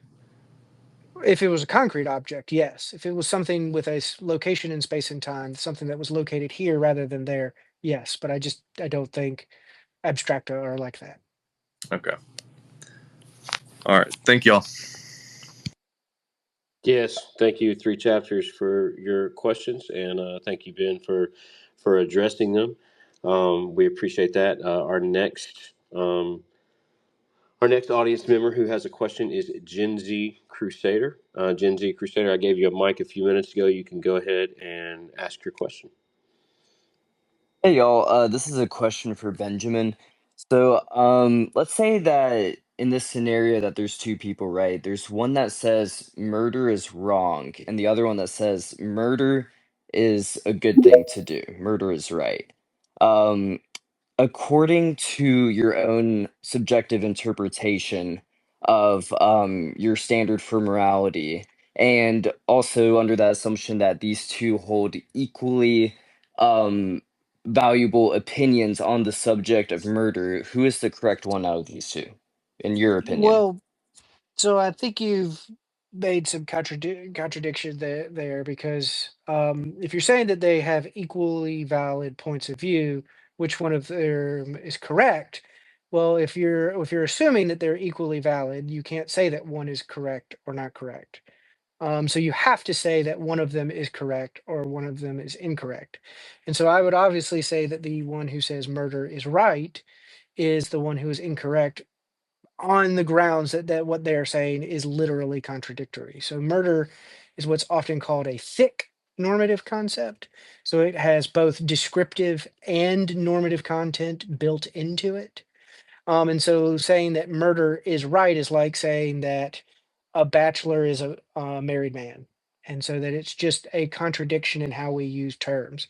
And so to say that murder is wrong is is tautology. It's a trivial truth, and so that you have to the more basic fundamental moral truth is a thinner normative concept. So that murder being an unjustified killing of someone, and so then to say that um, an unjustified killing is wrong is the one that's not trivially trivially true.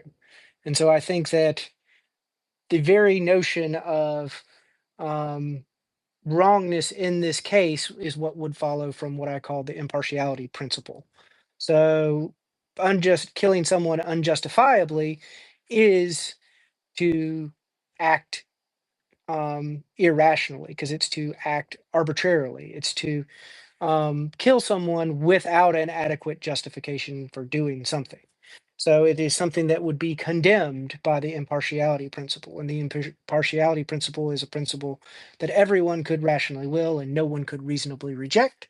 So it is part of our concept of justice. So it is unjust to treat someone like that. And so the person who says that murder is wrong or killing someone unjustly is wrong is getting it right, and that the other person who's saying the opposite is just getting it wrong. They got the moral facts backwards. And so, because morality is objective, we can say that their judgment is invalid in the sense that it is a mistake. Can you do the same thing for premarital sex?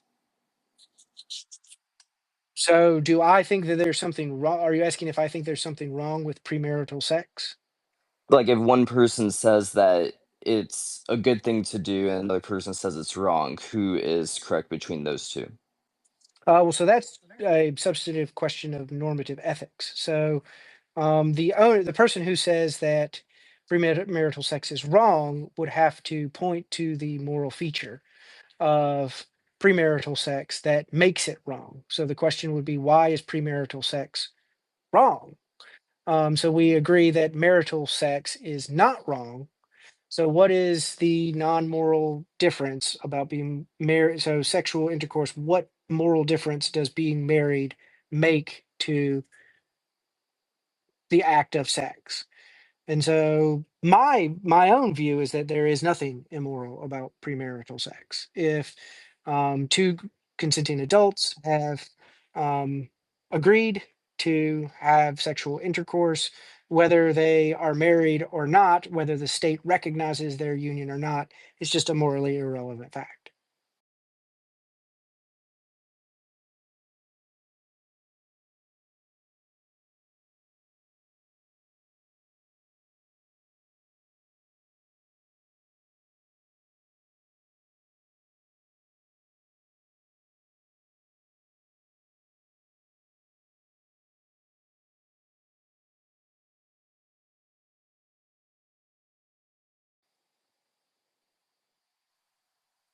So would you say that consent is a like valid standard for morality in this case? In this case, yes. Not in all cases, but I think that the that sexual ethics ultimately reduce to consent on one hand and harm on the other. So even if someone were to consent to having sex, you still couldn't harm them. And just because you haven't harmed someone doesn't mean that the sex is permissible if they have not consented to it.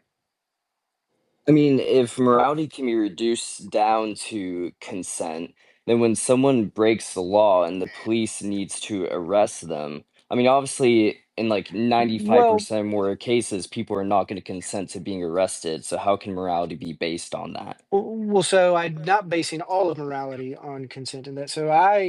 The supreme principle of morality that I put on the table tonight was the impartiality principle, that we should be treating everyone's interests fairly.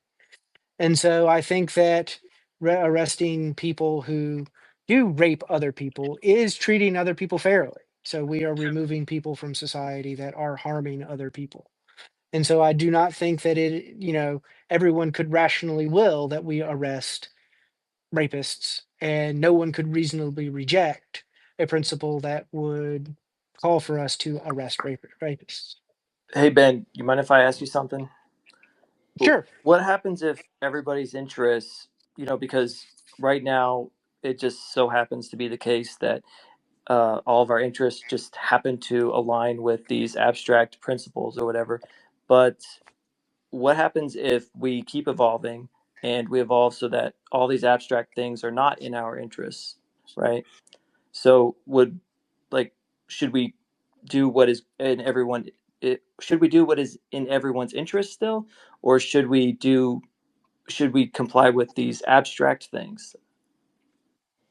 I'm not entirely sure I understand the question because obviously, according to my impartiality principle, the supreme principle of morality, whatever our interests are and however they conflict, so we can write down, we obviously know what our interests are and we can Hmm. write them down as an objective list and we can know what the interests of other people's are. Those, if they don't conflict, then obviously we just act on those interests because they're in everyone's interest. But if they are in conflict, then we have to strike some sort of fair balance between those No, interests. We no, I'm talking about the difference between these abstract facts that you're talking about. That you're saying if these abstract truths, these moral truths, and the abstract, if they don't obtain, then we don't have any obligations. Like obligations go out the window. So I'm asking, it's a coincidence right now that human beings like all these abstract truths that you're positing. We like friendship. We like I all. reject that right there. It's not a coincidence. So it's not a coincidence that seven is a prime Well, number. there are lots It's of other not a animals that coincidence. don't care at all about that stuff. Well, because they're not agents. They're patients. So they're not rational creatures. So remember, I Right. So started so we with could one of the evolve to be no longer rational, right? And okay. also we could evolve to be Well then rational more. and really not like that stuff. So if we evolved so that we didn't have our rationality, morality is an essentially rational enterprise. You So we're asking, what ought we do? you can't Well, an imagine, ought. like I just want to be clear. You're saying in your view it's not possible to be rational and to evolve in such a way where you see friendship as being harmful because of the sort of situation that you're in, or you see knowing things as getting you in trouble, so you try to stay away from that. You don't think that's possible? I don't think I understand the hypothetical you're describing. Well, right now, it seems like everyone's interests are in line with these abstract truths. I'm saying, let's say we kept evolving. I don't know what that means. They're in line with these abstract truths. Yeah, So are we saying, like, because seven is not in line with the abstract truth of being a prime number. So it's just a feature of the number seven that is a prime number. And it's just a feature of fairness that it is something that a relation that all of our interests should stand in. you So said it's not that we just happen to align with fairness. It's once we take an impartial point of view, once we can appreciate that our interests are in conflict with one another, and once we appreciate that we cannot um, prioritize our self interests or the interests of others without begging the question, uh the only rational choice from this point is to strike a fair balance, a fair compromise between competing interests. yeah, Just like what, it's not just just like fairness. seven had to be a prime number, Yeah, it has to be the case that we strike a fair balance between conflicting Just to be clear, interests. though, you said that freedom is good, like it's an abstract fact that freedom is good, knowledge is good, friendship is good. These things are all like abstract, And goodness is necessarily essential to good. freedom, like primeness is Yeah, essential to the number yeah. 7. So right now, So it's human not that it beings. happens to align. Well, right now, human beings like friendship because we're social creatures. We like knowledge because we just the more we know, it seems to help us survive. We like freedom, but it could be the case that we continue evolving. We no longer like those things because of the way that the world is. It's no longer in our interest of survival that those things are liked by humans. I'm just wondering if that were the case, where would our obligations lie? Would it lie with the interests of everybody who are no longer interested in these things? Yeah, it would still, so even if our interests were to evolve in some way, in radically different ways, it would still be the case from an impartial point of view that we should treat conflicting interests fairly, and that we should not arbitrarily prioritize our own interests over those of others or of everyone else over our own, Well, because that would be arbitrary. well, then doesn't And that so mean that moral you can facts? change the norm, you can change the non-moral facts as much as you want, but it Mhm. would still be the case that from the impartial point of view, from the moral point of view, we should, ought, or must find a fair compromise between conflicting interests, and we should not prioritize anyone arbitrarily. But doesn't that mean that Just like we obligations can shouldn't. change? Because I thought you were saying that our No, obligations because can't. so the impartiality principle stays the same, just like our Yeah. obligation to not contradict ourselves and to accept the conclusions of sound arguments stays the same. Hmm. Rationality principle stays the same. The impartiality principle stays the same. Hmm. Our non-moral facts, the contingent facts about us, might change, but that has no bearing on the those two principles. That Yeah. has to be the case if those principles are objective. Right. But what I'm saying is, if everybody changed and our interests changed, then our obligations would change. But I thought you were saying this Our whole. contingent obligations would change, but not the necessary obligations to treat all conflicting interests fairly. Mhm. Again, the impartiality principle remains the same. Okay, so we could It's have a basic completely moral different truth. duties, but we would have still the impartiality duty, which would be the. We'd still have the, but yeah, so I admitted earlier that we have contingent duties. So, like, I have a duty not to yank my cat's tail because it would cause it pain. Yeah. But there might be a possible world in which yanking my cat's tail causes it a jolt of pleasure. So, in that possible world, my obligations are different. I don't have the obligation of don't yank my cat's tail. Okay. But that's a fact about cats, and that has nothing to do with the more basic moral truth that it's wrong to cause unnecessary harm to another sentient creature. Hmm. That fact stayed the same. Okay. All right. Yeah, so quick last thing, Soul Chad. Um, so it seems like this is like an appeal to an objective morality without God, with the objective standard just being whatever perfectly lines up with Ben's view of morality on what's good or bad, slash just what a 21st person living in the 21st century would agree with, just from how I'm viewing things, at least since I've tuned in, which seems to be very convenient. Um, so last thing I would like to ask is to Darwin to Jesus, my original question. If you have two people and one person says that murder is good and the other one says murder is wrong, who would be the correct one between these two? Obviously, the one that was in agreement with God, right? So, God is where we get the standard from ultimately. So, God is the rule maker. So, whoever's in alignment with God, I mean, it would be like if two people were trying to figure out what was the best chess move, and there was a best chess player or a perfect chess player. Whoever is in agreement or closer to being in agreement with that perfect chess player is going to be correct. And this is kind of like what I was trying to get at, is that these abstract moral facts, it's really strange that they are the way that they are, and they're also not the way that they are for any reason. It's just like, oh, it's just good to have knowledge. There's no reason behind it. It's not like good for humans or good for creatures. So anyway, that's the answer though. So can I follow up? So you followed up on the question. Am Yeah. I able to follow up, put y'all into Jesus here? So, is it my understanding then that, given this question that was just asked, if God commanded that murder was right, the person who believed that murder was right would be right, and the person who said that murder was wrong would be mistaken? Yeah, that would be the case. Yeah. Okay. Yeah. I just find that incredible. God obviously wouldn't do that though, because in our objective reality that we live in, God is good and good is God, and God has deemed murder to be objectively wrong, of course. But But what if yeah, he, so, that makes perfect sense to me though, Darwin and Jesus. I've got to go. So I appreciate you guys answering my questions. Thank you.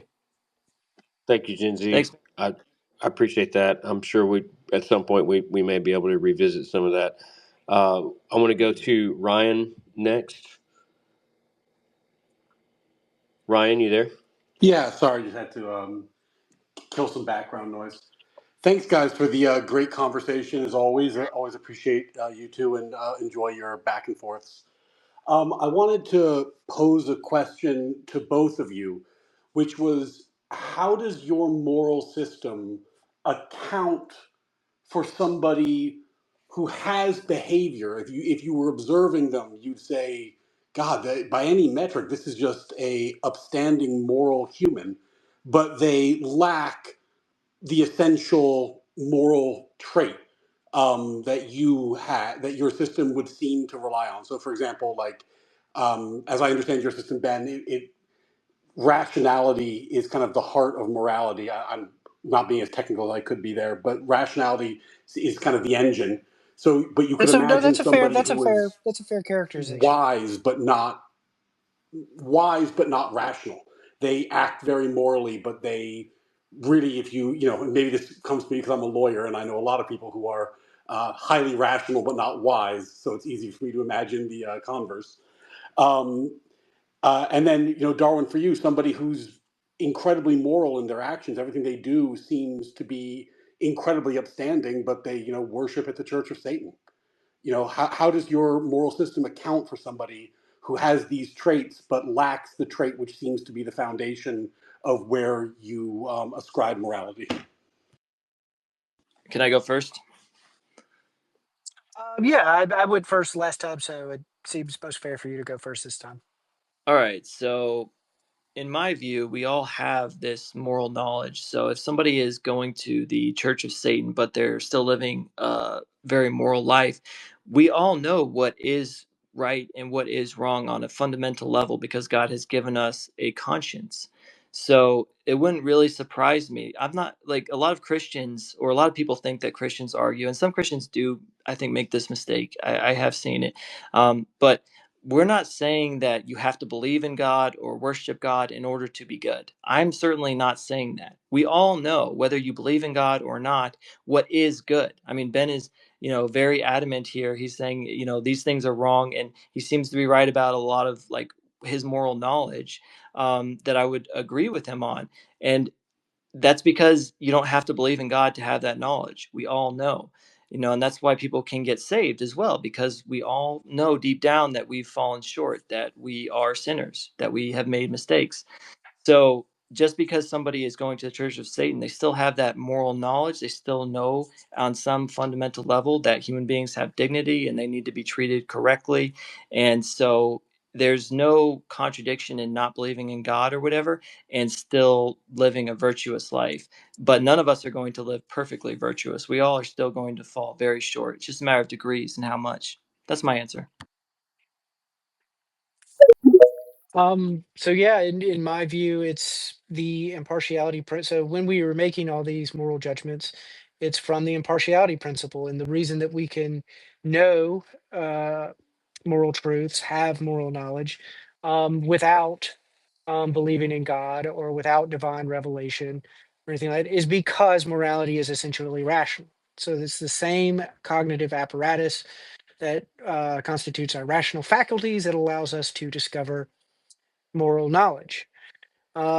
And so that this moral knowledge is also categorical. So actually uh, find it found it kind of wild that Daniel insisted that I had founded my moral system tonight on a hypothetical imperative when I very explicitly cited Immanuel Kant and his categorical imperative. So, You I want to mean, it talk would be about that? rather strange. We can. Let me finish this thought Yeah, go ahead. just real quick. Because I mean, obviously, if we were to object to Kant's system on the grounds that he was putting forward a hypothetical imperative instead of a categorical imperative, surely that's a confused objection because Kant gives three formulations of the categorical imperative. And so the impartiality principle, on my view, is universal. So it entails a categoricalness. It's something that would even apply to God. God could no more treat someone unfairly or arbitrarily prioritize his own interests any more than he could believe a contradiction or reject the conclusion of a sound argument or make 2 and 2 equal 5. It's just that's the universal categorical nature of what I'm saying is reason implying. I hope that answers your question, and I know Daniel wanted to try to follow up on that and discuss hypothetical imperatives versus categorical imperatives, and hopefully we can clear up any confusion there. Yeah. I had a follow up, but I'm happy to defer. Well, yeah, I want to try and squash this really quickly if it's possible, Ryan, and then let you follow up. Because Ben, I do know that you reference Kant, but your reference of Kant doesn't mean that you were saying that we have a categorical imperative. Now, maybe that's what you meant, but right here in premise 3, you say, if we care about having true beliefs and making good decisions, and surely we must, then we should avoid irrationality. So if I say, if we care about being healthy and living a long, fruitful life, and surely we must, then we ought to run every day, right? That is not a categorical imperative. That's a hypothetical imperative. So your argument Nope, nope, nope. I think you've misunderstood what that premise is saying. And the key word there is, and surely we must. So, must being the categorical imperative that we must care about having true beliefs and making good decisions. What I'm saying there is, if we care about having true beliefs and making good decisions, we are already committed to the categorical imperative that I am concluding in the yeah, rationality if we care, principle. but people No, cannot care. but and then notice I also say that we might say, why should I care about Hmm. having true beliefs or making good decisions? Yeah. So we might say, what if I don't have this desire? Hmm. And that itself is a self-defeating position. That's Because if the indubitable. very question, no, nope, nope, it's not indubitable. I'm saying it's self-defeating. So it It's fails in its self-defeating own terms. because I'm it's not making indubitable. any. No, no, it's self-defeating is not the same as indubitable. Right. So self-defeating means that something fails in its own terms. And so this argument uniquely makes no assumptions. It means When that given the yeah. terms, given the terms of the proposition, Hmm. it fails entirely within those terms. So Okay, well, hang on a second. Hang on a second. You say right here, if we care about having true beliefs. So let's say I said, if we care about good communication with other people, and surely we must, then we should try to communicate well. Is that a hypothetical imperative or a categorical imperative? categorical imperative because you say, and surely we must. That's why I put that qualification in there to distinguish this claim from a mere hypothetical imperative. Because what I'm trying to make here is, I, this w- is Kant's move I would have just with the not. categorical imperative, is that the very act of willing a good decision or of seeking truth commits us categorically Yeah. But, to certain standards of reason. but that's So obviously false those standards. because So people this is a people are irrational on purpose all the time. So they don't actually have any kind of, like, people can choose to be irrational. They literally. well, no one's denying that people can be irrational, but they would be Hmm. wrong in doing so because they have this categorical imperative. So Kant famously puts forward what's called Based on. transcendental idealism. And so that there are these certain categories of thought that we cannot get behind, so to speak. And so things like the consistency in argument, um, coherence in thought, these are categorical imperatives imposed of us from the very structure of aiming at reasoning well. Like we might But that's the choose, whole thing. we have the freedom to choose not to aim at seeking true beliefs, and we have the ability to act irrationally. Hmm. And We so also have the ability Kant's to not. whole system, the whole foundation for his categorical imperative is that those very stances are contrary to reason and that they're irrational. And so Yeah. that the only rational way forward is consistent with reason. So Yeah, that but reason people can is categorical. rationally, and they don't have to be consistent with reason. That's the whole point. They can do that. Well, so well, they can do that, Yeah. but now so they And have they're to not be. wrong for doing it because there's no. No, they are wrong for doing that because it's categorical. And that's Kant's whole point. That's the whole foundation of Kant's Yeah, system. it doesn't follow though. It doesn't follow that if we have an ability, that therefore we are wrong for not like capitalizing on that ability. No, that's not Kant's argument. Kant's argument is that we have two different possibilities. So we can either act in accord, we can either seek true beliefs and make good decisions, or we cannot. The former is rational and the other one is self-defeating. So the only rational course forward is the one that's not self-defeating. Yeah, and So that that's assumes we have a that we have. categorically if we have a categorical obligation Hmm. to seek truth and make good decisions because choosing the opposite is irrational, is Yeah, but we contrary to don't have reason. So reason, that but begs the we question. can behave that way. We can behave that way, Yeah, but when we do behave that way, we act irrationally, right. act wrongly. Yeah, and that begs the question that we have this imperative, this obligation to be rational in the first place, which doesn't follow.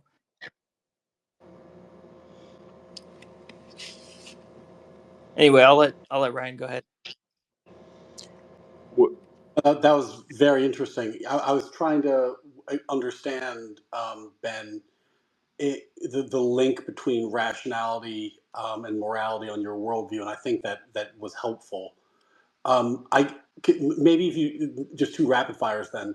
If somebody lacks the capacity for rationality, or their capacity for rationality is greatly reduced because they're just very low IQ or something like that, are they no longer a moral agent? No, they would no longer be a moral agent. They would be a moral patient, so they would be able to be the benefactors of a moral obligation, but they would themselves either not have moral obligations or only had very limited moral obligations. And so, of course, this is obvious. We don't hold small children morally responsible for their acts in the same way that we hold adults responsible for their acts. We don't hold Mhm. severely handicapped individuals morally responsible in the same way that we um, hold someone who is not disabled in that way morally responsible. So certainly, if someone's rational capacities are impaired, that reduces their moral agency, but it doesn't reduce their capacity as a moral agent because they can still be harmed. So then it would follow, if I just make sure I understand it correctly, that if you had two people or three people and they all did the exact same deed, and we can, let's just call it X so we don't have to get into the weeds on it. It's possible that the moral worth of that deed would differ based off of the rational capacity of the person. So you could imagine someone with like the very low IQ.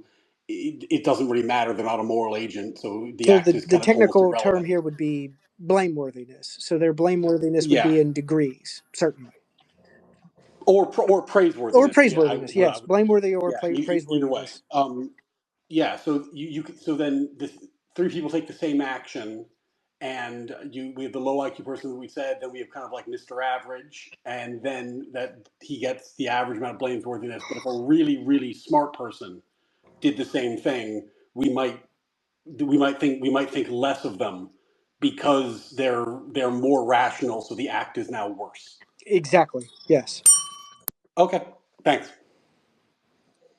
Okay, good deal. I think that wrapped it up, Ryan. I appreciate your questions, and Ben and Darwin answering them. We're going on 4 hours here, almost 4 hours and 15 minutes.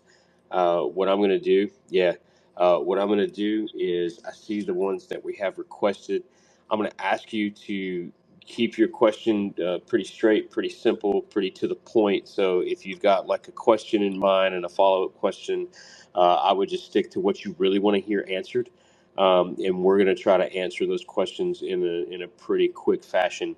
I got a sermon prep in the morning, Oh man. and yeah. So we're gonna try to wrap it up.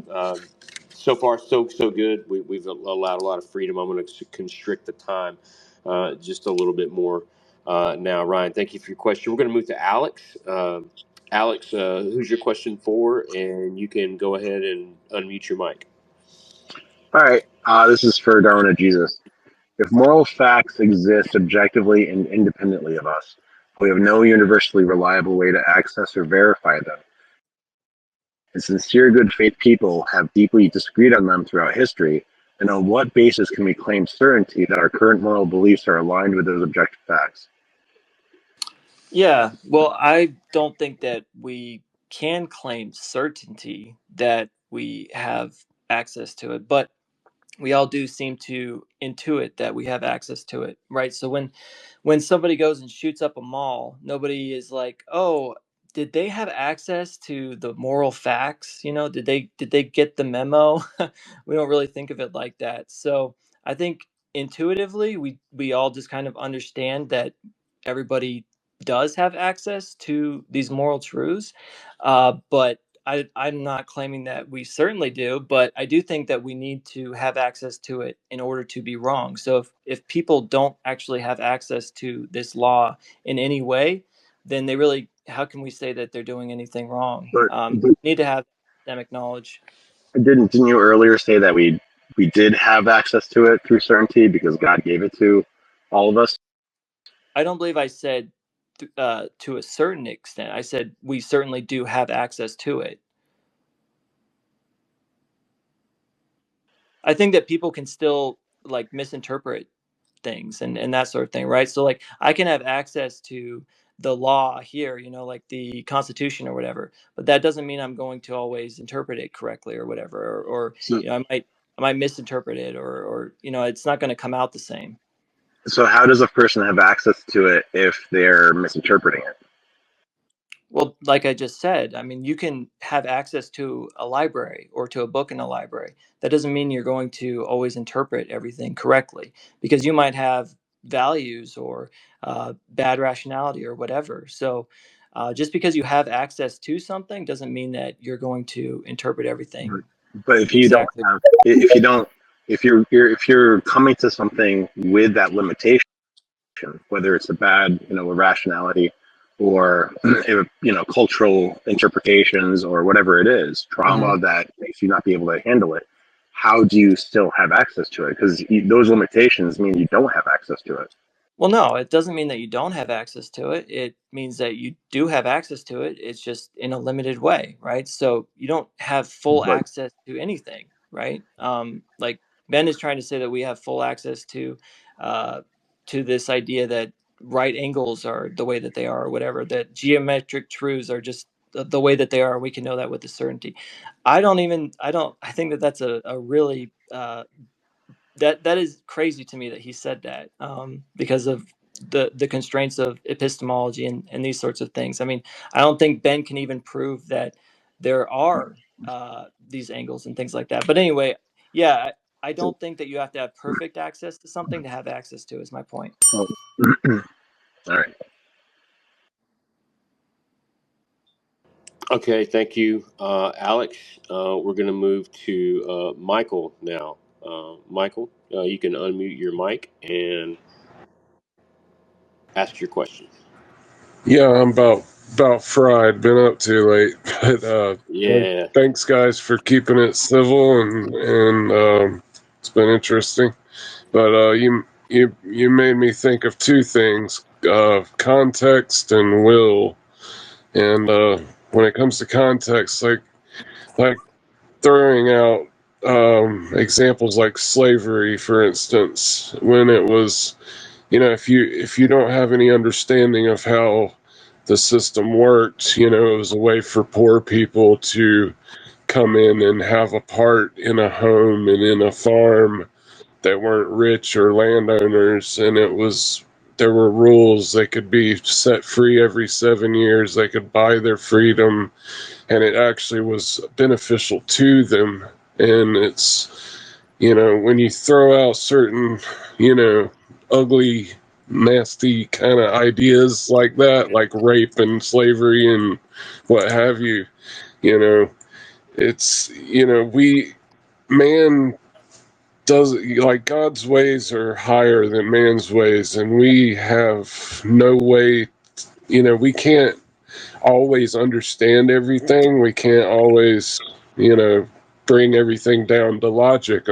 Unfortunately, for some, I was a very logic based and scientific, person that came to Christ when I was 40. I mean, it took until I was 40. I was embarrassed of that because it took so long to realize what I believed in. And, I used to be very rational based, and, context is so important. And then when it comes to will or free will, like, Gen Z made me or mentioned something that I was thinking of right when he said it. When I was young, I didn't understand, why do you have to be married before you can be with, like if I want to be with a girlfriend or something, why do I have to marry first? And, now that I have a new heart, that I'm a totally different person, thanks to God, I can see, like what were you going to sleep with 100 different women before you found the right one? Of course not. And, I understand it now that, there's so much that I didn't understand or agree with, but it was my will, my limited human will, trying to fight against God's will. And ultimately, it seems like, he knows what's right. But I wanted to know if you had heard of Dr. John Lennox. He's a PhD I have. mathematician. Yeah, he does an excellent job at apologetics, and I'm exhausted, so I'm not going to carry on. But I just wanted to bring that up. That's all. Thank you, Mike. I appreciate you sticking around too, and it is getting late, and I'm looking to close the space here in just a few minutes. But I did let you speak, and one of the reasons I did is I've seen you here from the get go. I know you've been a part and been waiting quite a while, so that's why I gave you the mic, Michael. I appreciate that and appreciate what you had to offer. Last one we're going to go to, and then I got to close the space, is Nathan. Nathan, you've also been here since we started. I saw you log in just as we got started, and been here kind of waiting, had some questions earlier, and now the mic's yours. Awesome. Can you guys hear me? Yes. First of all, great debate. Really enjoyed that. And thanks for hosting it, Chad. Thanks to Ben and Daniel for doing it. I think I just wanted to do a easy question for you guys, just because we've already been going a while, and I already got 2 questions in during the Q&A. So I I hope just it's a wanted to ask question you on guys. Hegel. There we I'm just go, right? kidding. I'm just kidding. My question for you guys is just what do you think is the strongest point that your opponent made tonight? And would you say something about their view that you think is kind of plausible or maybe strikes your intuitions? Um, yeah, just to kind of commend the opponent's case. That was my question. Can I go first on this one? Sure, Ben. Go ahead, Ben. Yeah. So I think that the strongest argument that Daniel gave tonight had to do with the moral knowledge objection. So I think he cited Sharon Street and her evolutionary debunking arguments. So I think of all the arguments that Daniel gave tonight, I think that is the one with the most merit. In that I think that it does. I don't think that my view raises any really difficult ontological questions, but I do think that it does raise difficult epistemological questions that do need to be answered, and I think that that's one of them. And so I had devoted a good bit of time when we exchanged our opening statements and our rebuttals, and so I went through and wrote something up for each of his objections, because he gave about 10 objections. Don't get me wrong. And so that was the one I found myself spending the most time with, because I think that that is the most serious objection to my view. I would agree. I think that one is very, very serious. He didn't have any good arguments tonight. No, I'm just kidding. Um, I think it's an interesting thing. I am very sympathetic to this idea that rationality can bring about some sort of normativity. I am very Ben should know I am a sucker for transcendental arguments, and he is making a transcendental argument about the nature of rationality. I do like Kant a little bit when it comes to that sort of thing. So I do appreciate an atheist that understands transcendental reasoning and that is trying to get normativity from it.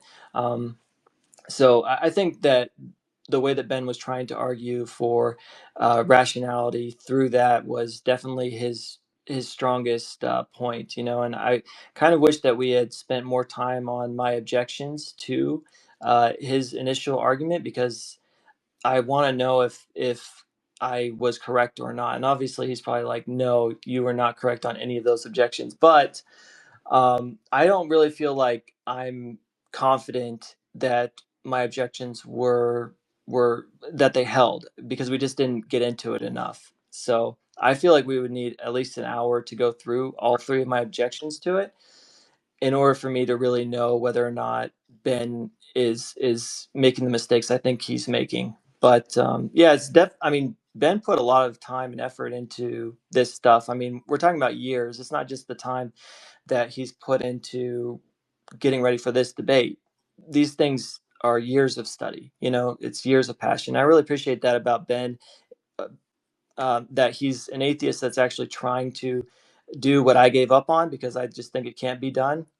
But Ben is out there still trying to do it, and maybe he has done it. I'll let you all be the judge of that, if you think he's been successful or not. But anyway, that's my thought. I thought those were two pretty good.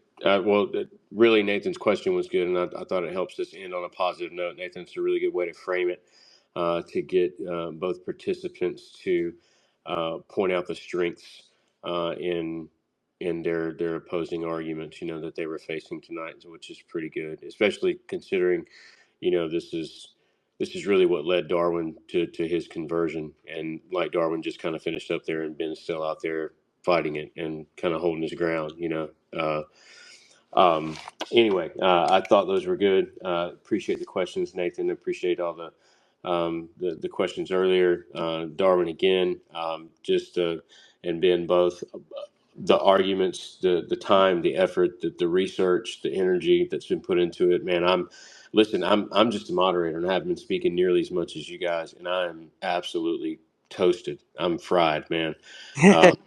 And so I know that you guys are. So again, appreciate you digging your heels in, making this possible, and talking about the moral argument, and just how best can we explain it from a theistic point of view, or from an atheistic point of view, and seeing both sides of it. So thank you guys for this. Thank you for the space. I'm going to give you both a couple of minutes to kind of tag out, so to speak. I know we've made closing arguments. I know we've taken questions. I know we've said anything else, but just any closing quick thoughts from you, Ben. I'll give you the mic first, and then Darwin, and then I'll close the space. So first, let me again thank Daniel for agreeing to have this debate with me tonight. Like it's already been said, he and I are both family men. So finding the time to read, write, edit, and collaborate was neither easy nor cheap for either of us. So thank you for agreeing to do this.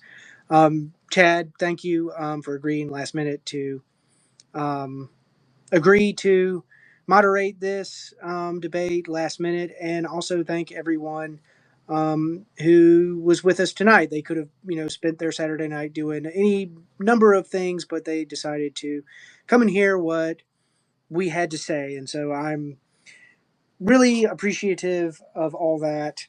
Um, and you know, I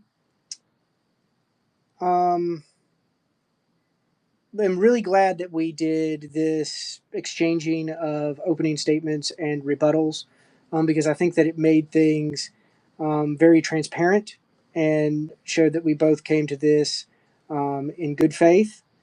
And my goal obviously was try to convince people of my main contention. Obviously, that's the aim of argument. Persuasion is the purpose of debate. But really, my ultimate goal, and that with Relay Theology more, was to raise the level of discourse. And so I think that Daniel and I did a very good job of doing that. But it's also, my own opinion is that the powers of reason are limited, and that the scope of human understanding is narrow. So I concede that despite all of our good faith, my aims of persuasion and raising the level of discourse are, ambitious, but also kind of unrealistic. But I took them to be of the highest importance and worthwhile, and I still think we succeeded. So I guess, kind of to sum up, um, using a rhetorical flourish from one of my favorite lines from Herman Melville's masterpiece, Moby Dick. I know not all that may be coming, but be it what it will, I'll go to it laughing. Right or wrong, here's to a good discussion tonight and good friendships, and cheers to everyone. Hey, Ben, where can everybody find you?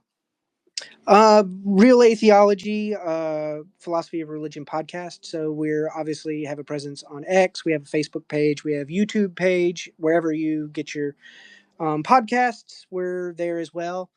Check us out. We have several episodes, debates, interviews with leading philosophers, and we hope that we can provide both atheists and theists with the resources that can help them on their journey through philosophy of religion. And if you click on, I'm just throwing this out there, just plugging you, Ben. Ben, if you click on his profile and you go search his profile, he's got a link to Real Theology, that Twitter account, and you can find some more information about what he has to offer there as well. All right, is it my turn? Yes. All right. Yes, sir. So, yeah, I really appreciate what Ben just said. This was my intent as well, to raise the level of discourse. Unfortunately, Ben and I both know that a lot of the discourse that has to do with these sort of conversations is not very high level, and it's usually not done in a charitable way whatsoever. And I personally want to change that. I want for the ideas to really speak for themselves, and for the rhetoric to kind of take a back seat, and for people to just hear the ideas be presented as strongly as possible. And Ben, based on the way that he behaved leading up to this and throughout this debate tonight, I think he showed that he absolutely shares my interest in doing that, and I really want to give him huge kudos and props for doing that, for being that sort of person. I really appreciate that, and he did put a lot of time and effort into all of this, and he also agreed to do this debate. So really appreciate Ben for stepping up and doing this. And, maybe we can run it back and do another one sometime. I'd be totally interested in that. Ultimately, I really believe that we need to be having these conversations, not in a hostile way, not in a dumpster fire sort of way, but in a productive way. So everybody can just sit back and really think about the ideas. And, hopefully, I truly believe that we were pretty successful in that tonight. And so I hope that you all enjoyed this space, and that you enjoyed the debate. And thank you so much for coming out. I really, really appreciate it. All the support. I do too. Appreciate it from both of you guys. Like we said, very civil. I think Darwin's, both you guys hit on it. It was done very well from both perspectives, and done in a way where I think it promotes healthy, constructive conversations. Like you said, rather than I think that X has a way of. I have to remind myself when I'm reading people's tweets to not assume that they're mad at me. Does anybody else have that problem? Yeah, sometimes. But Yeah, I have to assume this guy's not yelling at me. let me say one other thing real quick. Chad, great job moderating. Thank you so much for doing this for us. And I know you're going to have a rough day tomorrow. We all are, but really appreciate you as well. You did a fantastic job. Thank you. Yes, I want to second that as well. Thank you, Chad, and especially doing it last minute the way you did. You awesome. Thank you. Well, I appreciate it. You guys made it easy. You really did. Like I said, especially because of the civil discourse. So appreciate everybody coming out tonight. Appreciate the participants and everything they put into it. And hopefully this will help spur some positive conversations going forward. Other than that, thanks for tuning in, guys, and we'll see you next time.